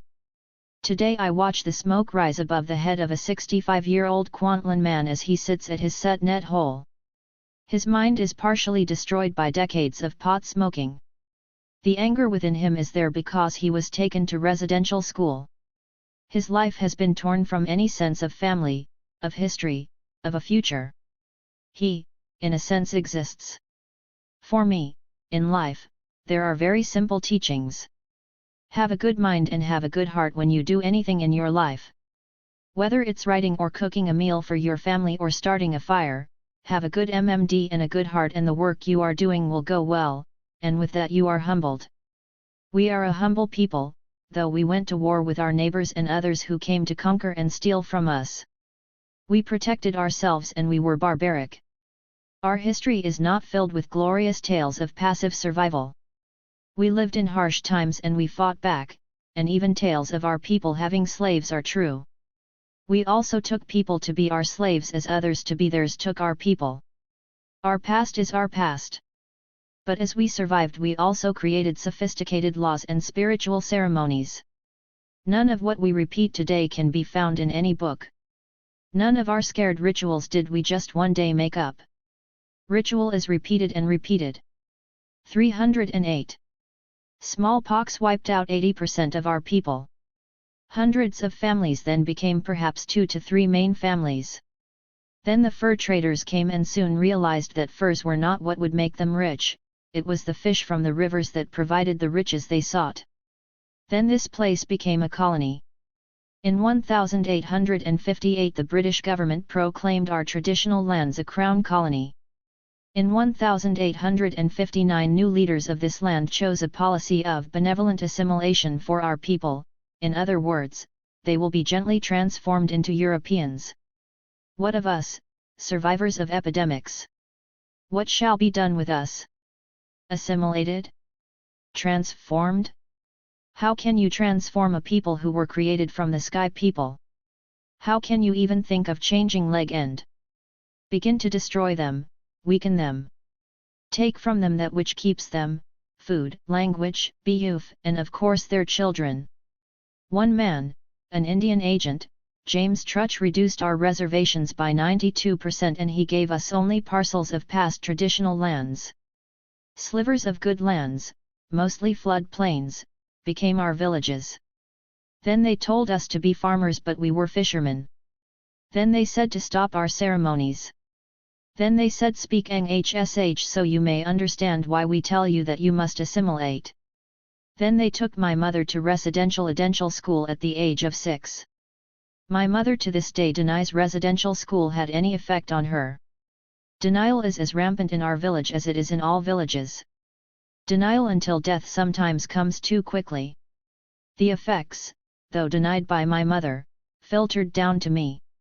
Older boys abused me and a priest at a Cato HC school my parents sent me to abused me. My parents are not to blame. How could they have known of pedophiles? How could they have known the effects of assimilation? Two eagles talk as we track a song lost in eroded island Hafi. 309. Two old drummers reminisce about what it used to be like. Fish jumps, looks around, devours the current and is away. Two cats lie in dirt, sleepy eyes barely open, dead mouse beside them not telling tales of last night's torture. Unknown truck goes by our house, not supposed to be here, strangers a strange land. Old reserve U6 an island Sqa lets its old name, where waters divide, two Indian kids play hockey, one shoots one saves, they are not strangers nor is this place strange to them. 310. Old res number 6 an island that becomes more of an island less of an island. Eroded by the Fraser River. Sqa lets this old place not a strange word anymore. Language is like that. Taken % eroded returned. As I live here now on this small island I am not ashamed of the past. I am not burdened by it, either. Yet I teach my daughters about who they are, and at the age of 7 my older daughter, whose name means forever, knows she is Kwandan and she knows her culture, she knows the teachings that have been passed on through centuries. Through this we weave our way past the alcohol, past the drugs, past the beatings, the hatred, the lost people who still are drunk and damaged by abuse and drugs, and the yelling and the screams. If you sit still long enough you can hear screams coming from the cedar trees. It's truly a blessing and a tragedy to be so near Western civilization and to have our past, our culture, our language, and our spirituality. We do not forget who we are and where we come from. We are ancestors. 311. Of the Sky People. It is tragic that Western civilization and its concrete needs and the destruction of the earth and the destruction of the river remind us how simple life should be and how unfortunately it is not. My family and I and thousands of other Indians accept this and we move on. To stop and look and wonder makes it tragic, it deadens you. I move forward each day, as does my family. From season to season we live our lives to their fullest, never repeating negative situations and always pushing ourselves to be constantly busy. It's a hard life but a good hafe. One of the teachings often repeated is that a life of drugs and alcohol is easy, treating yourself, healing yourself is hard. I find, although not when I was drunk or smoking way too many drugs, humans who drink and do drugs to be selfish. Life is not only about one person, life is not only about me. I chose to live. My ancestors chose to live in order for me to sit here and live a good a life much easier than the hardships they endured. Drunks, drifters, and fat robins. He wears his $3 sweater bought from Vought Village, his $2 shoes stolen from a party long ago as he stumbles up our one road. This drunken drifter squeezing some life out of his sore eyes as fat robins feast on big worms, nearly pulling their heads off as they tear them from the wet ground. Past the old church that no one uses anymore, he makes the sign of the cross and nearly falls and nearly lands on a fat robin that just won't let go of a 6-inch worm. They both, the drunk and the robin, look at each other with sore eyes and squawk. 312. Their displeasure for the other regain their balance and move on. The church sits quiet, no more prayers or salutes to a false god, a god who preys upon small hoys through the skin of men in clergy clothes. The windows are all broken, the pattern of them now reflects some sort of eerie message that only drunks and robins could comprehend. Shards of prayers follow him as he stumbles forward, never looking back at the old white church, its paint folding and falling away and landing on the ground, this sacred ground where little hoys used to be touched and used by men in clergy clothes. Their rotten breath floats throughout this place, causing even the drunk to stop and choke it out of his already dead body.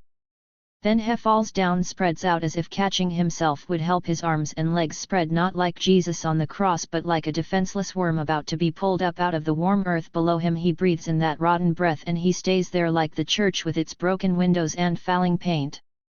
Rain falls as the drunk does not move. Robins eat big worms and become too fat to fly, so they hop around the dead drunk. 1313. His sore eyes opened, if only for the last time. How do I survive? I tell myself every day that I am from the sky, People.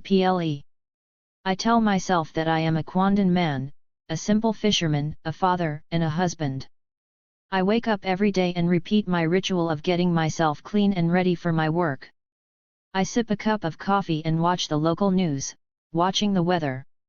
I wake my daughter for school, make her lunch and get her shower ready, and then I get her clothes all set for school and make sure she hurries in the shower, because sometimes when she is really tired she will just sit there and let the hot water put her back to sleep. When she is ready, I drive her to school and wait for her to go inside and start her day. Then I go to work. Every day I repeat this ritual. Every day I am alive because I choose to walk past assimilation and abuse. Every day I am proud of who I am. I know that if I am of a good mind and if I am of a good heart, then so, too, will my children and my wife have a good life. They say we are medicine for our family. If we are sick or drunk or high or victimized by our past, so, too, then will be our children. I am medicine for my family and the song in my head heals my family and me. It is a song repeated over and over forever. Perfection. The touch of a 5-month-old baby calms me. The sound of 1000 drummers calms me. In an old house uproar they place. 314. Hones beneath cedar benches. Rock thieves comb the beaches as old houses descend back to the earth that they came from. Soft little hands cradle my old face. Anger left its mark, childhood abuse from older boys haunts me to no end. Please place me beneath cedar benches so I can lie still for a moment. It is that breath, that lovely final breath, that I become perfect.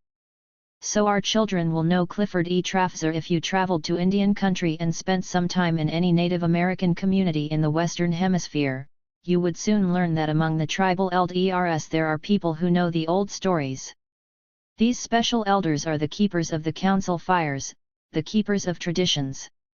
These men and women are the real historians of American Indians, the people who know the ancient and recent history of the people.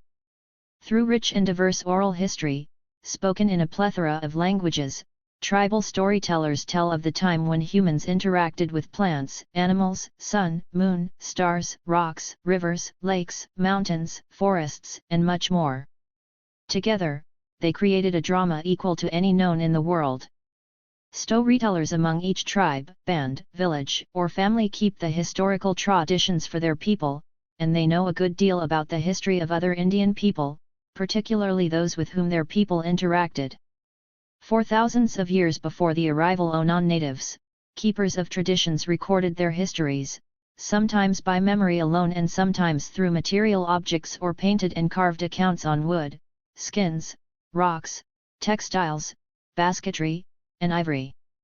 Storytellers still keep the traditions, each year adding to the tribal memory that has been preserved and treasured for generations. To know the history of 316 Eating Fire, Tasting Blood First Nations people, you must listen and learn from the elders. Their knowledge, wisdom, and memory is vast, and their contributions significant. But they also tell the stories of how European invasion has caused, and continues to cause, much heartache, loss, and humiliation of indigenous peoples. MariJo, a Palouse elder from the village of Tossawix on Snake River, lived at her traditional village until the 1960s, when the law forced her removal to the Yakama Reservation in Washington state. During her life in the early 20th century, she lived by traveling on horseback to root grounds near Badger Mountain and Soap Lake. She raced horses on the Columbia Plateau, fished Snake River, and gathered berries in the autumn. At the age of 11, her parents took her to Steptoe Butte, where she had her vision. When her grandfather died, the people cut a dugout canoe in half, inverting the canoe halves to form a coffin. With her family, Mary sang funeral songs all night long and laid her grandfather to rest the next day. She also buried her mother along Snake River and other family and friends. One night an amphibious vehicle traveled up the river to the island where the people had buried her grandfather. Archaeologists from a university dug up the grave and took the canoe burial and remains, never to return. Whenever Mary told of this event, she cried, just as she did when she remembered the story about when the Army Corps of Engineers built Ice Harbor Dam, backing up the water of Lake Sacagawea over her mother's grave. In 1980 Mary still lived on the Yakama Reservation and, while walking near an irrigation ditch, she pointed to the ditch and said, "That is not my Snake River. I am Nahum, Snake River. I miss my Snake River, it played music to my people." For 40 years Mary tried to return to live at Snake River, but she died in 2000, visiting Snake River from time to time and lamenting the loss of her land and the desecration of her mother's grave. Near her old home site she cried and remembered, just as her children continue to do today, keeping the story alive like MariJo. Governmental agencies have forced many Indian people from their lands or severely limited tribal lands from 1492 to the present. Removal remains an option of national governments and tribes. 317. Are fully cognizant that the threat always exists, because Indian removal has been a part of American history for a long, long time. The Spanish forced Taínos off their islands to work on other islands, and they pushed native populations in North, South, and Central America to many new locales. The French, Dutch, Russians, Spanish, Portuguese, English, indeed all European nations practiced forced removal of Native Americans, whether or not the people consented to the move. Before the Indian Removal Act of the United States in 1830, people often labeled the removals as voluntary. But expansion of non-native peoples most often contributed to the movement of native populations. Still, during the 1820s and 1830s, the government of the United States began moving Indians in earnest, trying to clear lands east of the Mississippi River for white settlers. The government forced many diverse tribes into Indian Territory, a place west of the Mississippi River that is roughly contained within the present-day boundaries of Kansas and Oklahoma. Wees, Piankasha, Kaskaskia, Peoria, Ottawa, Sac, Fox, Potawatomi, and many others joined the Cherokee, Choctaw, Chickasaw, Seminole, and Muskogee Creeks. In addition, the government forced most Wyandots from Ohio and Michigan to Indian Territory. For years, Wyandots had lived along the Sandusky River and its tributaries, farming, hunting, and gathering. The people lived on the Grand Reserve of northwestern Ohio and the Wyandot Reserve near Detroit. Some Wyandots had sided with Tecumseh against the United States, but most followed Tarhi, the Crane, and remained friends of the United States. Yet, the alliance with the United States in the early 19th century did not prevent the government from demanding Wyandot removal in the 1840s. In 1842 Wyandottes ultimately agreed to cede the Grand Reserve in Ohio and the Wyandotte Reserve in Michigan to the United States. A year later, the people prepared to move west on July 12, 1843. Wyandottes and their friends gathered in the shade of the tall oaks and maples surrounding the Methodist mission at Upper Sandusky, Ohio. The people expressed their strong attachments to the beautiful site, the burial place of many of their people. Several children, 318, of Wyandotte lay leader Squire Grey Eyes had been laid to rest near the church. Their small, carved, stone headstones had a prominent place near the church. In a poetic but sorrowful address, Squire Grey Eyes said goodbye to his Ohio home.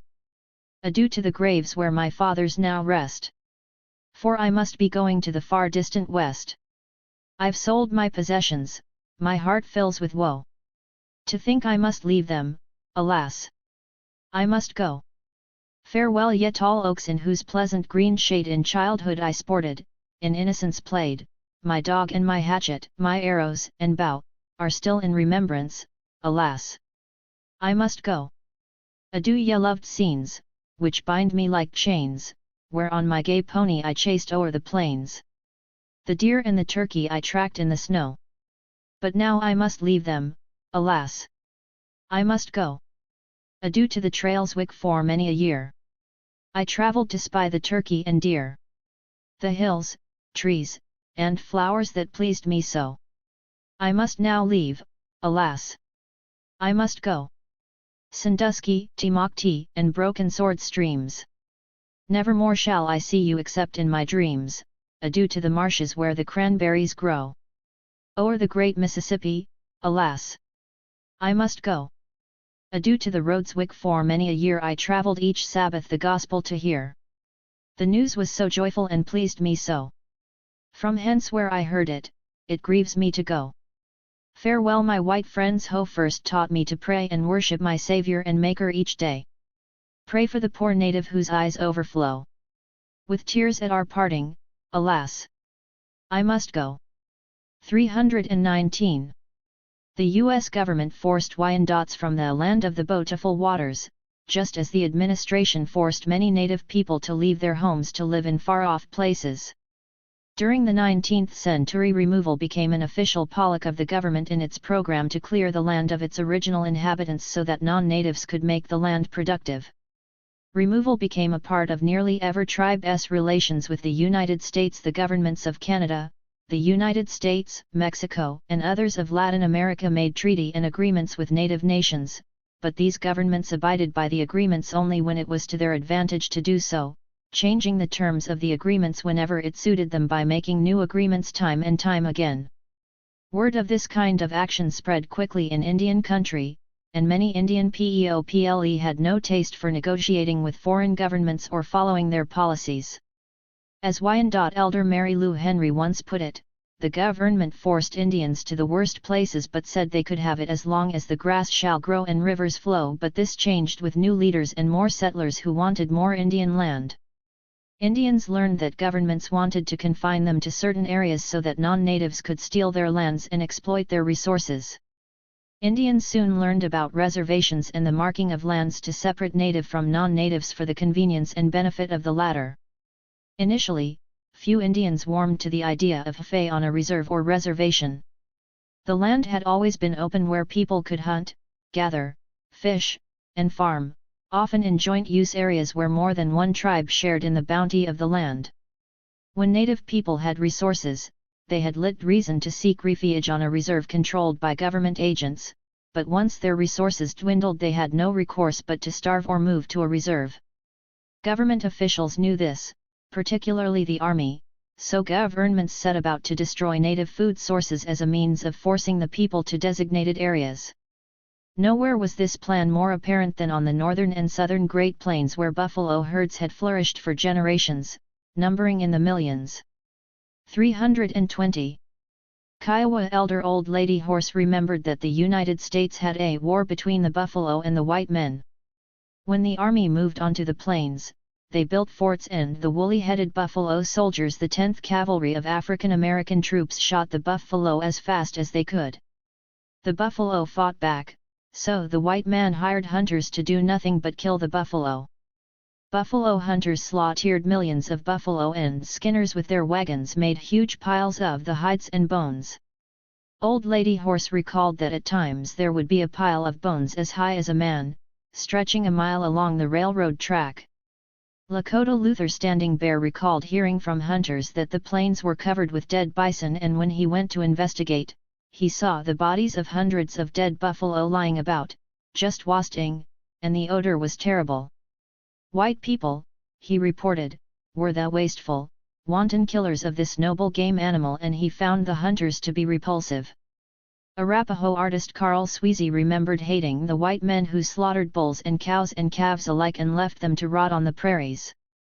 As a result, the herds grew fewer and smaller, and our scouts went farther in search of them. He lamented that we wanted to believe what we had always believed, that the buffalo came up out of a hole in the ground somewhere out on the western plains, and that if we held our dances and used the buffalo as we had been taught to do, there would always be more. But our medicine was gradually losing its power. Degree and the Crow chronicler Pretty Shield said that after the white people killed the buffalo, sickness came, strange sickness that nobody knew about. Chned the destruction of the buffalo with disease and death among the people, including her own daughters. One got the coughing sickness or tuberculosis and died. I did not believe it, but then my other daughter died. Pretty Shields was convinced that this would not have happened if we crows had been living as we were intended to live. She lamented the loss of her daughters and the buffalo. My heart fell down when I began to see dead buffalo scattered all over our beautiful country, killed and skinned, and left to rot by white men. They 321. Entire land smelled of rotting meat, and the hearts of the people were like stones. She remarked that not even the Lakota, Cheyenne, Arapaho, or Pikunni would do such a thing as this. In order to deal with the tragedy, one Kiowa woman had a vision that the dawn mist rising from Medicine Creeks. She saw Mount Scott open and a buffalo bull lead the cows and their calves into the mountain where the world was green and fresh, as it had been when she was a small girl. The buffalo disappeared inside the mountain, never to be seen again. The non-native destruction of the buffalo did more to harm the Plains Indians than any single factor, but soldiers harassed the people for years. In 1876, Lakota warriors, with the help of Cheyennes and Arapahos, defeated Colonel George A. Custer at the Greasy Grass. These Waisishas wanted it, warrior Ironhawk recalled, and they came to get it, and we gave it to them. In the end, the soldiers were all rubbed out. However, the Indian victory at the Lit Bighorn increased the fighting between the army and the people of the northern plains. Ultimately, the United States created several reservations to confine Lakota people and their neighbors. Some Indians remained off the reservations, fighting the United States, but the destruction of the buffalo made Hafay miserable for the plains people, and gradually Indians had to seek refuge on reservations where government agents issued food rations. But Indians found difficulties on the reservations, where SPHTS occurred between people who believed that the best policy was to seek cooperation with whites and those adamantly opposed to dealing with whites. Conditions became worse after the ghost dance religion spread among the Lakota and when Indian policemen killed Sitting Bull. At Standing Rock Reservation, Lakota policeman Lone Man reported that Sitting Bull resisted going to see the agent, so the three head officers laid their hands on him. Outside, the ghost dancers were trying to get close to the chief, trying to protect him, but soon Sitting Bull's camp was in commotion, women and children crying while the men gathered all around us. In the chaos, Bear That Catches pulled out a gun and fired at Lieutenant Bullhead and wounded him. Bear That Catches tried to shoot Lone Man, but the gun misfired. 322. Allowing the policeman to knock him down. It was about this moment that Lieutenant Bullhead fired into Sitting Bull, and Red Tomahawk followed with another shot which finished the chief.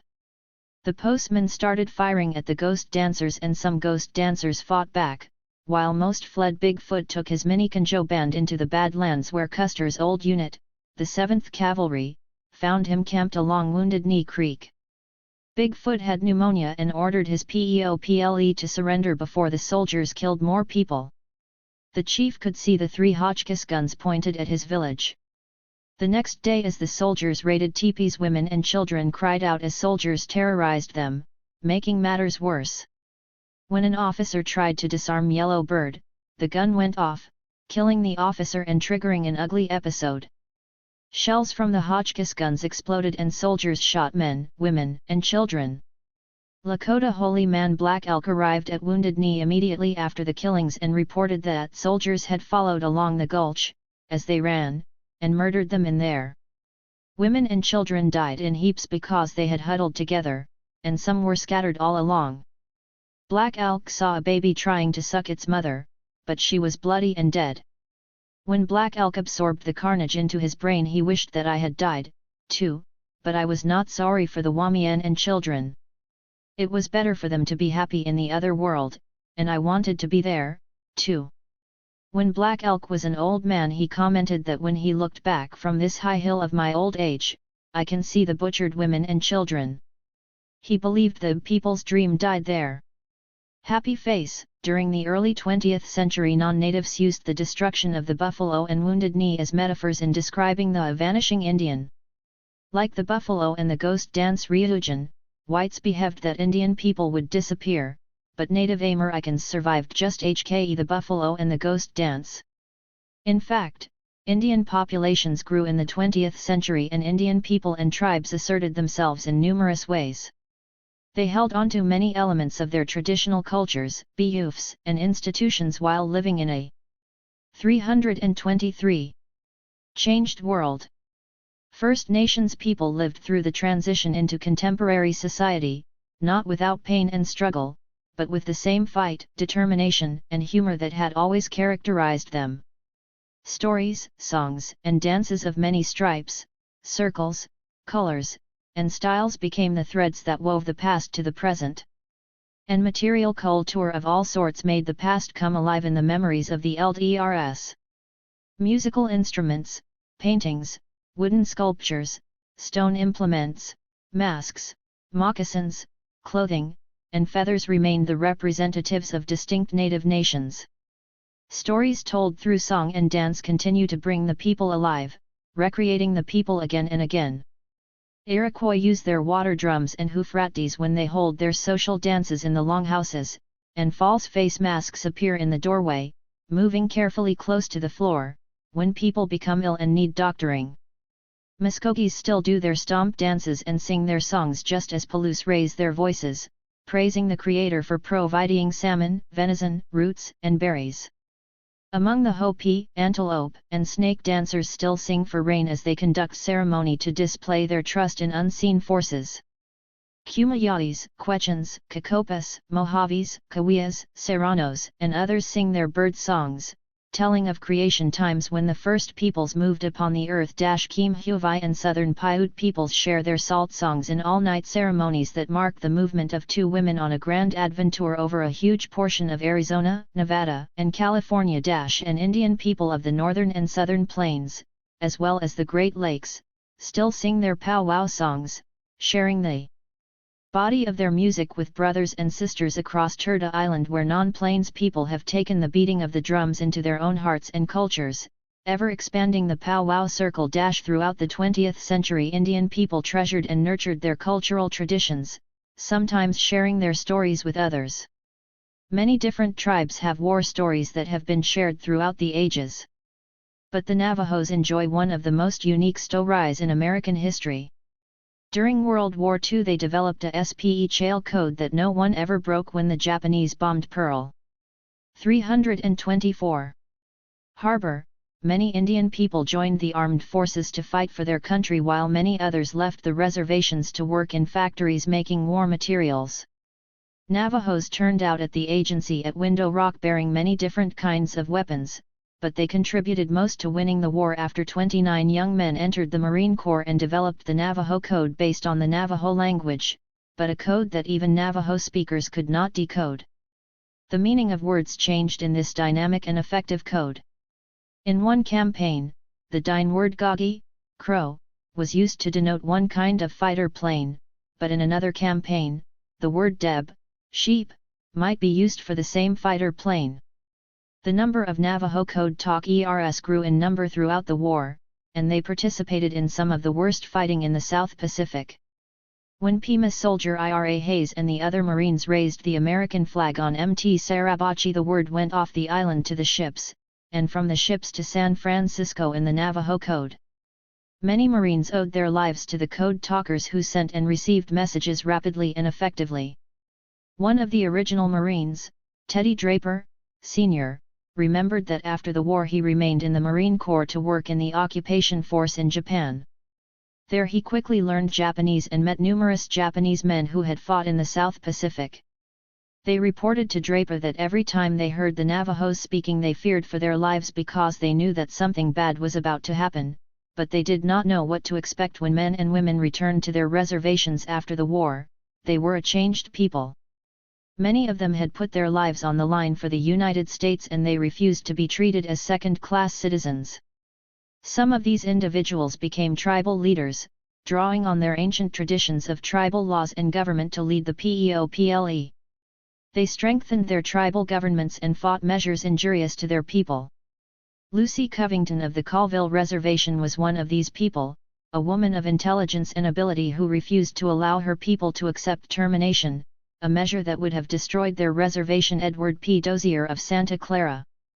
325. Crow Elder Barney Old Coyote, Joe Sando of Jemez Pueblo, Hoopa Elder Dave J. Sling, and Ben Rifle of Rosebud Reservation were among the hundreds of people who fought in World War II and became tribal lead ERS. But women HKE Serrano Elder Martha Chacon worked making war materials in Los Angeles during the war, leaving the San Manuel Reservation near San Bernardino, California, to work against the Axis powers. After the war, Chacon returned to her reservation, where she worked to bring running water, electricity, and better education to her people. She also continued to teach her language and culture to young people. Chacon became a prominent spokesperson for her tribe and helped create a formalized, written government, drawing on the democratic traditions of the Big House where men and women had always had a voice in tribal affairs. Traditional government guided her vision of contemporary tribal government and she helped her people launch a new government firmly based on past traditions. Chacon was just one of many Native American women on Turtle Island who contributed to the war effort and led her people into the 21st century. Native American men and women continued to fight on behalf of their people throughout the 20th century, strengthening their own cultures and governments while dealing with federal, state, county, and city officials in a government-to-government relationship. The people had given up a great deal over the years, but they never knowingly surrendered their personal, familial, or tribal sovereignty. In fact, sovereignty helped guide the people into new ventures, but the power of self-determination originated from within Native people and communities, particularly from elders. Anishinaabe elder Eddie Benton Benai once asserted that sovereignty was not a privilege someone gives you but a responsibility within oneself, the same sight as wisdom. HOH elder Leela Fisher pointed out, wisdom comes only when you stop looking for it and start truly living the Hfe the Creator intended for you. For hundreds of generations elders passed along wisdom and knowledge, history, and culture through oral traditions. Shinnecock elder Harriet Starleaf Gums pointed out that she and her people only ask to survive so that we can remain who and what we are and to pass on. 326. Our way of life, to our children and grandchildren. Happy face, it is through stories that the native cultures have survived and through the oral tradition that generations have learned who they are and where they came from. In the 1890s Serrano elder Dolores Crispin Manuel told her family, "Look now, you see that I am telling you this so you can pass it on to your children. Hear me well. See that faint little speck of HGHT way down there from the homes of whites. Someday there will be more and more. I won't see it, but you will and you'll see the changes all around you. But never forget who you are or where you come from. Always remember we were here and they came. Try and live as we always have and maybe things will work out." We don't know. Since the 1890s the Manuel family has passed down Dolores's statement and held true to the course of remembering who they are and where they come from. For Indian people, words and stories are medicine. Old and new stories come from the hearts, minds, and mouths of storytellers, settling into the presence of their listeners, taking hold like ice from water and slowly melting over time so that listeners can remember and be renewed. With each telling, the people, places, plants, and animals of our stories come to life and live again. To know the American Indian past is to know the stories of the people, the stories told by elders who lend their voices so that we might know. Stories are tribal medicines that continue to heal the wounds caused by greed, racism, and worst of all, indifference. We tell stories so that our children will know who they are, where they are from, and where they are going. I remembering. N. Never. Forgetting. They. Firestorm. In. Between. Performing nation. Performing identity. American Indian storytelling. Poetry, and song in practice, thoughts on cultural survival in the wake of the new Indian Wars. Carolyn Dunn and Cindy Alvitra. When we began writing on the topic of American Indian Holocaust and survival, the first idea that came to us was the fact that in spite of overwhelming attempts to exterminate indigenous peoples religiously, culturally, politically, and economically, Native peoples in the Americas have continued to flourish and survive. Our participation in this project is from purely a diasporic perspective. What are the ramifications of several forced migrations of a people from their ancestral homeland, a place which is so clearly culturally identified from traditional stories, songs, poems, from within the body and soul of a people, that a connection to the land is what has remained in the memory and hearts of a people who weren't supposed to survive? How can thousands of Native peoples, from over 500 different tribes, nations, and communities come together in a place that itself is full of the storied conquest of Native peoples in place names, in film, literature, oral history, and name? When the forced migration occurred from reservations and rural communities starting from Indian removal and well up into the 20th century, Native people left ancestral and adopted homelands to call urban areas home. What was the impact of these immigrants upon the many Native nations? 332.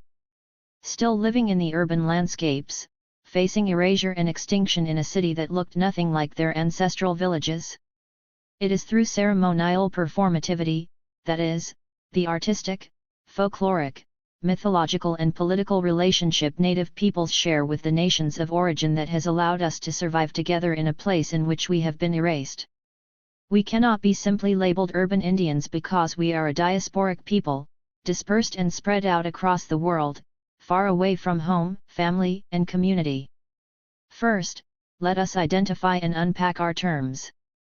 Webster's definition of diaspora is as follows: noun, Greek, meaning dispersion, from diaspirien, to scatter, from dia and spirein, to sow to. A. The breaking up and scattering of a people. B. People settled far from their ancestral homelands, e.g., the African diaspora. C. The place where these people live. Through the breakup of tribal lands, through separation, adoption, boarding schools, relocation, and termination, Native peoples in the United States have been separated from ancestral homelands, settled far from those ancestral homelands, and relocated in large populations to urban areas that are far from the nation. Los Angeles, then, with the largest urban American Indian population in the nation, is a site of displacement, temporal and spatial, that is an ongoing experiment in cultural survival that continues into the 21st century. Ceremonial performativity becomes important in this discussion of Holocaust, diaspora, and survival. J. L. Austin, the linguistic philosopher, described performativity as the following: a performative is the semiotic gesture that is being as well as doing. Or, more accurately, it is a doing that constitutes a being, an activity that describes what it creates. As Native peoples, the performance of our identity is intimately connected to our stories, songs, and poems, to the landscape we inhabit that informs our being as well as our doing. It is through our ceremonies, our songs, our words, that our rituals are reenacted in daily life. We speak of our creation and connection to each other and to the landscape, and our actions, our dances, our artistic expressions, reify the core of who we are as Native peoples. The result of colonization and government policies of termination, remembering and never forgetting 333 and relocation have resulted in a substantially large, multi-tribal population of young indigenous peoples existing as second and third generation urban American Indians, some with or without tribal relations back home intact. The role of the traditional and modern storyteller is the role that forms the subject ancestrally and represents the call from home. The late Lee Francis III wrote about the experience of his son, Lee IV, as an urban Indian in the essay We the People, Young American Indians Reclaiming Their Identity: My son was born in Fairfax, Virginia. He is an urban. Since infancy my spouse and I told our son story. We told a story about all of creation, seen and unseen. We told him about the people. We told him a story about the people of Fairfax, Virginia.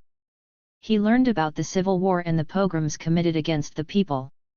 We told him stories that incorporated the values, attitudes, and beliefs of the people. We told stories about hummingbird and coyote and the tree people and the cloud beings. The sad reality is that a majority of urban native students do not have a clue about the trials, tribulations, joys, and hopes of the people. For many young urban American Indians, the concept of the landscape of home is a faraway image told only in story from those who left it behind. Home is also problematic in the sense that, as a result of Coloradonization, it is not always the safe place in the traditional sense of home. It is not safe due to cause and effect of colonization, externalized and internalized oppression. Eduardo Duran and Bonnie Gill. Lori Duran's theories of intergenerational post-traumatic stress disorder that leads to domestic violence, substance abuse, and suicide are often located in a trajectory that begins and ends with the sense of home, home encompassing domestic space, land base, tribal center, language, literature, and economic struggles. Home also represents environmental and political struggles. The struggle for an ever-decreasing land base which is still held in trust by the American government, land that is used by others for toxic waste disposal on or near reservation. 334. Water and agricultural systems, the desecration of sacred places such as Puvungna, the Tongva place of emergence in Southern California, and Puthadiim, Ajashuman place of emergence at present-day San Juan Capistrano Mission. Many young Indians have some concept of their tribal identity, yet an outside other constructs an alternative Indian identity for them. How many of us have been told, "Funny, you don't look Indian," or asked, "How come you don't have black hair?" Or "Do you have a teepee in your backyard?" Or "I knew you were an Indian, you're so spiritual." We are constantly barraged by images of the pretend, or the Hollywood Indian. If we don't wear beads, feathers, or turquoise, then the non-Indian other does not see us as authentically Indian. The return home then becomes an important aspect to a ritual of remembrance for many young urban American Indians. The role of story, as Lee Francis states, is the ceremonial performative of modern tribal and clan identity. This return home informs what has become the Native American or American Indian canon. The writings of many contemporary writers, from Mourning Dove on through Don Karima Pettigrew, reflect this sense of home, a contested space. Story for us then becomes the connection to the landscape, to the nation, to our identity as an American Indian, as a tribal person. It connects us to what Paula Gunn Allen calls the universe of medicine. It is through the story, through the landscape, that the performative speech of storytelling draws us into the web of creation that calls us home. It is difficult to imagine the urbanized Southern California landscape replaced with hundreds of Tongva villages and even more brown bodies weaving buffalo-colored Uncas baskets or shaping redwood planks for TI-ATM-HSH.ed redwood canoes, the earliest form of transportation to and from the Southern Channel Islands. But we can and we do, at least in moments when we have to withdraw from the reality of a sprawling city like Los Angeles, inundated with silicone and spiritual orphans.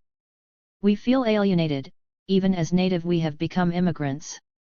Even to many relocated Indians, who since the 1950s make Los Angeles their home, we are not real and have no status, federally unrecognized, extinct, not remembering and never forgetting 335 here go away imagination woman. How can we give them eyes to see our pain? The white sands, once abundant with Hafei of the ocean, are now scattered with the disposable culture they call civilization. The sandy shores are inundated with newcomers in G-strings and pseudo-tans, whose ignorance of the sacred ones contribute to the continued destruction of Tongva land. They look at us as if we are the strangers to this land, with our brown skin, assuming we are one of the Idagals from the south, as if this is truly their land. I, Cindy, walk across the massive constructed rock barriers, returning to that place where I spent countless hours as a young girl, shrouded HKE indigenous royalty with seaweed skirts. It was on these rocks that my relatives would speak to me and teach me as I sat watching the sacred ones. I learned of the creations and watched forever as they flew into the skies, as they crawled onto the rocks, and as they freely swam in the tide pools. I learned the gentleness of life in the water as I swam beyond the crashing waves without fear. The Torovim, the dolphin people, forever danced along the ocean horizon, protecting the Tongva. Our elders emphasized that they are the protectors, the ancient ones, and forever the caretakers of the world. It was in the old days they trusted man. Today, the tourist boats chase the dolphin people to catch a glimpse of their silver beauty and seek out the grey whale during the migratory journeys to give birth to future generations. Momet, the ocean, now purifies herself by casting remnants of oil spills onto her shores. No longer does my father dive into the ocean to gather food for his family. The shellfish are contaminated with excrement and chemicals that empty into the bays. I listen and hear the ancient language of the ocean people as they roar with foamy frustration at the destruction of their own tribes. They tell their story over and over, with the crashing of each wave onto Moon HT shores. Our people have resisted the ways of the intruder for over 200 years, beginning with the arrival of the Catholic missionaries and Spanish soldiers in 1769. In their quest for world power and wealth, a nation of people violently lost their lives. Within a 50-year period after 336, the missionaries arrived, our populations, which at one time exceeded 10,000, dwindled to a few hundred survivors. The missions bred disease of the body and of the soul.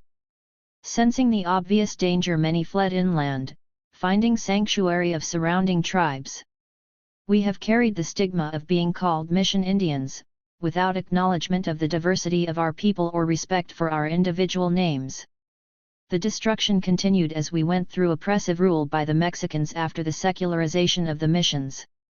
They say we were given choices to flee the confines of the missions and become rancheros or to find acceptance in newly formed pueblos dominated by the invaders.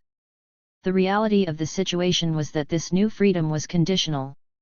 It meant a Tongva woman could be an obliging domestic or forced into sexual slavery to the oppressors. Hard labor was paid in aguardiente, numbing the loss and intoxicating the minds and the will of the people. The women, in particular, lost their voices upon invasion of our homeland. They were treated like the women of the Spaniards. They were confined, separated from the men, and perceived as whores simply because they were not seen as human, but as Indian. The inquisitors conquered, murdered, and grossly seduced indigenous men into their ways. The emasculation of the men occurred by removing the ceremonies and traditions that made them warriors. Since then, they have attempted to recover their positions by fighting wars that are not ours to fight. This has led to a distortion of masculinity, a twisted manifestation of right and wrong, and constant questioning of who they are. Yet even in their absence, in the midst of their abuses, as women we cannot turn our backs. We have to help our sons, our brothers, our fathers, and our lovers to heal. We have now spent generations in a luminal state of decolonization. It is a constant challenge. Yet we, as women, as life-givers, once again become responsible for bringing new ways of healing to our families and community. Healing reaches into spaces. It takes a transformation of space where ceremonial performativity occurs. There are few who will reach out, outside of the comfort of their Indian circles, to look at themselves. Remembering and never forgetting 337. In LA we have them all: Indian scholars, Hollywood Indians, powwow people, Red Road Recovery Indians, Aerospace Indians, and even some churchy Indian folk, all seeking something that was lost in their journey to the western edge of the universe. To step outside means to redeem any communal sanctity and to become a voyeur of sorts. The looking glass reflects a haunting image of what we have become in their culture. We seek our reflection in pools of clear water by our grandmother moon, but her illuminated glow is lost somewhere under layers of asphalt and concrete. Out of desperation we look to other tribes to seek validation of our clandestine thoughts and good intentions. We must escape the constant chaos of the city that comes in wave after wave, never allowing us to stand and catch our breath. We frequently travel to gather and harvest healing food to bring home. Some of us go really far. As far as overseas. We did, 2 women, a local and a diasporic homegirl. We dared to look beyond and take our own dreams with us and see if they fit anywhere in the indigenous universe. The silvery jet roars across the Pacific Ocean to Aotearoa, to the land where day begins.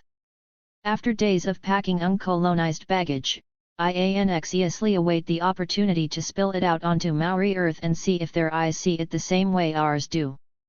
We are 2 women from 2 communities, both native, sharing our differences, embracing our similarities and airing our dirty laundry in an international setting. The silenced knowings can no longer be contained. We unleash them, and our solutions, to the world. We talk about the space and place we have created to allow our communities, our families, and others come to share, to transform, and feel just fine being the trickster in a chaotic world. The last of ceremonial houses were burned in the 1960s in native Southern California. For generations the ceremonial house, the Wamkish, was the center of the world. Our spiritual leaders fed the house to assure the balance and nurturance of our community. On the other side of the world, the Maori welcome us into their ceremonial house, the Mori. In the midst of Maori ceremony the message is clear. We have a ceremonial house in Los Angeles Mother Bears. It is a space of 338. Transformation and healing for the community. It is there we sing and dance, we weep with joy and sadness as we feed the people all tribes. We have come across the ocean to realize what we do have. In Janice Norwood and Vera Monk's collection of writings on Southwestern women's art *, the landscape's influence upon the myth and imagination of its writers and artists inform the region as well as the psyche of the individual and communal artist, specifically female artists. The landscape is a vehicle from which artists draw inspiration, express social and personal aesthetic ideals, and form communal connections with society, place, community, spirituality, family, and creativity. Landscape provides necessary connections for life. It informs who we are and how we are in a way that sometimes there is no other expression for other than poetry and art. Native peoples in the Southwest, because of our deep ancestral connections to landscape and the mythologies of the living landscape, express connections to the landscape in unique ways. Landscape tells the story of emergence, of history, of religion, and of birth that is indigenous of our native experiences. The connections expressed through ritual and ceremony through art and music and poetry, celebrate that ritual connection in the everyday. Tribal aesthetics are append to the landscape, and the aesthetics cannot live without the land. The indigenous mythology of the landscape reveals a relationship between people and earth that takes shape in very human ways. The difference between disaster fiction and native ecological fiction is that landscape is seen in adversarial ways as opposed to simply the landscape. Like Mary Austin's American Rhythm, there is a cadence to the landscape, but there is an understanding of responsibility for the landscape that is missing in both Austen's romantic past and the noirist disaster fiction of West and MacDonald. Shape-shifting, we move along the street darkened with porcelain bodies, leathered, grunged, and inked with borrowed ancestral symbols. Swiftly we thread our way through bodies quickly inspecting their tribal tattoos and wonder, what tribe are you? Were your people also annihilated and dispossessed of their land? Once again we become the trickster, hiding our own identity, never to be found out, only if we choose remembering and never forgetting. 339-2. Concrete paths lead us to the storefront of Mother Bears, our community house, and our sacred space in the midst of chaos. Taking deep breaths, secure in an energy that is famihar, assuring us that there are authors who also are in constant negotiation of who they are here in LA, whether you be native or diaspora, the ceremonial houses have returned. Every poet is aware of this primordial depth in Lan UAE, whereby particular sensations are invoked by the sounds themselves, and whereby the shape, rhythm, and texture of particular phrases conjure the expressive character of particular phenomenon. David Abram, The Spell of the Sexuous. As a young poet growing up in Los Angeles, I, Carolyn, couldn't feel the voice of the landscape as I could in more rural places. David Abram posits that landscape and oral culture are so closely related that the suppression of the landscape affects the ability to speak of place. If we listen first to the sounds of an oral language, Abram writes, to its rhythms, tones, inflections that play through the speech of an oral culture, we will find these elements are attuned in multiple and subtle ways to the contour and scale of the local landscape, to the depth of its valleys or the open stretch of its distances, to the visual rhythms of the local topography. In his work with the Western Apache, Keith Basso talked about the concept of stalking with stories. How landscape and language are intertwined, and language reminds the Apache of landscape and vice versa. California's indigenous peoples have similar stories. Driving along the freeway at rush hour, with the city's beautiful people riding along with cell phones attached to cosmetically enhanced ears, riding alongside the city's poor, dispossessed and colored, I wonder if they truly will ever know that we ride with them, under cover of beads, feather, buckskin, and abalone. Out of the cracks in the cement, like the forgotten ancestor they are, sprout broad-leafed California alida, yellow blooms bright against the whitewashed adobe so many now call home. The green. 340. Tobacco reminds me that the land's voice is strong, even over the roar of traffic, airplanes, oil refineries, and shipping lanes. In the midst of this native diaspora, the tobacco gave me a story. Coyote tears. Mist of rain and wild tobacco dot the earth in subtle songs of remembrance and longing for the loss of a language of harvest and blessing. To rule this land is to subjugate the center of the world by blood, by living, by water, and power. And she knows the sound of footprints upon rain is a breath of dying and decay. So this land breathes barely standing in the midst, remembering and never forgetting 341 of darkness and perverse delight. Oh, where is the song of survival, of living on the cusp of disaster? I can see her. In wild tobacco, in a mist of rain that sails away on a whisper of survival. I wander the landscape, her breasts empty only for those who do not listen. I picked this earth clean, and she gave me wild tobacco, a mist of blessing rain, a breath of desire, and she sings sacred songs only for those who listen. Tears glisten upon the breath of ancestors who cry what they want. 342. To know and what will happen if I begin to howl a love song lost to the souls of decay, and wonder where is my voice?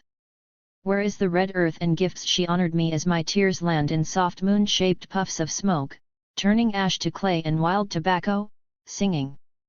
Stalking with stories, the landscape of the Los Angeles American Indian diaspora emerges through the Anglo mythologies in the narrative of its indigenous peoples, reminding us of the role the place played and still plays in the larger city narrative.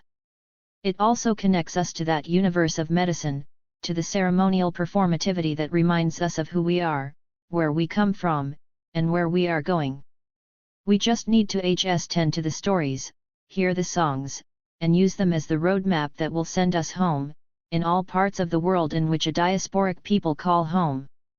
The ceremonial houses, placed upon the now urban landscape, the places where story is shared and relived, is where we FMD our spaces of remembrance, of renewal, and of regeneration.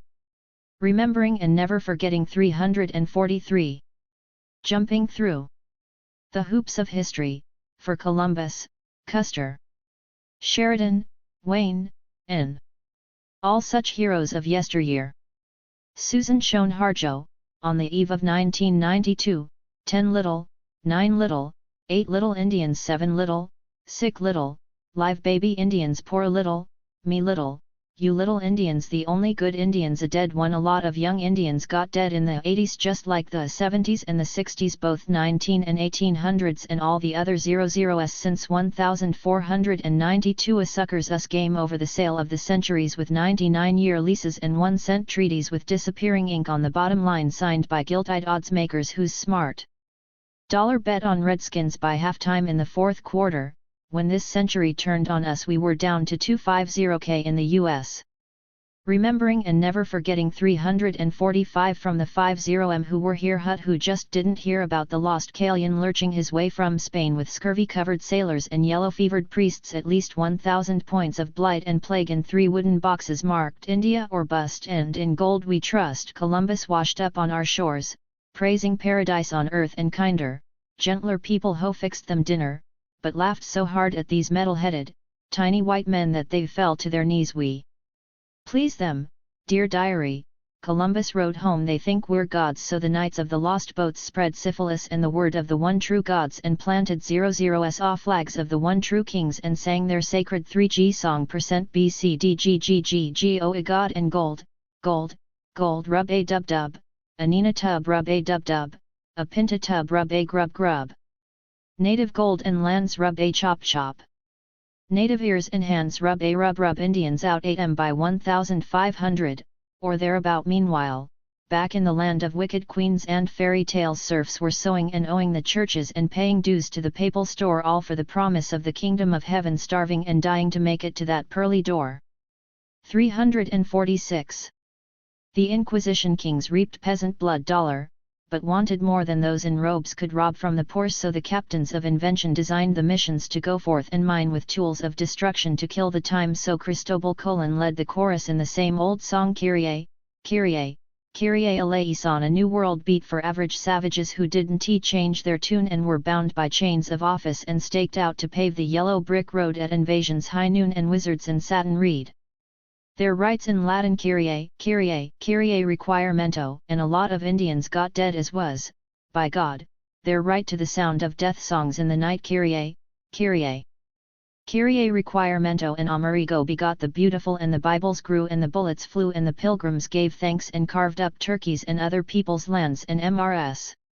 Government stuyvesant bold with 10 bloody skulls, and begot up against the wall streets and shopping malls on 00s of mountains, and the 7th Cavalry prayed and passed the ammunition and loaded Gatling guns 100k times and shot off extra special 45/70s for any Indians or buffalo between Europe and Manifest Destiny. Remembering and never forgetting 347. Meanwhile, in Indian country no one heard about the iron horse, our gold wars, or the maggots in the Black Hills with no trespassing signs, or what's yours is homestake mines, but that's what they called Balin the Jack. Then it was too late, about a quarter to midnight, and us without a second hand to tell the times were a changin', so we jumped through the hoops of history on mile-high tightropes without a net, with no time to look back or back out, with no time to show off or cry out, look, ma!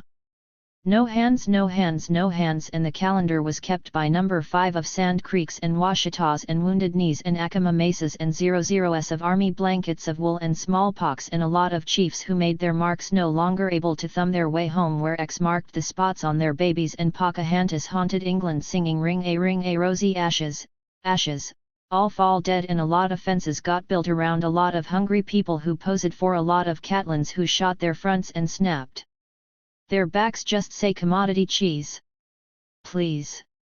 348.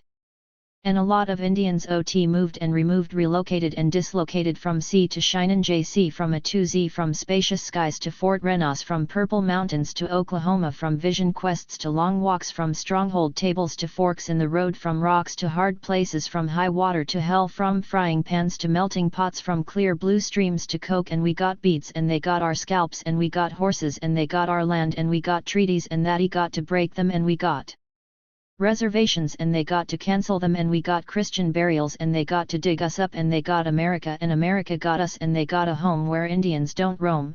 Now, follow the bouncing cannonball, and they got a home where Indians don't roam. And a lot of young Indians got dead, and those were the glory days, and we learned the arts of civilization reciting the great white poets, oh, Little Sioux or Hoppany. Remembering and never forgetting 349. Oh, don't you wish that you were me, singing the great white songs, onward, Christian soldiers marching as to war to save a wretch like me. Amazin' race, sailing down the mainstream, with Land O'Lakes Butter Maiden and Kickapoo Joy Juice role models for good little Indian girls and boys, and we got chopped meat and we got buffaloed and we got oil well murders and they got black gold heirs and they got museums and we got in them and they got us under glass and we got to guide them. And they got the Kansas City Chiefs and we got a 14,000 man BIA and we got pickup trucks and they got our name S4 campers and they got rubber tomahawks and we got to make them and they got to take us to lunch and we got to eat it and they got richer and we got poorer and we got stuck in their cities and they got to live in our countries and they got our medicines and we got to heal them. 350. And we OT sick and they got, well, everything and we got to say please and thank you and good morning. America, you're welcome. Y'all come and have a nice hemisphere. Then, all of a sudden, a new day dawned and America yawned and the people mumbled something about equality and the quality of life, some new big deal to seal the bargain, and Jack and Jill went to the hill to fetch some bills to save us, and the United Snakes of America spoke in that English-only forked tongue way about cash on the barrelhead, hand over fist in exchange for Indian homes on the termination list and bankers and lawyers and other great white sharks. Made buyers market killings when more chiefs made their marks and lots of Indians packed their bags and old pawn for fun with Dick and Jenny and bussing with blondes for a bleached out whitewashed American morn while we were just trying to live and get born, and a lot of young Indians got dead in America's two big wars and the little ones they tried to hide like the Malays and other white lies, and the millions on the great nation's main streets with holes in their pockets and tombstones for eyes, remembering and never forgetting 351. You see, America was busy lunching and punching clocks, and each other, don't tell, and pushing paper, and each other, do tell, and loving and leaving Cabbage Patch / latchkey kids in the middle of the road and nowhere, where everything got touched but their hearts, where dollar bought the love they were worth, and America's daddy and mommy looked up from their desks, out from their ovens, over their shoulders, behind the times, down their noses and right before their eyes, just out of sight behind flashlights in abandoned buildings, through crack in the walls and in the halls of boarding schools. A lot of young Indians got dead, 2 girls with bullets, booze and Lysol, 4 boyfriends, boys with nooses and razor blades for cold comfort, and a few grandmas and grandpas on their last legs anyway, and we who were left behind sang songs for the dead and dying, for the babies to stop crying, for the burned out and turned out, for the checked out and decked out. Ain't that just like em? We said over cold coffee and hot tears, forgetting themselves dead, forgetting to tell us goodbye. 352. For giving America no 2-week notice, for giving America with their bodies. Ain't that just their way to gather us up and put us down? Gee, kids really do the darnest things, like get themselves dead, like a lot of them did just yesterday and today, and a lot of young Indians got dead faster than they could say tomorrow. Oh, say, can't you see they learned America's song and dance from the rocket's red glare to God shed his light on thee? They read America's history where they weren't or wer only bad news. They laughed when President Rip Van Reagan told the Russians the U.S.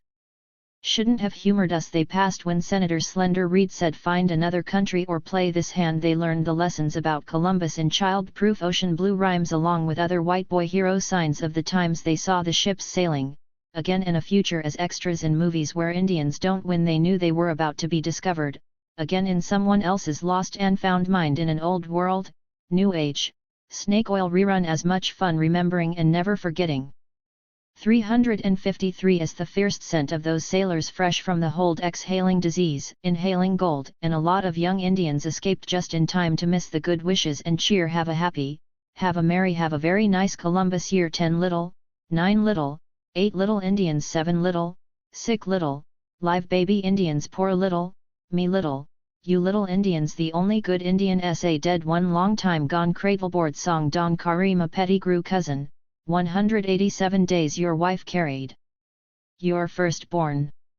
Long enough to know that youth under treaties is hardly worth living. She should have chosen California, Cleveland, not Chicago, when the BIA, with its alarm clocks, its relocations, its first month's rent, sent us to the cities, called us terminated, like your baby cousin, born too soon, on the slaughterhouse floor. Remembering and never forgetting. 355. The pains came as she walked to work, grew as she slit the throats of chickens, and haven't stopped yet. At least your child was born among feathers, which almost makes up for the absence of drums. Japanese Gardens. Joel Waters. In the Japanese gardens I wait for the H-bomb to drop. I feel the little trees they have cut and trimmed into a forced bonsai as fake as the bamboo house that I sit in, concentrating like the camps the US government put our people in, first Indians and then Japanese Americans, preserving cultures by putting up a fence, remembering and never forgetting 357, keeping them safe from us as though we plan to harakiri. We should be so lucky. Stone and cement lanterns light the way of a dim view is. Though to say Hiroshima was not bombed into ash like the tree they have planted in the garden where every culture is perfectly positioned, an origami America that nobody wants to unfold. All my ancestors have blisters on their toes. Sarah Sutler Cohen. Pulsing, bloody, every grueling step raised heats only on the surface, and not enough to warm me that winter. Baby at my breast, I arch over dead beneath slick horse hooves, carrying a drooling vigilante. The horse walks over me, shoving my face into icy ground. Ravenous babe gnawing loosely at my breast for life. A grandmother, not stopping, lifts the child whose mouth is no filled with my blood and bits of nipple. In this ever rocky terrain, it's cold and I can't stop. I'm hungry and filled with terror. The pungent odor of sweat over grime carries us over miles of barren, salty earth. We held onto one another for warmth. Bit by bit we were torn apart. Remembering and never forgetting 359. Blankets ripped from our bodies, walking in our sleep, dying on our feet. All my ancestors have blisters on their toes, pus-filled boils on heels chipping away at his soul. Marched over the frosty forests of Poland.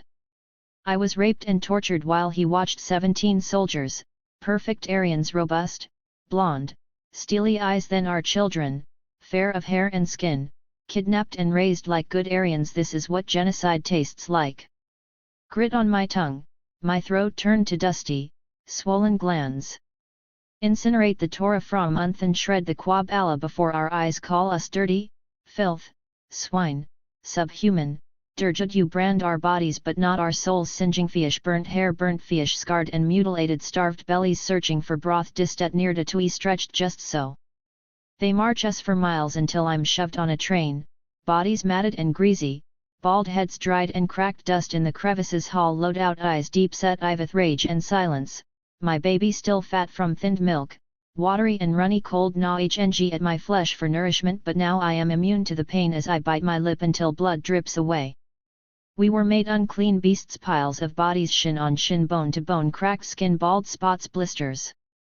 360. On toes. All my ancestors have blisters on their toes. The famine, rotten potatoes, rotting bodies. You walk head for miles for a tiny potato with no scourge on skin. This is what genocide feels like. Desperate to the bone, with no options to heave on our shoulders. Our babies with distended bellies, toes, red heels, hard from trailing behind me. Her papa is not her papa but an English soldier under a policy from the crown. Broke me in on our wedding night to ensure racial purity. Raped in grisly fashion, drunk Englishmen spat on my breasts, slapping at my clean mouth, soiling my innocence with his rough hands and throwing me to the cold night to walk for miles back to my husband, waiting in terror and tremendous guilt. This is what genocide looks like. Barren eyes set back in a face forgotten, hands worn and wilting at the knuckle. All my ancestors have blisters on their toes. Every one of my ancestors has blisters on their toes, everyone but me. I wear my blisters on the inside. Lady in turtleneck. Shirley Brazo. Looking to the west with a certain sadness in her face. The Anishinaabe hears for the first time the story of Wounded Knee and Sand Creek. Weighed down by the fatigue of her grandmothers and their grandmothers, she wears, but does not feel, the luxury of braided hair or the commitment to truth. Only the ancestors hold the truth of what happened on those snow-filled cliffs, and they only share the knowledge with those who have come after, those who are strong enough to carry the pain of shrieking babies and mutilated women as soldiers complete their assigned tasks of annihilating the red man and liberating the land for colonial expansion, causing urban sprawl and degradation. 362. This sad, lonely woman of Anishinaabe or Lakota descent looks to the west now and hears the cries from fallen warriors' fathers and brothers, and uncles of the slain. This Cheyenne woman with blue in her eyes sees the homeland of her ancestors in unmarked graves in final places of unrest, and cannot sleep at night for the voices in her head turn to blood on her hands, because we all bear the guilt of the truth. Invisibility Lessons Number 1 and Number 2. Drusilla Mims Wall Number 1 Daughter. This is the way Indians walk in the woods. This is the way human beings walk in the woods. Your weight on the outer edge of the foot, like a blade in the earth. Roll heel to toe, each step in the print of the last. Bend the knees, relax the shoulders so. Eyes follow 4 directions. Down, ahead, left, right. Faster now and silent. Down, ahead, left, right, ears more open than eyes. You'll know when you get it right by the deer ignoring you, and the arrowhead hunters, with their shovels and sieves. 364. Shouting your obituary right across your path. Number 2. Our sacred towns are names of rivers. The one-drop rule: hide us white, or black. Our trickster rabbit sells breakfast cereal. Rutgers Air Force Base covers grandmother's farm. Uncle Stewart's parole leaves him homeless in Dallas. The New York Times proclaims us fake. Giveaway, in gratitude for all of it: theft, smallpox, relocation, and denial. I do. Kim Shuck. We need to be stubborn for this work. Stubborn and loving. The most difficult of lessons for me. Sometimes. Generous gifts are often given by those who didn't intend to give anything at all. I call the slave master who lost track of my ancestor a blanket for you in gratitude. I call the soldier with a tired arm who didn't cut deeply enough into my great-great-grandfather's chest to kill clean. I return your axe head oiled and sharpened, wield it against others with equal skill. 366. Will the boarding school officer come up? The one who didn't take my gram because of her crippled leg. No use as a servant, such a shame with that face. Finally, the shopkeeper's wife who traded spoiled cans of fruit for baskets that took a year each to make. Thank you, Faith, for not poisoning quite all of my family. Blankets for each of you. And let no one say that I am not grateful for your care. I dreamt the world was round. Nukisha Bradley / dreamt of a man traveling across vast waters only to be lost. He was rescued and fed by our cousins. He told his king he had discovered us and all our gold. So much for friendship. I dreamt my people united only to be marched into the sunset, the darkening lands. I dreamt of all my aunts, uncles, and cousins dying in the snow. No one had time to mourn. Their spirits will dwell on that path where 1,000 tears were cried. I live only to dream of them and all we lost. So much for unity. I dreamt I was taken from my mother. I was beaten for trying to speak. 368. In the only language I knew, I was taught to speak proper English, so I would not be stupid anymore. So I could sign my name to lies I did not understand. So much for truth. They took my language, they took my history, they took my home, but they will never take my spirit. It is all I have left and mine is stronger than theirs. So much for genocide. To tell our side. MariJo / stand before the native children bearing my soul about our culture. I stand before them offering my last for that golden dream, and the ladder we try to climb. The maiden speech. The dome of that titled page. To open doors. I bear my abilities to them. Stating the limits. The all-important meaning. To tell our side. The aspirations. They listen. A generation of cultural men is born. I see it in their eyes. The healing art of smoldering interest. Apprenticed to justice. Kimberly Blazer. The weight of ashes from burned-out camps. Lodges smolder in fire, animal hides wither, their mythic images shrinking, pulling in on themselves, all incinerated fragments of breath, bone and basket rest heavy, sink deep like wintering frogs. And no dust bowl wind can lift this history of loss. No fertilized by generations, ashes upon ashes, remembering and never forgetting 371 This old earth erupts. Medicine voices rise like mists, white buffalo memories, teeth marks on birch bark, forgotten forms tremble into wholeness. And the grey weathered stumps, trees and treaties cut down, trampled for wealth. Flat potlatch plateaus off ghost forests raked by bears soften, rot inward until tiny arrows off green sprout, rise erect rooted from each crumbling center. Some will never laugh as easily. Will hide knives silver as fish in their boots, hoard names as if they could be stolen as easily as land, will paper their walls with maps and broken promises, scar their flesh with this badge heavy as ashes. 372. And this is a poem for those apprenticed from birth. In the womb of your mother nation heartbeats sound like drums, drums like thunder, thunder like 12,000 walking, then 10,000, then 8 walking away from stolen homes, from burned out camps, from relatives fallen as they walked, then crawled, then fell. This is the woodpecker sound of an old retreat. It becomes an echo, an accounting to be reconciled. This is the sound of trees falling in the woods when they are heard, of red nations falling when they are remembered. This is the sound we hear when fist meets flesh, when bullets pop against chests, when memories rattle hollow in stomachs. Remembering and never forgetting 373. And we turn this sound over and over again until it becomes fertile ground from which we will build new nations upon the ashes of our ancestors. Until it becomes the rattle of a new revolution, these fingers drumming on keys. Finding carry. Reaffirming identity through blood, beads, and bones. Catherine Lucci Cooper, MJS. Part I, Choosing Life. And I will weave her story. With beads pulled tightly against the swollen, conjured dreams of our continuance. Unocumented but unenrolled. Removed and moved about with paper and pens, another trail along the trail of tears. A quiet form of genocide. An impersonal, personal holocaust.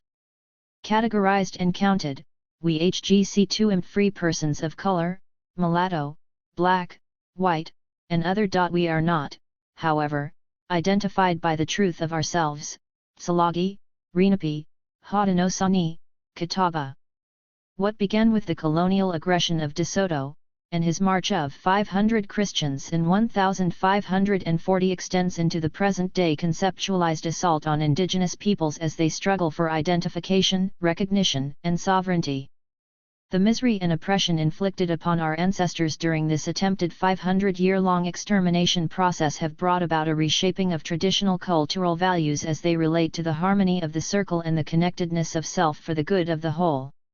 It is what Paula Gunn Allen refers to in the book Off the Reservation, when she speaks of the whole, the tribe, earth, universe, self for pre-contact indigenous peoples. Remembering and never forgetting 375. The Native Americans knew the basic law of human universal consciousness was event UAL in nature, and that the event, the use, determined behavior most rationati in terms of human harmony and human development. The Europeans called them savages because they did not bow down to the idea of paper ownership, or of personal possessiveness, or of ownership of the many by the few, and justified their genocide in these terms.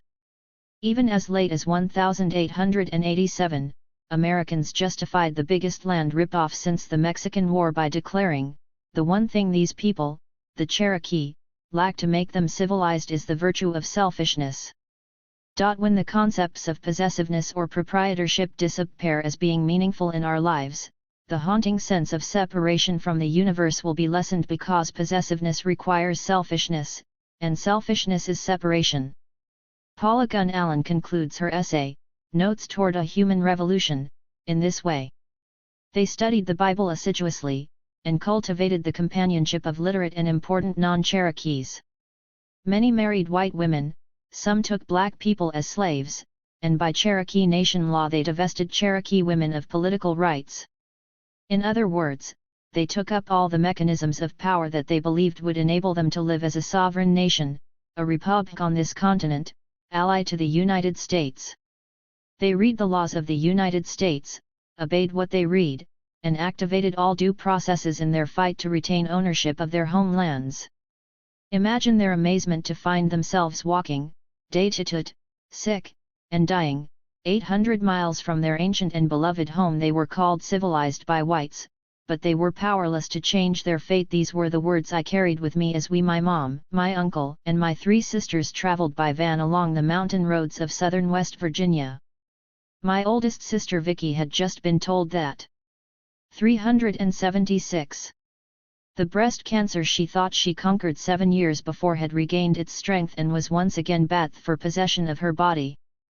We gathered that morning offering tobacco to the spirits along with our acceptance that this disease would do with our sister what it willed. This acceptance of fate was not fatalistic in nature to us. We knew and understood that in principle there could be no true death, only an elevation of the soul. So we began our journey that morning in harmony, confident in our identities. We were practitioners of our culture, excluded as we were from the generic paper definitions of who is and who is not, the whole, the tribe. But rather traveling over the dominant society's definition of civilization, and into the mythic nature of tradition. It was Vicky's desire to stand upon the soil that had once been our grandmother Carrie's sod home. It was my sister who felt drawn to place her bare feet upon the stone stairway our grandfather had placed there by hand, a stairway that could still be seen beneath the new sweet growth of that year's honeysuckle vines. And all of us felt the need to reclaim and honor the grandparents who, when offered the choice between ownership and life, chose life. These were the grandparents we knew only through winter nights of storytelling, midwifery, and the decade needlework passed on to us from one generation of women to the other. Part 2, Exile is a Long Avenue. Where Only Sadness Walks. Rock Dalton. My needle will pierce the breast of her red memory, and follow the deep greens of her resistance. Our grandmother Carrie was born a Cherokee around 1849, one of 17 children. No one is really sure of the exact year of her birth. She and her siblings, 7 older than herself and 9 younger, spent remembering and never forgetting 377 their childhoods in constant motion as they traveled about with seemingly no regard for politically designed state boundaries. A century and a half later, my sisters and I would FMD them arranged, numbered, and catalogued on the pages of governmental documents. In these large ledgers we would see them, first here, and then there, as they were processed through the great changes of their times. Beginning in western North Carolina, then moving upward into Virginia and Kentucky, these books traced their movements and kept an accounting of their material losses. They sought refuge for a time in Kansas and finally fled into various, small, obscure mountain communities along the rivers and creek beds of West Virginia. They were sometimes declared Indian, other times, free persons of color, and by the time of my mother's birth a little over a half a century later, our family was simply listed as white. It was the perfect paper genocide. Part 3, There are extremes of suffering inflicted upon the poorest of the poor. That even pierces the heart of God. Julia Esquivel. My beads will follow the lines of her blue anger and sing out the yellows of her poverty, her hunger, her grief. There were never any family birth certificates for us, no paper marriages, no ownership of property, no last will and testaments, only story names and family histories given to us by our relatives, then later recounted on the pages of large books and copied from the dusty ledgers of local libraries and government offices. Our personal accounting statement of forced assimilation. Our cultural debit column of war. War upon the Wolves, 1700, SMAU Pox Wars, 1738, War upon the Mountain Panthers, 1748, War upon the Bald Eagles, 1800, Wars of Displacement, 1838, Wars upon Race, Ethnicity, Identity, Reservation. 378. Rolls, Emigration Rolls, Henderson Rolls, MUAE Rolls, Seiler Rolls, Old Settler Rolls, Chapman Rolls, Drennan Rolls, Svedand Rolls, Hester Rolls, Dawes Rolls, Churchill Rolls, Guion Miller Rolls, Baker Rolls. A listing of those who desiring a 640-acre tract of land in the East Indiana UEU of removing to Arkansas. Upon the death of the reservee, or the abandonment of the property, title is to revert to the state numbered, named, and claimed. By 1820 the population of the United States had grown to 10 million, the white population surrounding the Cherokee totaled almost 1 million, while their own population was just 13,000. She was there, our grandmother Carrie, as we sat in dark rooms scrolling through faded films listing the names of those who would be stamped with the seal of governmental approval. Columns of names declared as Cherokee beside those who would be forever abandoned. Her name would reach out to us from these pages, along with the names of her brothers and sisters. Pages of ancestral spirits forced to participate in an obscene version of Cirque du Soleil. Pulled upon the governmental stage and painted with the names of characters from their history books, Carolina, Christopher Columbus, George Washington, Benjamin Franklin, and so on and so on and so on as they planted their seeds for our acculturation one false identity at a time. Names sprinkled upon them in a conformational baptism of dispiteous salvation. We would find them in the North Carolina census sometimes listed as servants in households unfamiliar to us, or on farms as laborers. They would be in Cherokee County, Ashe, or Allegheny counties, and Surry County. We followed them as they moved yet again during the Civil War when she met our grandfather, a Cherokee mixed blood from the Heron family line, and they journeyed to Kansas together and then sometime later back to the east again. There is no way for us to know the true reasons for their journeys. We know only that my grandfather had at this time 2 wives, only one of which managed the Journey home again. Remembering and never forgetting 379. It was reported. From 1500 to 2000 ERS, also in the main women and children, and claiming protection, made their way to a point on the Cherokee Neutral Lands, about 12 miles south of Fort Scott, Kansas. Malnutrition, overcrowding, and bad hygienic conditions generally offered fertile soil for disease. Smallpox alone carried the refugees off by the hundreds. At this time J.T. Cox, special agent for the Cherokee Indian Territory, pleaded for medical aid as indispensably necessary, but it was not provided. The Cherokee Nation continued in a terrible condition and suffered severe population losses. Men died in battle or from sickness and exposure. Women and children surely fared worse, since they were more exposed to sickness and death than the men. The Indian agent at Leavenworth, Kansas reported, their condition is the most pitiable imaginable. They were, only a few years ago, the most powerful, wealthy, and intelligent Indians in the United States, and were pleased of their power, wealth, and intelligence. They are now reduced to a third-rate power among Indians, and their wealth all gone. They fully understand their position, and are humbled.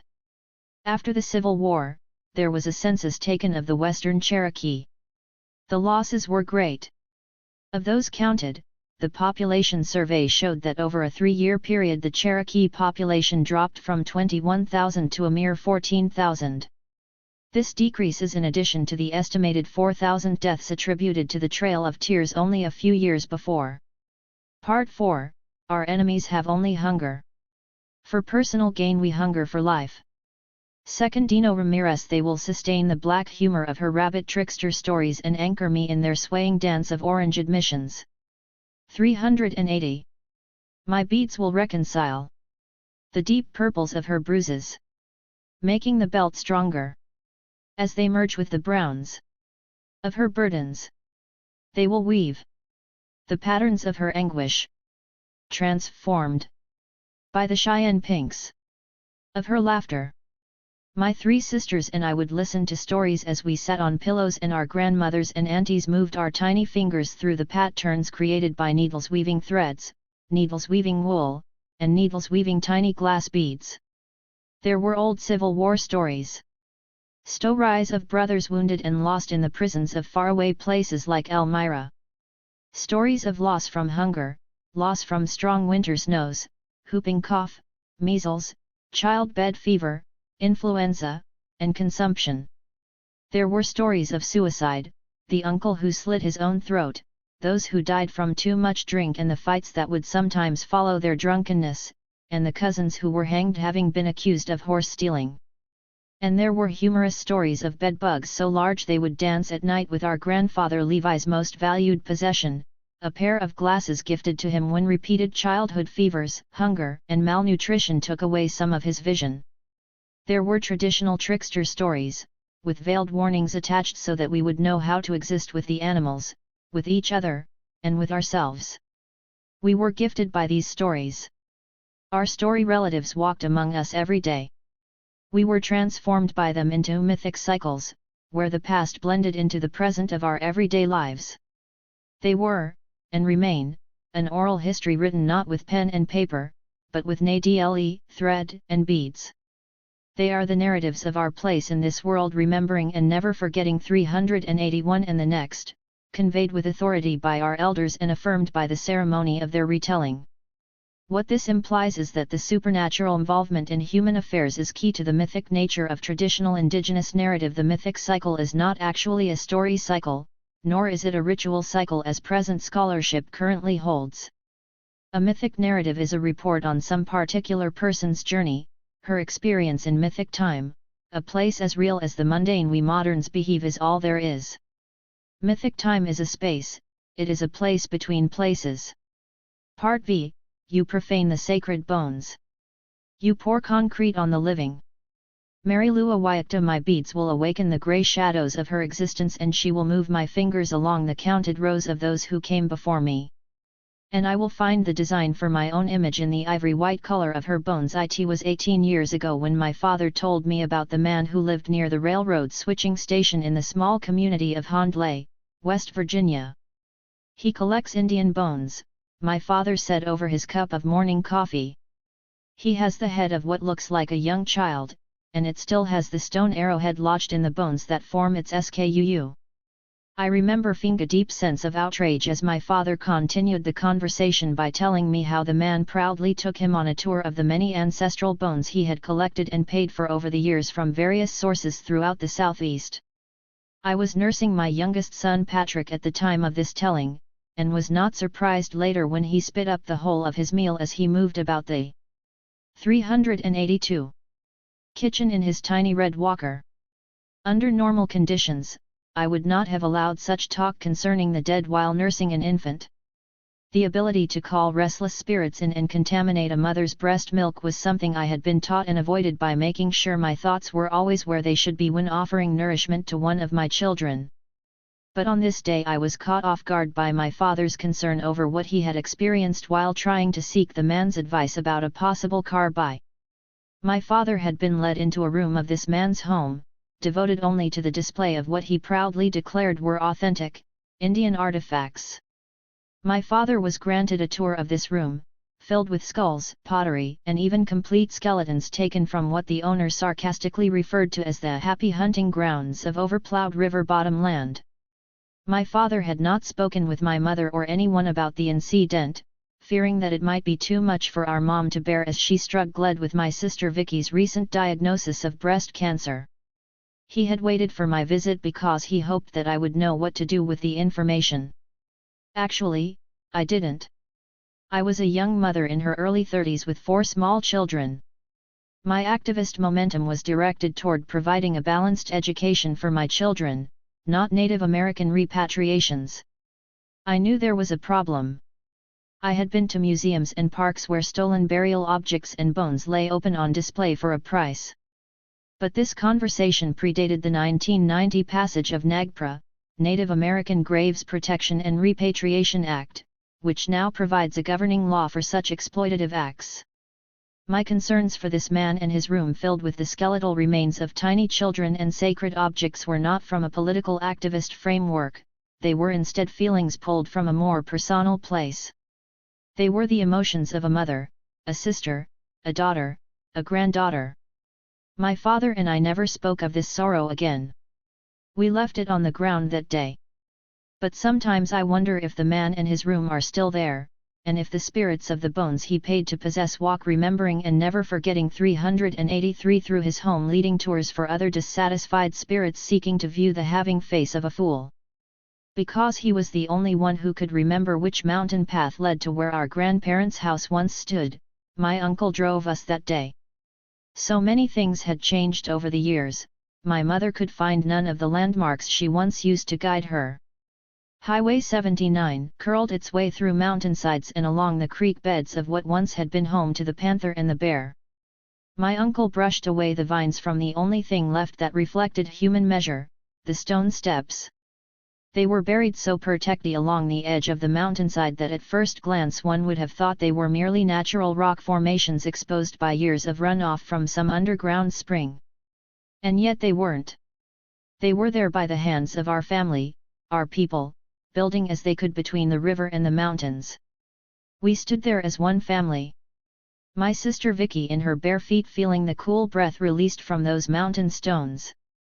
The rest of us feeling the breath of comfort that comes only from belonging. My uncle broke our silence as he dusted his hands on his pants and motioned for us to walk with him over the hillside to where he thought he could see the lines of the cemetery.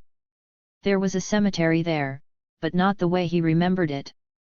This one was pristine, with stone-carved headstones and small buildings filled with landscaping equipment and storefront offices for funeral arrangements.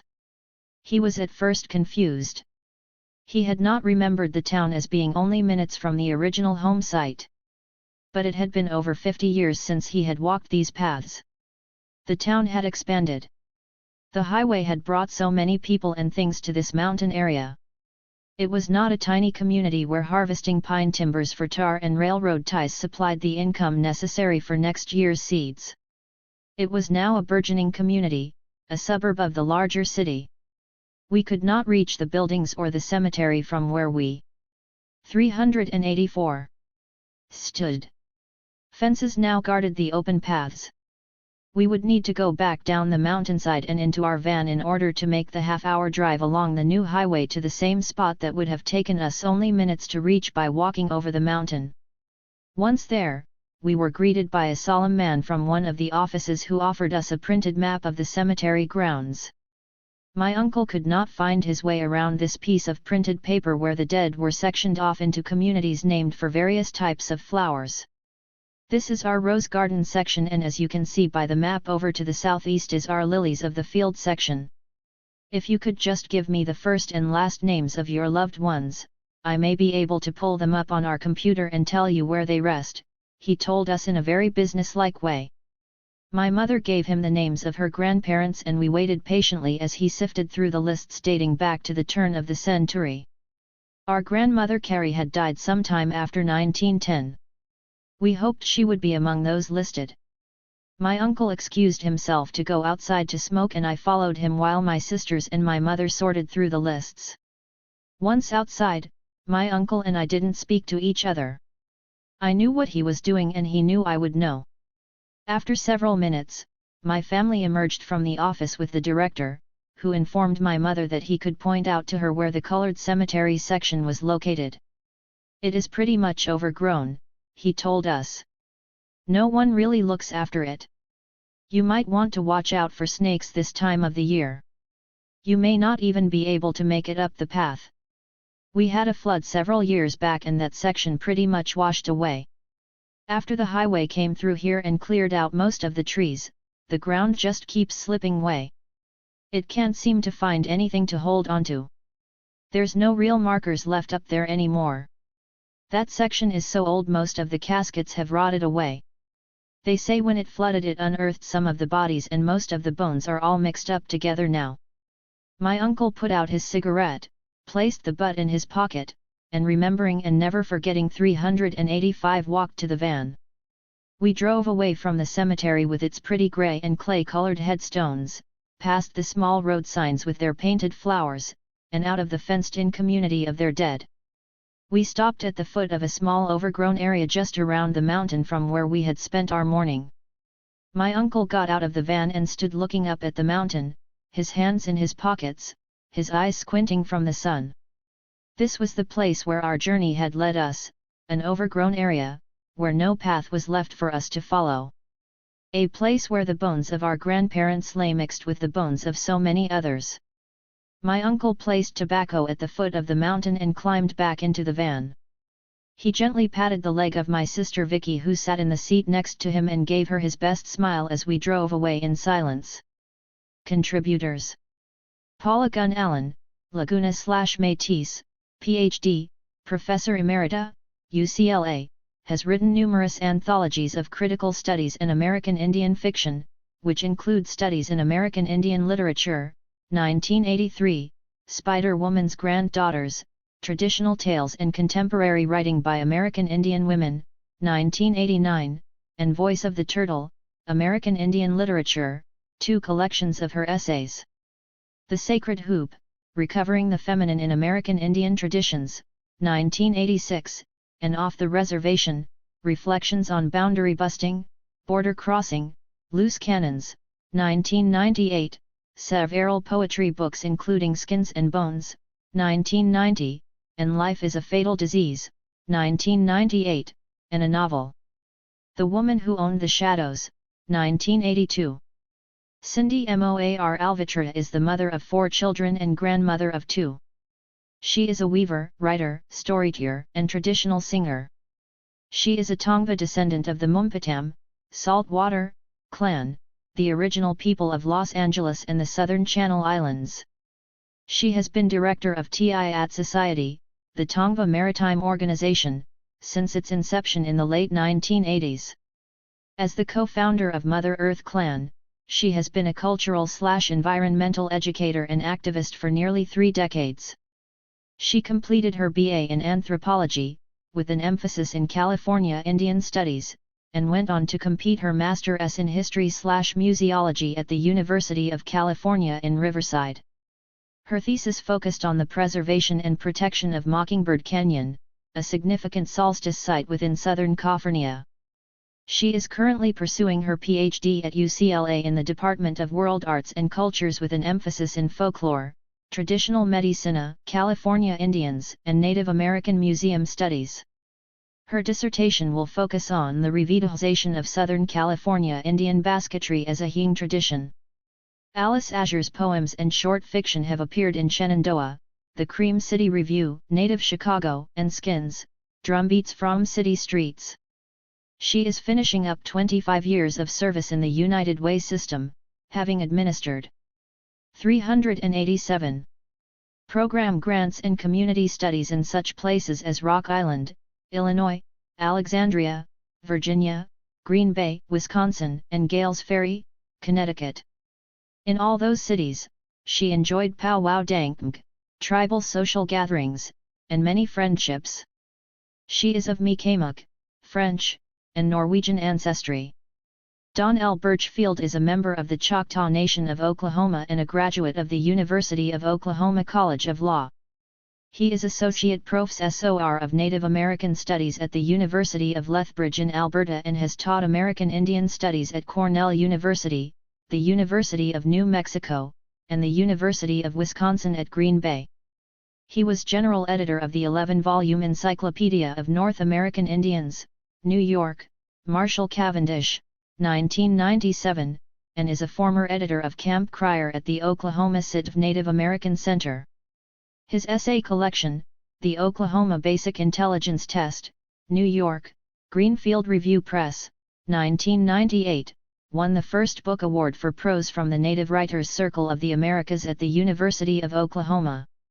His first novel, Field of Honor, University of Oklahoma Press, 2004, won the Spur Award for Best First Novel from Western Writers of America. His second novel, Black Silk Handkerchief XHT first volume in his Humastubby Mr. / series, will be released by the University of Oklahoma Press in spring of 2006. He is presently at work on a legal history of the Choctaws, forthcoming from the University of New Mexico Press. Mary Blackbonnet, an enrolled member of the Sakang Lakota Nation, has been writing much of her conscious life. She grew up writing poetry and fiction and won a Young Authors Award when she was in 7th grade for a fiction story. As she grew older, writing became her tool for expression in an oppressive household. When she began college, she began writing non-fiction and ethno-historic essays. She still writes poetry and is sending her book of poetry / to publishers. She hopes to get back to fiction one day, but feels that the pressing matters of real life need to be addressed. Her poetry has been published in SAIHO Journal, Tribal College Journal, Potomac Review, and the Native Law and Policy textbook, Native Women Surviving Violence. Her essays have been published in Frontiers, a journal in women's studies and genocide of the mind, New Native Writing. She will graduate from the University of South Dakota in May 2006, with a double major in English and American Indian Studies. Eugene B. Lack K.B. Sr., was born in Watonga, Oklahoma, in 1930 to Paul and Minnie Black Bear. He is the oldest, having Cheyenne Sun Dance Priest, an Arrow Priest, a Fasting Priest, a Sweat Lodge Priest, and a Native American Church Roadman. He played the role of Chief Spotted Elk in LMST of the Dogman, with Tom Berenger and Barbara Hershey. He is the father of 4 sons and 7 daughters and has numerous grandchildren and great-grandchildren. He resides in his hometown of Watonga. 388 contributors. Kimberly Blaser, Anishinaabe, a professor at the University of Wisconsin-Milwaukee, is an Enroyud member of the Minnesota Chippewa tribe who grew up on the White Earth Reservation. Her publications include Gerald Vizenor, Writing in the Oral Tradition, and 2 collections of poetry, Trailing You, winner of the first book award from the Native Writers Circle of the Americas, and Absentee Indians and Other Poems. Blaser's poetry, short fiction, essays, and critical works have been widely anthologized, and she served as editor for Stories Migrating Home, a collection of Anishinaabe prose, and the forthcoming Traces in Blood, Bone, and Stone, contemporary Ojibwe poetry. She lives with her husband and 2 young children in rural Lyons Township in Wisconsin. Makes Ha Bradley, Eastern Cherokee, was born and raised on the Qualla boundary in Cherokee, North Carolina, and still resides there. Her works have appeared in Feeding the Ancient Fires, a collection of writings by NC American Indians, edited by MariJo Moore, Night is Gone, Day is Still Coming, Stories and Poems by American Indian Teens and Young Adults, edited by Annette Pina Ochoa and Tracy L. Gordine, and Shifting Winds Volumes 1 and 2 to Literary and Arts publication of Cherokee High School. She draws her inspiration from home, family, and history. Shirley Brazo is a member of the Keweenaw tribe of Chippewa Indians and works as the Assistant Director of Diversity Student Services at Northern Michigan University, NMU. She is also an adjunct instructor for the Center for Native American Studies and an MFA candidate who will graduate in May 2006. Her poems and short stories have been published in over 25 anthologies. She has 3 adult children and loves to knit and crochet in her spare time. Catherine Lucci Cooper is a writer, poet, and substance abuse counselor/case manager at Summit House Alternative Housing for Women and Their Children in Raleigh, North Carolina. Her essays and poetry have appeared most recently in Genocide of the Mind, Frontiers, Special Indigenous Women's Issue, Red Ink, and the Raleigh News and Observer. She is an outspoken, politically active Indigenous inmate religious PICS advocate for death row inmates as well as those incarcerated in the general populations of North Carolina and West Virginia prisons. Catherine is of Cherokee/Sicilian ancestry. Joseph Adanduran a Kwantlen Indian from Kwantlen First Nation in British Columbia.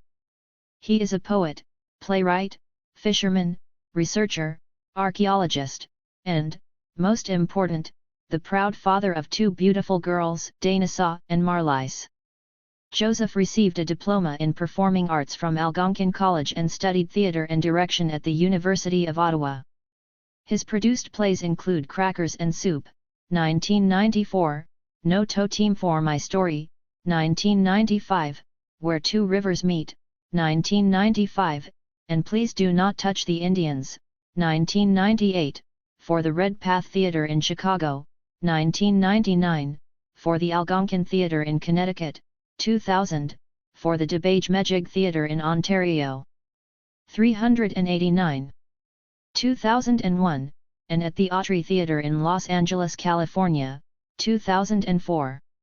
Joseph has also authored a radio script, 5/Mary, which was produced by CBC Radio in 1999. His poems have appeared in numerous journals and anthologies and are collected in Upside Down Raven, I Touched the Coyote's Tongue, and Burning for the Dead and Scratching/or the Poor, Looking into the Eyes of My Forgotten Dreams, and Shake. Please Do Not Touch the Indians was published in 2004 by Renegade Planets Publishing. Vine de Laurier, Jr., Standing Rock Sioux, worked for over 35 years to create a body of literature that enlightens non-Indians who have not heard the true Indian story, and empowers Indians by outlining where we are vulnerable and how we can counter the anti-Indian movements. Deloria, considered an internationally prominent spokesperson for the rights and concerns of indigenous people, was chosen by Time magazine as one of 11 greatest Regius thinkers of the 20th century. His published works include Custer Died for Your Sins, God is Red, A Native View of Religion, For This Land, and Evolution, Creationism, and Other Modern Myths. A retired lawyer and history professor, he resided in Golden, Colorado. He passed to spirit during the winter of 2005. Laura Donaldson is Cherokee and a professor of English, Regius Stud IES, and American Indian Studies at Cornell University, where she is also Director of Graduate Studies for the American Indian Program. Her current book-length projects include American Samson, Haunting the Native Christian Encounter, and a critical memoir of Catherine Brown. Carolyn Dunn is a wife, mother, daughter, journalist, teacher, poet, and fiction writer born in Southern California. She is of Cherokee, Muskogee Creek, Seminole, and Choctaw Freedman ancestry on her father's side, and Siouxsie and French Creole on her mother's. Her fiction and poetry have appeared in numerous anthologies, including The Color of Resistance, Reinventing the Enemy's Language, Through the Eye of the Deer, Spirit Songs, Fly Greenman, and Other Tales of the Mythic Forest, and Sing with the Heart of a Bear, fusions of Native and American poetry. Her poetry has been collected in Outfoxing Coyote and Hidden Creek Journal, and her non-fiction has appeared in journals in the US, Canada, and Germany. In addition, she is the co-editor of 2 anthologies of contemporary Native American writing. Through the Eye of the Deer, with Carol Comfort, and Haas Ho, Walking in Beauty, with Paula Gunn Allen. After completing her Master's in American Indian Studies with an emphasis in American Indian literature, folklore, and mythology, Carolyn taught at Humboldt State University and became the founding director, with Tina Toledo Rizzo, of the American Indian Theater Collective. Currently pursuing a PhD in the Department of American Studies at the University of Southern California, her fields of study include American Indian folklore, mythology, performance, and literature. Her book of poetry, Echolocation, was published in 2005. She lives with her husband and 3 children in Los Angeles. Jack D. Forbes is Professor Emeritus and former Chair of Native American Studies at the University of California at Davis, where he has served since 1969. He is of Powhatan Lenape, Delaware Lenape, and other background. Forbes is the author of numerous books, monographs, and articles, including Red Blood, a novel, 1997, Thetis, Columbus and Other Cannibals, 1992, Autonomedia, /4, JF/JE, Navajo and Spaniard, 1960, 1994, Oklahoma, and Africans and Native Americans, 1993, Illinois. Other books in print include Native Americans of California and Nevada, Native American Higher Education, The Struggle for the Creation of Q University, and Proposition 209, Racist Trick or Radical Equalizer. He is also a poet, a writer of fiction, and a guest lecturer in Russia, Japan, Britain, Netherlands, Germany, Italy, France, Canada, Belgium, Switzerland, Norway, Mexico, and elsewhere.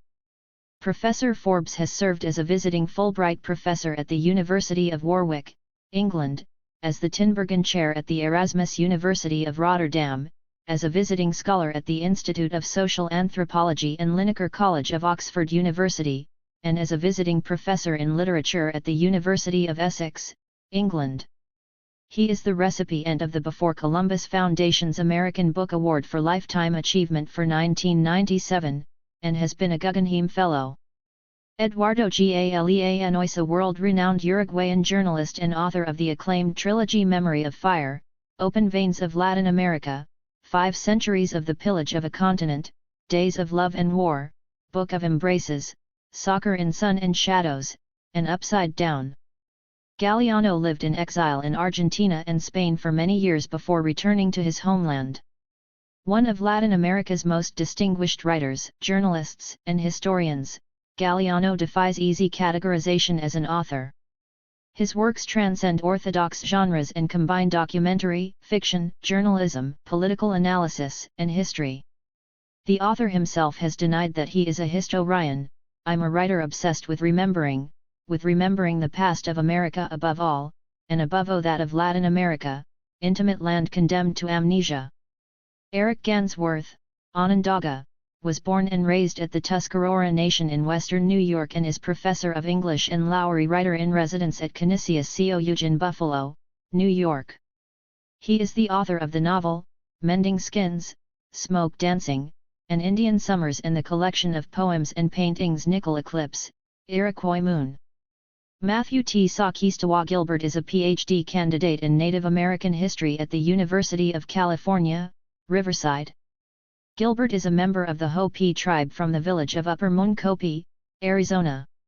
He is currently writing a dissertation titled Education Beyond the Mesas, Hopi Student Involvement at Sherman Institute, 1902–1929. His other degrees include an MA in History from the University of California, Riverside, an MA in Theology from Biola University, and a BA in History from the Masters College. Susan Shone Harjo, Cheyenne and Hadolji Muskogee, is the mother of Adrienne Shone Harjo and Duke Ray Harjo II. She is a poet, writer, lecturer, curator, and Pussy advocate who has helped Native peoples recover more than 1 million acres of land and numerous sacred places. She has developed key federal Indian law since 1975, including the most important national policy advances in the modern era for the protection of Native American cultures and arts, 1996 Executive Order on Indian Sacred Sites, 1990s Native American Cross Protection and Repatriation Act, 1989 National MUSCI Forum of the American Indian AA, and 1978 American Indian Religious Freedom Act. Ms. Harjo is President and Executive Director of the Morning Star Institute, a national Native rights organization founded in 1984 for Native peoples' traditional and cultural advocacy, arts promotion, and research. A founding trustee of the National Museum of the American Indian, 1990 to 1996, she worked from 1967 to 1990 to gain repatriation policy and to establish the NMAI and was a trustee of its predecessor museum and collection in New York City throughout the 1980s. She serves on NMAI's Advisory Committee on Seminars and Symposiums. Inés Hernández Avila is a poet and professor of Native American Studies at the University of California, Davis, where she also directs the Chicana/Latina Research Center. She is Nez Perce from Chief Joseph's Band, enrolled on the Colville Reservation, on her mother's side and Tejana on her father's side. She edited the recent publication, Reading/Native American Women, Critical/Creative Representations, Altamira, 2005. Linda Hagen, Chickasaw, was born in Denver, Colorado, and grew up in Oklahoma. She obtained a MA degree FRX, M. the University of Colorado at Boulder in 1978. Hogan has played a prominent role in the development of contemporary Native American poetry, particularly in its relationship to environmental and anti-nuclear issues. She often incorporates a feminist perspective in her verse through description of women's hefts and feelings. She is a poet, short story writer, novelist, playwright, and essayist. She taught at the University of Minnesota and at the University of Colorado in Boulder. Her many awards include the 5 Civilized Tribes Playwriting Award, 1984, the Guggenheim Award, and Wordcraft Circle Writer of the Year, Prose Fiction, Award in 1997 for her novel Mean Spirit. MariJo is like a beloved woman in the land of the Mi'kmaq. At 73 years of age, she is working on her 8th book of poems. The selection in this volume, To Tell Our Side, came from Song MariJo, Autobiography of a Mi'kmaq Poet, first published in Canada by Ragweed Press, then subsequently by the University of Nebraska Press in 1996. Other volumes include Lnu and Indians Were Called, Poems of MariJo and Song of Eskasoni More Poems of MariJo. I know now that the basic reason for my writing and speaking is to bring honor to my people, she says. Everyone who reads her poetry and numerous essays is inspired by her ability to describe harsh truths about some aspects of native faith and history, yet still be moved by her great compassion and unending forgiveness. In 1990 she received the Order of Canada from Governor-General Ray Nautishan. She resides in Eskasoni, Nova Scotia. Pamela J. Kingfisher, Cherokee, is former board president and community organizer of Native Americans for a Clean Environment in Tahlequah, Oklahoma. She was instrumental in keeping the health of the people at the forefront of their environmental battle. Their efforts eventually stopped the production of 23% of the world's uranium supply at the notoriously contaminated Kerr-McGee plant in Gore, Oklahoma. She has been awarded the U.S. Surgeon General's Award for Outstanding Performance, 1990, for creative solutions over 14 years in the Indian Health Service Hospital in Tahlequah, Oklahoma, and the Ingrid Washinewatok Elissa Award for Community Activism, 2003, for her volunteer work in cultural revitalization projects, women's health, and environmental issues. She recently served as the executive director of the Indigenous Women's Network for 3 years and continues her community work through her Consol Ring company. She currently lives in Austin, Texas, but is returning to her grandmother's Indian allotment land in Oklahoma, where she directs a project and botanical preserve. Shauna Oteka McCovey was born and raised on the Yurok Indian Reservation in Northern California. She holds degrees from Humboldt State University, Arizona State University, and Vermont Law School. Her poems have appeared in News from Native California, Through the Eye of the Deer, Antloot Books, 1999, The Dwight is Read Here, Heyday Books, 2002, and her chapbook, Swim You Every River, Coit Essie Books, 2003. Heyday Books published her first full book of poetry, The Smokehouse Boys, in the fall of 2005. MariJo Moore, Cherokee/Irish/Dutch, is an author, poet, essayist, journalist, novelist, editor, artist, and publisher. The recipient of numerous literary awards, she resides in the mountains of western North Carolina. For more information, please see about the editor in this anthology. Ohiesa, Charles Alexander Eastman, who was Santee Sioux, was born in 1858. He received his undergraduate degree from Dartmouth and obtained his medical degree at Boston College before returning to the Pine Ridge Reservarium in South Dakota as a physician. He spent the majority of his life working to help Native people and promoting a better understanding of the American Indian culture. He published 11 books from 1902 until 1918. Don Karima Pettigrew Creek/Cherokee/Seminole/Chickasaw/African, and Anglo-American, is the author of the novel The Way We Make Sense, San Francisco, Antloot, 2002, and the co-author of Children Learn What They Read, Cleveland, UCC, a book about multiculturalism and spirituality in children's literature. Another novel, The Marriage of Saints, is forthcoming. Widely published as a poet and fiction writer, she is also an accomplished journalist who is a regular contributor to News from Indian Country, Indian Life, and Lily Spring Wind. Norton's 25 and Under Fiction, Antloot's Through the Eye of the Deer, an anthology of Native American women writers, St. Martin's The Year's Best Fantasy and Horror, 14th Annual Collection, Thetis Books Gatherings Isle and 9, Glimmer Train, American Indian Culture and Research Journal, Red Ink, Rattlecat Press's Coloring Book, and Ha's Ho, Walking in Beauty. Short stories by American Indian writers are some of the anthologies and periodicals where her creative works have appeared. A former Ms. Native American Worldwide Achievement, she has a BA from Harvard University and an MFA from Ohio State University. Miss Pettigrew is a member of the Native Writers Circle of the Americas, Wordcraft Circle of Native Writers and Store/Tellers, National Indian Education Association, and the Native American Journalists Association. Carter Revard is Osage on his father's side and was born in Pawhuska, Oklahoma, in 1931. Given his Osage name in 1952, he grew up on the Osage Reservation and graduated from a one-room commune school in Buck Creek and went on to Bartlesville College High, the University of Tulsa, Oklahoma, and Oxford University, and received his Ph.D. from Yale University. He has worked in hay and wheat fields, cornfields, and as a greyhound trainer.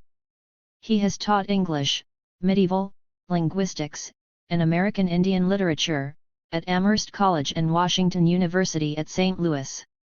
Now retired and Professor Emeritus of English, he travels worldwide to present lectures and readings. His published works include Ponca War Dancers, Cowboys and Indians, Christmas Shopping, An Eagle Nation, Family Matters, Tribal Affairs, and Winning the Dust Bowl. He resides in St. Louis, Missouri.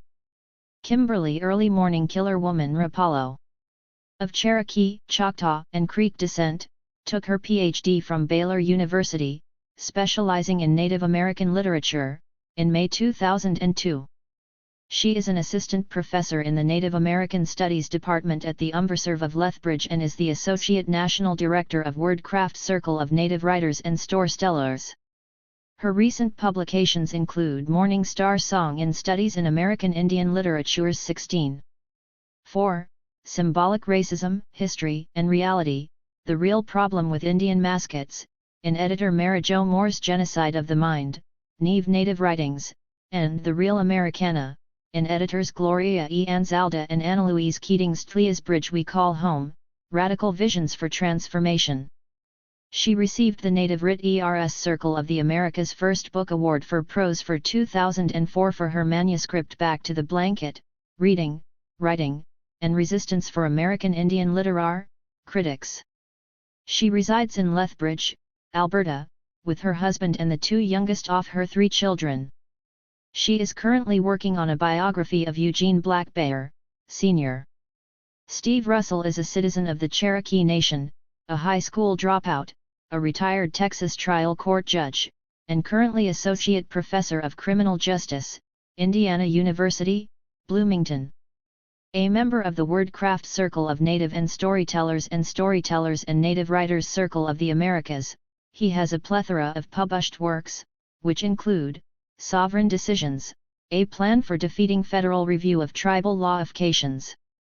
Wikizo Essay Review 93-108, 2005, since September 1, All Roads Lead to Rome. Critical Criminology 37-53, 2005, In Search of the Meritocracy.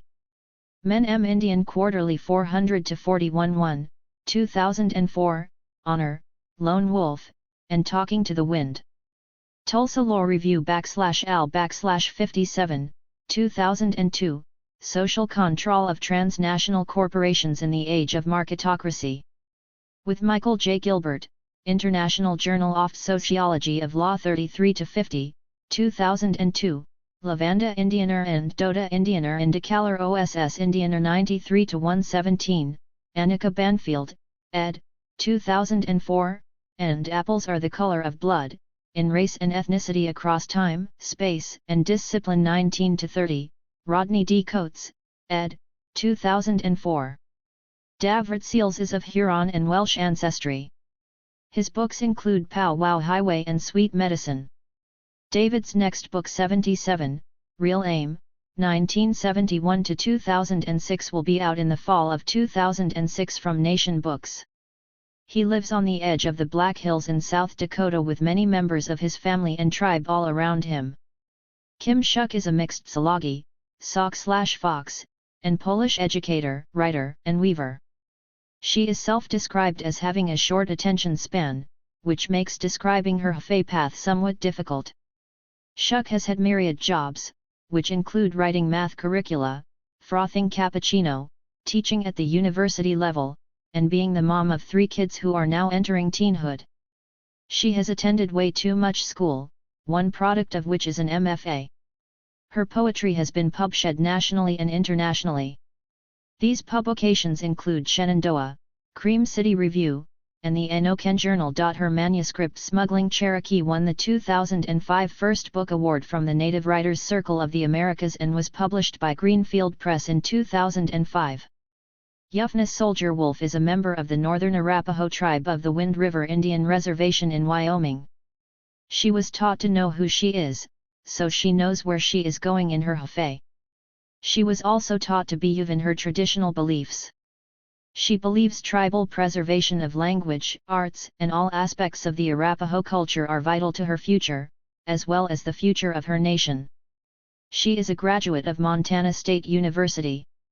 James Aron Hayatah Stevens is the author of 5 books of poetry: Toki Nish, First Intensity Press, 1994, Combing the Snakes from His Hair, Michigan State University Press, 2002, The Mutual Life, Cambridge Conference on Contemporary Poetry Translation Series, 2005, Dis, Orient, Palm Press, 2005, and Mohawk/Samoa, Transmigrations, Sub Press 2005. He is a member of the Akwesasne Mohawk tribe, holds an MFA from Brown University, and is a 2000 Whiting Award recipient. He has published in over 30 journals and presented readings from Stirling, Scotland, and Cambridge, England, to Puerto Vallarta, Mexico. He is Associate Professor of English and Director of Native American Studies at the State University or City of New York at Fredonia. Sarah Sutler Cohen, of Psalagi, Irish, and Polish Jewish descent, received her Ph.D. in Sociology from the University of California at Santa Cruz and teaches part-time at Marv Lowhurst University in the Human Studies Department. She is Editor-in-Chief for Sativ Realities, the Orden Journal for Wordcraft Circle of Native Writ ERS and Storytellers, and is the Native American/Indigenous Studies Area Chair for the Popular Culture and American Culture Association's SW/Texas Regional Conferences. Her poetry can also be found at http://nvw/unlikelystories.org. She lives in Portland, Oregon, with her partner and their 11-year-old son. More information on Dr. Sudhir Cohen can be found at http://www.sarahsudhircohen.com. Clifford E. Trafzer, of Wyandotte and German descent, is Professor of American Indian History at the University of California, Riverside, where he is also Director of Pub/UC History and Graduate Studies in History. His most recent books include Death Stalks the Yakama, Chemehuevi People of the Coachella ID/ZFY, Fly People of San Manuel, and the Sativ Universe, with Gerald McMaster for the National Museum of the American Indian, which won an award from the American Association of Museums. Trafzer has served as a member of the California Native American Heritage Commission since 1988 and is actively involved in historical and cultural preservation, particularly through the Native American Land Conservancy as a founding member and on the board of directors. J. Hansford C. Vest, an enrolled member of the Monacan Indian Nation, B.A., University of Washington, Ma. Miss, Ph.D., University of Montana, is an Associate Professor of American Indian Studies at the University of North Carolina at Pembroke. He is a direct descendant of Pamunkey Powhatan leader Opeshan Knuff and his daughter Kakakoaski Anne, Queen of Pamunkey, as well as Robin, King of Yenansmond. Born in Lexington and raised in nearby Buena Vista, he is descended from the Saponi Monacan Nation as it devolved from Fort Kristana into Rockbridge and Amherst counties, Virginia.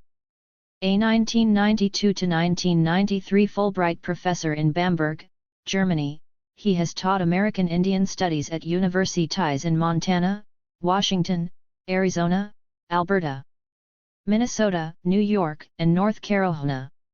His published works include 8 monographs, nearly 50 referred journal articles or book selections, and over 8 formal presentations and sponsored LEC tours, as well as consultations with several tribal nations and scholarly journals.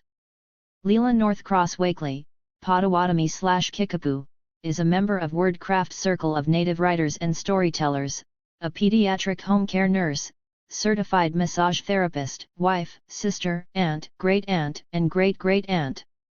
Her writings have appeared in various journals. She and her husband live in Chandler, Oklahoma. About the editor. MariJo Moore, Cherokee/Irish/Dutch, is the recipient of several literary/editing and publishing awards. Her work has appeared in numerous magazines, journals, newspapers, and anthologies.